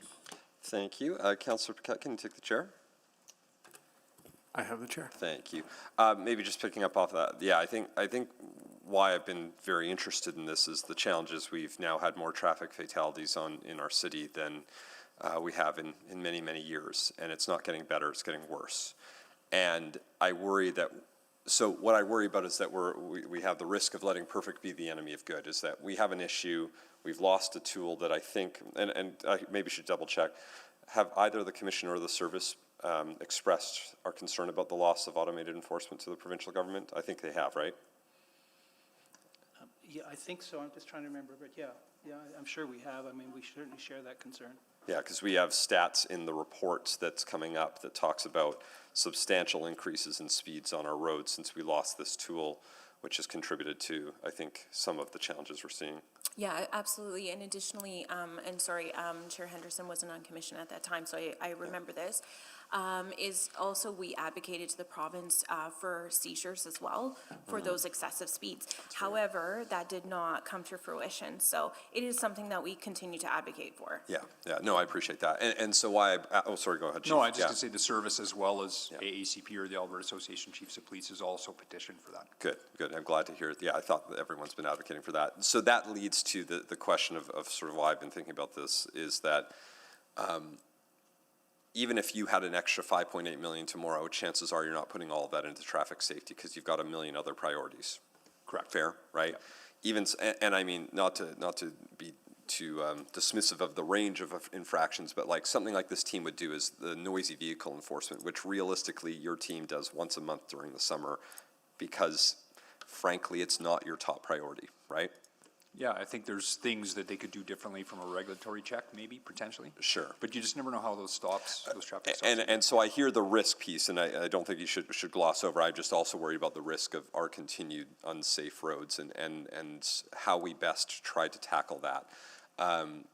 Have you heard from Calgary? I mean, they've had their team now. I think they're getting close to 7 months in. Have you heard from Calgary Police Service? Like, I don't know if you had any discussions with them about if they've seen the same issue with Calgary bylaw officers doing that work, or if I think they're still seeing the same trends that we are. Okay. I just became aware of that Calgary team recently through the media, but I haven't actually had that conversation with them. But they're seeing the same trends in terms of increasing risky behavior from drivers as well as fatalities. Yeah, and what I guess what I'm specifically wondering about is, have you, maybe because you've only just made it aware, I don't know if Calgary Police has shared any information of have they had to supplement the work of that bylaw team, or we don't know enough yet at that point? I don't know, Mayor, Yeah, sorry. okay, that's okay, yeah, and I guess the follow-up is, even if we're in a situation where EPS has to then respond to, let's assume we start this team and EPS has to respond, in my view, that's probably, like, it's quote-unquote extra work, but it's work that's probably good, because we're getting somebody,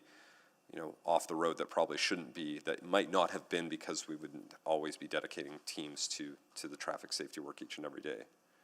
Yeah, and I think it just comes down again to our ability at the time, based on what's going on. Yeah, if so we're available with. So like with transit safety, we have to make sure there's coordination, we have to do all of that work. I because I appreciate the questions from Councillor Rutherford, I just want to make sure, like, I'm asking the question of what causes more harm right now, not addressing what seems to be a significantly growing issue on our streets, and we're now nowhere close to Vision Zero. And maybe, sorry, I feel like that's a leading question the way I just phrased it, but I feel like there's a major problem we have on our streets that cannot be only solved by your teams. Is because of that, recognizing the risk you've identified, is that a reason not to advance the team, or is it rather just something you want to make sure we're working on if we were to advance the team? Yeah, I think it's the second part, and there's different things that could occur out of this. Yeah. Right? Is it peace officers under the city? Are they under the police service? I think there's some opportunity and some things we can look at that dedicate resources into that work, but just ensuring that we're doing it appropriately. Okay, thank you. That's helpful. I don't have enough time to ask any more questions, so I'll take the chair back. I return the chair. Thank you, but it looks like Councillor Paquette is ready for questions. Go ahead. Well, thank you. I will return the favor. But so, to administration, just looking at the financial impact of that disbursement, which one are we looking at in the service package impacts? Is this the TPO optimal deployment or the community standards POC?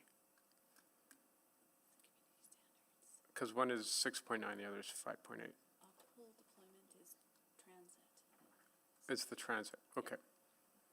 Okay, got it. So what we're talking about then would be the community standards peace officers? Yeah, okay. 5.8 million. All right, so that's 5.8 million. So do we know the real world dollar impact on an average home of that amount? Because that looks like it's a 0.25% tax change. That might be a great question if the motion gets put on the floor, which I think it will, but we're not. It's in the report. Oh, so I get it. I'm just, I think I don't want to get too far into debating the motion. That's a great question, but I think we wanted to more ask questions of our experts while they're here. I think that motion's not on the floor yet to debate. Watch for the twist. Okay, I'm ready for the twist. Okay. Thank you.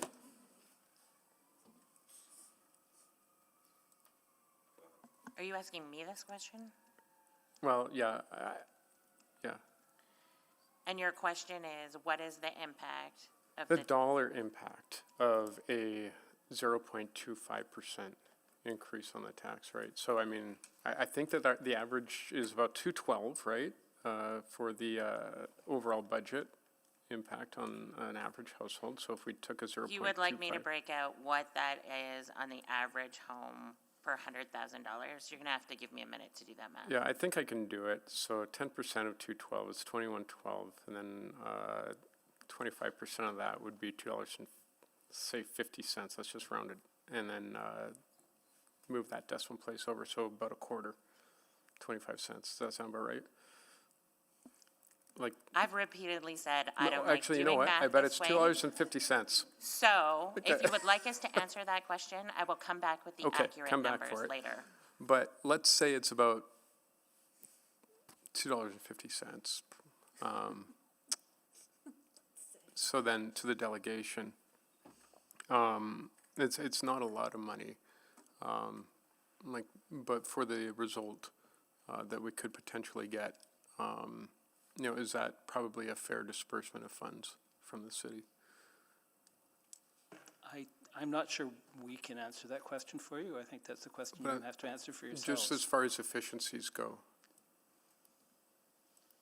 Because otherwise, like, I don't know how we would handle this, just without putting that money in the peace officer funding.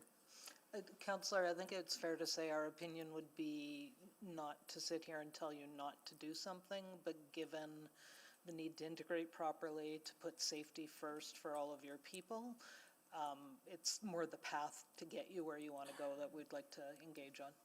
Yeah, okay. Because the challenge here, I think, that's not being spoken is like spooling up the peace officer contingent, or would that money be better put into EPS and EPS takes over that? But from what we've heard, it seems like that would be a challenge according to your priorities.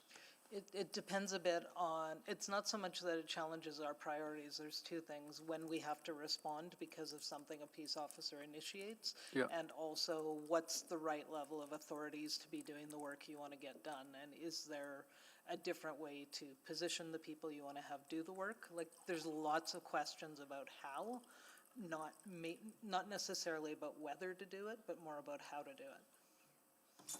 Right, okay. So,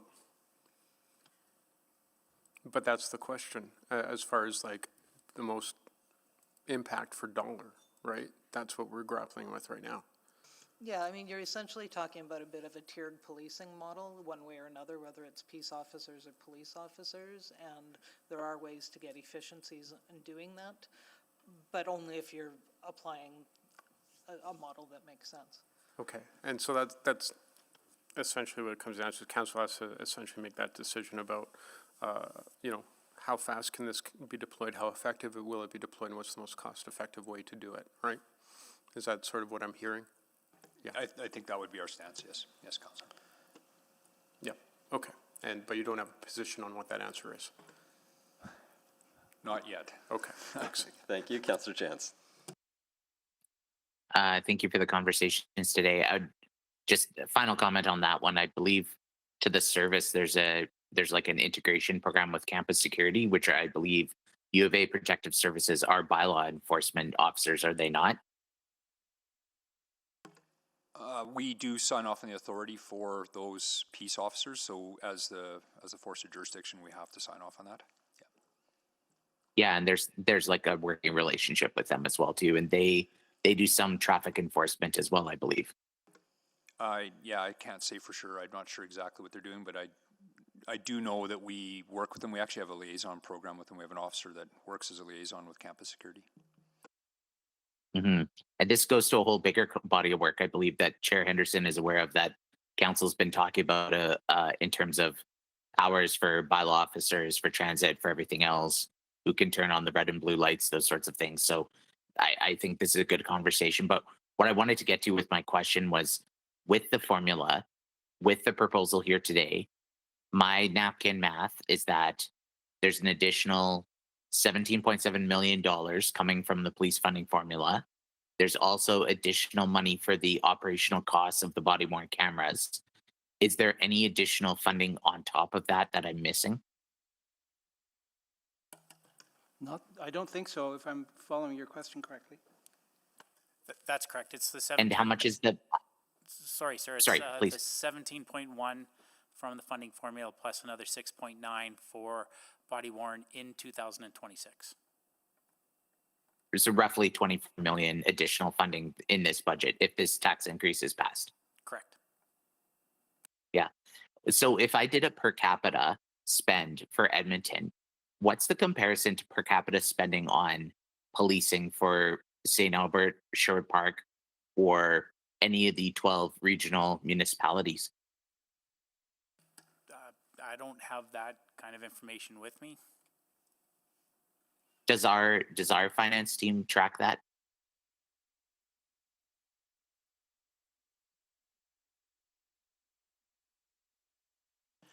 It's a hard comparison because they're all under the RCMP.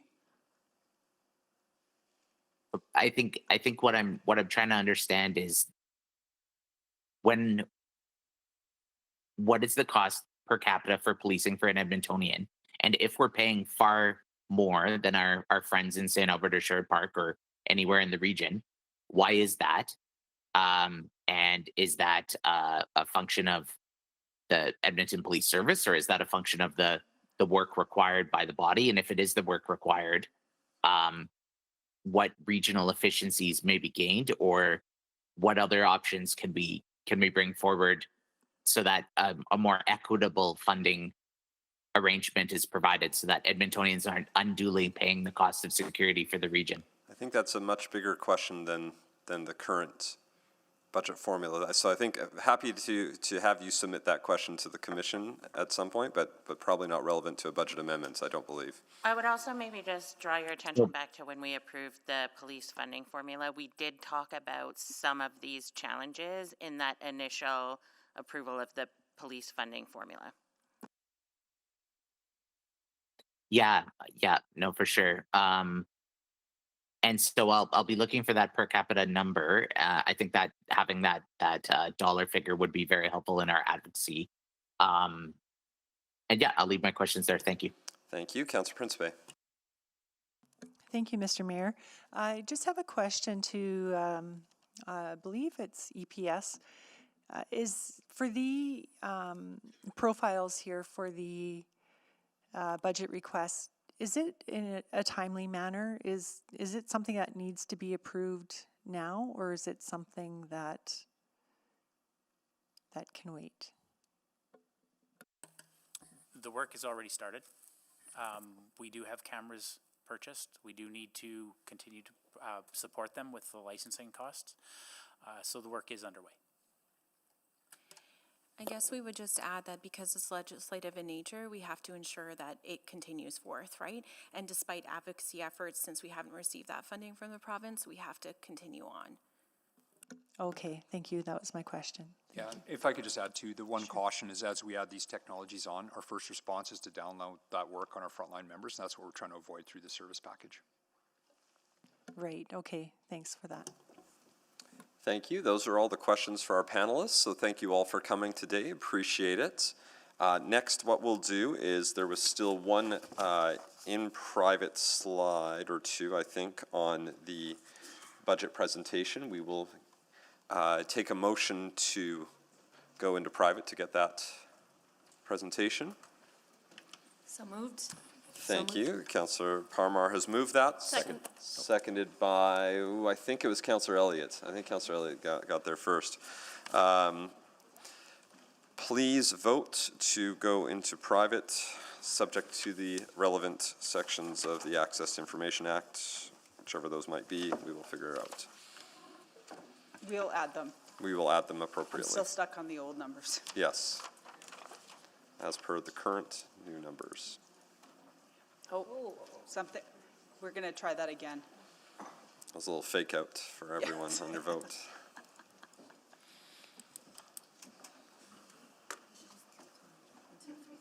Nope.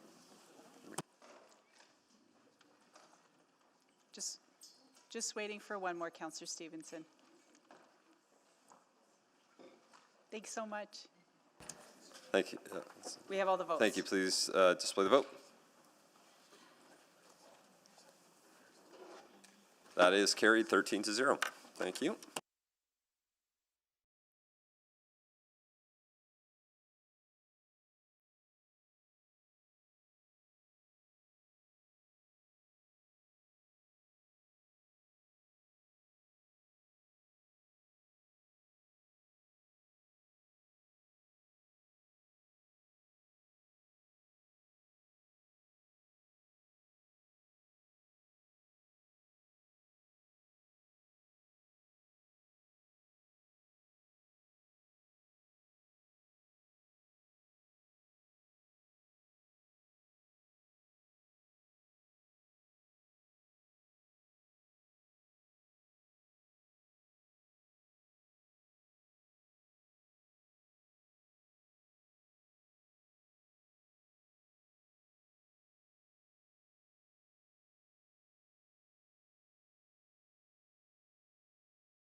We are live, Mayor Neck. Thank you very much. So we have had our in-private discussion. So with only 20 minutes to go, I think the best thing that we might want to do right now is if folks have questions, maybe we can do upwards of one round for anyone that needs it to ask questions of what you think might be valuable to help inform whether you're going to make an amendment on something at all. That would be my preference of using this available time. Obviously, 20 minutes, we can't do it all unless folks only have like 1 or 2 minutes each. Yeah, let's, no, I think I'd rather get everyone ready for their amendments so that we can start with those tomorrow. So if you have questions that would inform whether you're going to make an amendment, this would be the time to click on. This isn't to debate specific amendments because they haven't been made yet. It's not to ask more general questions. This would be if you have questions that would help you inform whether you want to make an amendment. Please click on. Councillor Parmar. Hi there. I just had a question in regards to one of the unfunded service packages, which is the Enoch Cree Nation White Mud Drive upgrade. And I'm trying to understand in terms of which buckets they could be funded from. And so in regards to our last conversation, I'm just trying to figure out, is there an opportunity to make a motion and not know where that dollar amount comes from? No. No, you have to tell us a funding source for every item that you want to spend. So right now, your options are tax levy, and they are the unallocated EPCOR dividend in financial strategies.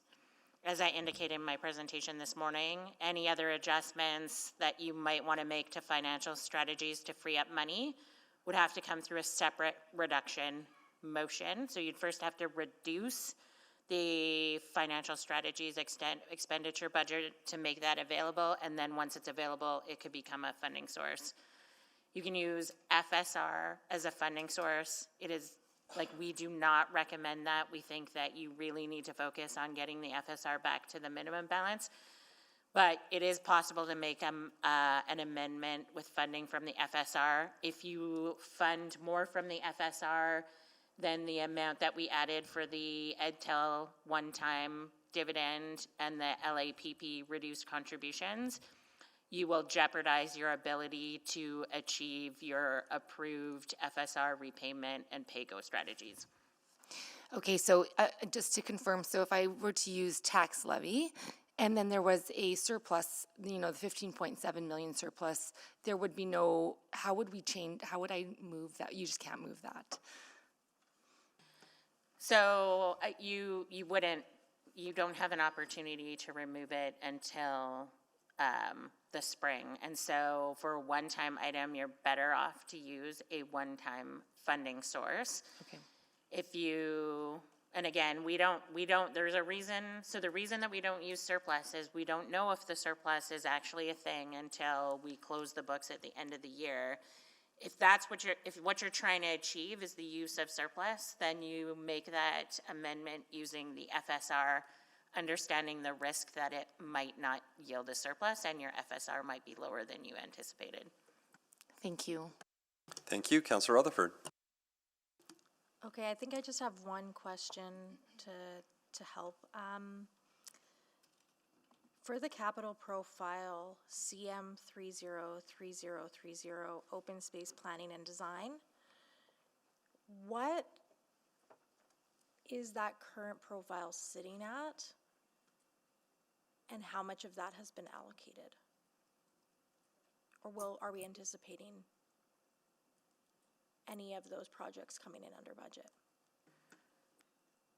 Hi, Councillor Rutherford, Nicole Wolf, Building Great Neighborhoods. I'd have to get the exact allocation. I don't have that level of detail. The amount of money that's left in 3030 has been the planning and design for the school accelerator program and its sites. And until we actually tender and work through planning and design, I can't actually tell you whether things will be on budget or under budget. And I'd have to look at what the other projects in there fundamentally are. Because we would have tendered some for 2025 because we did a budget adjustment in previous SOBAs for the accelerator. Yeah, the planning and design has been tendered. Whether there's extra there or not, I don't have that level of detail with me right at this moment in time. So I guess one of the questions, just broader general, is when we have a composite profile, we kind of approve these composites and there's a list, but there's no real line of sight of like where those are sitting at.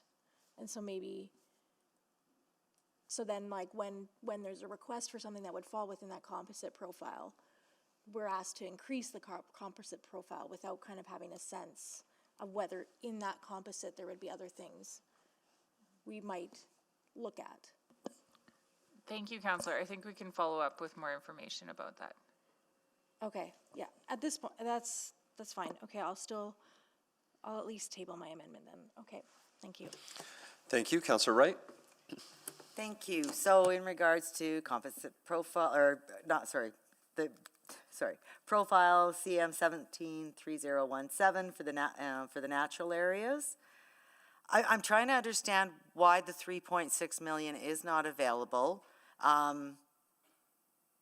Because we approved 6,500 for 23-24, and now we're in almost 2026. So, yeah, why isn't it available? And if it wasn't used for acquisition, maybe we need to revisit that. So, Councillor Wright, I did send an email this afternoon just with a little bit of an update to provide a bit more clarity. So that 3.6 million is what we're holding to accumulate funds so that we can do land acquisition. Like, that's a minor amount. So it is possible for that money to be reallocated. It's not recommended. We've, since 1999, been using this reserve to acquire lands. Okay, but so the funds were for 23-24, and I'm looking at page 131 in attachment 2, and it says the 2024 ending balance was 9.6 million. So was that not used in 23-24? I guess maybe just want to clarify that the ending balance of something can be different than the balance available for allocation after you've committed amounts. So if you're looking, for example, at a reserve, we may have amounts in the reserve that have been allocated, but where the expense hasn't been incurred. Okay, so then if the expense, so if the land that was looking to be acquired for 23-24 for that 6.5 million has not yet been acquired, is there still anticipation of that land being acquired? Or, like I said, is that something that we should revisit and release some of that funding? Councillor, it's Ken Snyder, branch manager. Yes, you are correct. That is just in the process of being acquired. So those funds do still need to be held so that we can acquire those properties. It is in process. So then what was the other funds used for, like from that 9.6? If we're still holding 3.6 aside for those other land purchases, we had 9.6 million in there in 2024. Is funding being allocated to something else besides the CM 173017? No, Councillor, I think my notes here, we have, we're holding about 6 million for that acquisition in process. And so this profile and reserve has only been for acquiring land. Right, but at the end of 2024, there was over 9 million, at which time supposedly the 6.5 million was supposed to have been used. So even if it wasn't used because there was a chunk of about 4,500 taken out in 2025. So if that 4,500 was part of the 6,500 that was supposed to be used, we would only be needing to hold back 2 million. Councilor, this is Harm speaking over Yeah. here. We'll figure out what the funds are being held for and how they've been used. I do know into the reserve you get 1 million of tax levy going in every single year. Yeah. And a large portion of that is used to pay for the debt servicing on prior land acquisitions. The rest of it is allocated towards that capital project that you're referring to. I believe there's forecasted to be $3 million and around that amount remaining in the reserve at the end of 2026. That right now, my understanding is that they are like allocated for future land purchases that we have in the docket. So it's not unavailable money. It's allocated for a purpose, and I think that's what Kent is highlighting here. But we can go back and get some more details to confirm that. I would appreciate that, because yeah. Okay, and that's all I have. Thank you. Thank you. Councillor Salvador. Yeah, thank you. Maybe just to close the loop on that, so that's everything for the natural area reserve. For the parkland purchase reserve, appreciate I asked some questions around opportunity to fund the River Valley Trail strategy through that. So my understanding is that there's no specific provision that prevents us from using the parkland purchase reserve. It might not be how we've used it in the past, but there's nothing preventing us from doing so, correct? That's correct. We'd need a motion for that. That fund or that reserve is where we put money in lieu of municipal reserve to do land acquisition of River Valley and Ravine lands. So this would be reallocating it to a strategy. Okay, great. But no policy change would be required for that, or amendment? No. No. Okay, great. No Quick question on, so Argyle Velodrome. Just want to understand the extent of conversations that have been had with external organizations, and at this point, we're confident that there's no viable option for repurposing or sale? I think the point around the decommissioning of the facility is that it's nearing end of useful life, and so there's a significant maintenance deficit on it, and it would need to be upgraded. And in terms of asset management, we're not recommending investing more dollars into the old facility. Right, and I wouldn't be, I guess my question is not about us reinvesting dollars into it. Have we explored whether or not there's external interest from other organizations to take on that asset? I'll see if any of my team or community services wants to weigh in. Councillor, it's Roger Givney from Community Services. The Argyle Velodrome Association first came forward in 2007 looking to build a new building because of the condition of the facility and that it was outdoors and concrete and the wrong distance at 330 meters. So since 2007, they've been looking to replace the facility. At the end of the day, we decided to include the track inside the new Coronation Center. And there really is no other users for it. They want to consolidate. They need to consolidate the programming and sorry, just to jump in, the new facility. I guess I'm asking, have we explored any external organizations beyond the Velodrome Association? I think Juventus is interested in leasing or has leased the property and is interested in turning it into a soccer pitch once the facility is removed. And then they would maintain that as part of their lease. Okay, thank you. Just closing the loop on the question I asked previously about the infill liaison team and the opportunity to fund that through the planning and development business model. I'm looking for clarity. Is a policy change required or not? Is an adjustment possible even through the procedures side of that? So if council directed this, it would be a change to the procedures. The policy outlines the money is to be used for review, approval, and inspection services, and it's the procedures that go into further detail. It isn't something that administration would recommend, but it is possible to amend the procedures should council direct that team to be funded from the model. Great, thank you. I did just have a question for, I guess it would be for ETS, just around the bus cleaning service delivery model. I'm just trying to understand what potential risk there is if we don't move forward with the bus cleaning service delivery model. I know the profile had flagged potential OH&S related risks or legal risk. Is there anything that can be shared there? Yeah, in general, just decreased cleanliness. I know perceptions of safety are tied to cleanliness, graffiti, vandalism, things like that. So it all kind of ties in. I'll just ask Carrie if she wants to elaborate any further.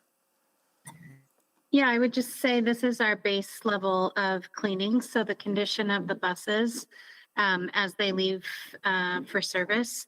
So that quality of cleaning obviously would be deteriorating and the rider experience would be negatively impacted. On the OH&S side, it would be the experience of the staff and the operators that are operating those buses. And I'll just flag with the lack of renewal and an aging fleet, the condition of the buses will also contribute. So extra cleaning is really helpful. Okay, and my final question, actually the exact same question, but for DATS. Yeah, on the DAT side, there's a lot of risks around not meeting council's directed service standard of a 98% accommodation rate. So we've had between 7 and 8% growth in trip volume year over year. We've now far exceeded our pre-pandemic trip levels.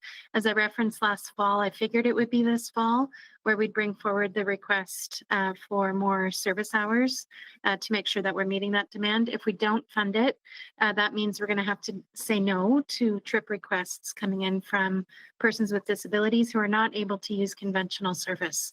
So that introduces a lot of different risks. Thank you, Councillor Stevenson. Thank you. We have a wonderful problem of having many new parks coming online, which is great news. I just wanted to confirm there's often a concern around equity of service between different parts of the city. I'm looking at the operating costs for O'Damon Park, Michael Fair Park versus Mary Burley Park. Can I just have confirmation that it's a similar service level in each of those parks? This is just based on an area? Probably to Mr. McEwen. I'm going to hand that right over to Caitlin, who helped with the OICs in those particular parks. Great, thank you. Hi, Councillor Stevenson, up here. The operating impacts of capital are based on the assets in each one of those parks. So depending on how much turf, how much hort, whatever different types of furniture or assets that are put into there, that's how the OICs are calculated based on those. Okay, and all of them include washroom attendants for the new washroom? Anywhere that there's going to be a public washroom that's there, it does include washroom attendants for those locations, and would also be, so the same level of service would apply for turf or for horticulture, but anywhere that has a permanent public washroom would have a public washroom attendant there within the 7 days a week. Great, so again, same service level, just different assets that are being maintained? That's correct, yeah, so they're not like for like or equal in terms of size or complexity of what type of assets are there. They're really indicative and based on the costing and based on what's there. I had understood that landscaping was maintained by the contractor for the first 18 months. That would be for Warehouse Park. So Warehouse Park has a warranty period of which that the contractor is managing that one for Warehouse. So then do we need the full costs in the costs in the OICs for O'Damon Park are strictly for the on the Parks and Road side, or strictly for the washroom attendants. Okay. And so then that warranty period is baked into that. That'll have to be shown up and looked at in the 4-year budget. Okay, so more to come in terms of operating for that, but not necessarily for the other two. So right. Michael Fair and That's right. Mary Burley. Okay. Again, grasping at straws. So with the velodrome, so it sounds like there's someone interested in leasing this space. Would we ever consider leasing it to them as is and then discounting their lease based on the cost it takes them to remediate the site for their use? So I'm going to look to see if anyone else can back me up, but the odds are that you are not leasing that at a high enough cost to be able to do that anyway. And they're really, I'm not sure there's enough demand for use of it as a velodrome. I'm not sure the organization that would lease it would have the capacity to be able to take on the obligation. Mm-hmm. And again, did we get some further information about the risk that it poses, public safety risk? I think what we've been talking about, the bigger risk is the financial risk long-term of having to invest more money in maintaining an asset that's at end of life. And I think I'm not thinking about maintaining it. I'm thinking about the risk of letting it run to ruin.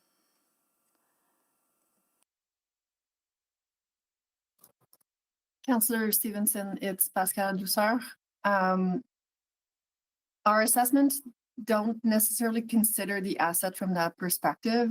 As a city, as a knowledgeable and responsible owner, we would always look to secure our sites. And so there's definitely costs that would be incurred to ensure that the site remains safe and doesn't pose a risk to the public. Not so much about the infrastructure, but what could happen within the site if it was misuse or if there were issues kind of related to that. And so I don't think there's a high safety risk related to the infrastructure degrading itself. It's more about misuse of the space. And if I may add, Councillor, we have as a municipality an obligation to keep our public spaces in a reasonable state of repair. So if the thought is just do nothing and, you know, fix issues as they arise, it does create risk if you have a deteriorating asset that's constantly needing attention. Yeah, I'm just thinking of, and sorry, I'm gonna, is it Land's End? What was that bridge, the structure near Fox Drive? End of the World. End of the World, not Land's End. Again, it seems like we took a different approach there, but I'll leave it there for now. Thank you. Thank you. There's still two more councillors with questions, so we won't extend. What I'll do is just for tomorrow, what will happen is we will start tomorrow morning at 9:30. We will finish up with this round of questions for anyone who has questions of clarifications for amendments. Once that is done, we'll do a quick process review with the clerks, but I believe what will likely happen tomorrow is immediately upon completion of those questions is we can start putting forward our amendments. So if there are others who haven't asked questions on that list and you think of some by tomorrow morning, you can come in, click on the board, but be ready to make your amendments tomorrow morning within probably the first 30 minutes of the meeting. This is a great opportunity. I know many have already been submitted to the clerks, so thank you for doing that. If this conversation has affected anything you need to do, please take a few moments and engage with city admin and the clerks to make any modifications or amendments. But at this point, I think it's fair to assume we can start making amendments by about 10 o'clock in the morning and then potentially start debating them right after. We have that time. So with that said, we are on recess until 9:30 a.m. tomorrow morning. Thank you, everyone.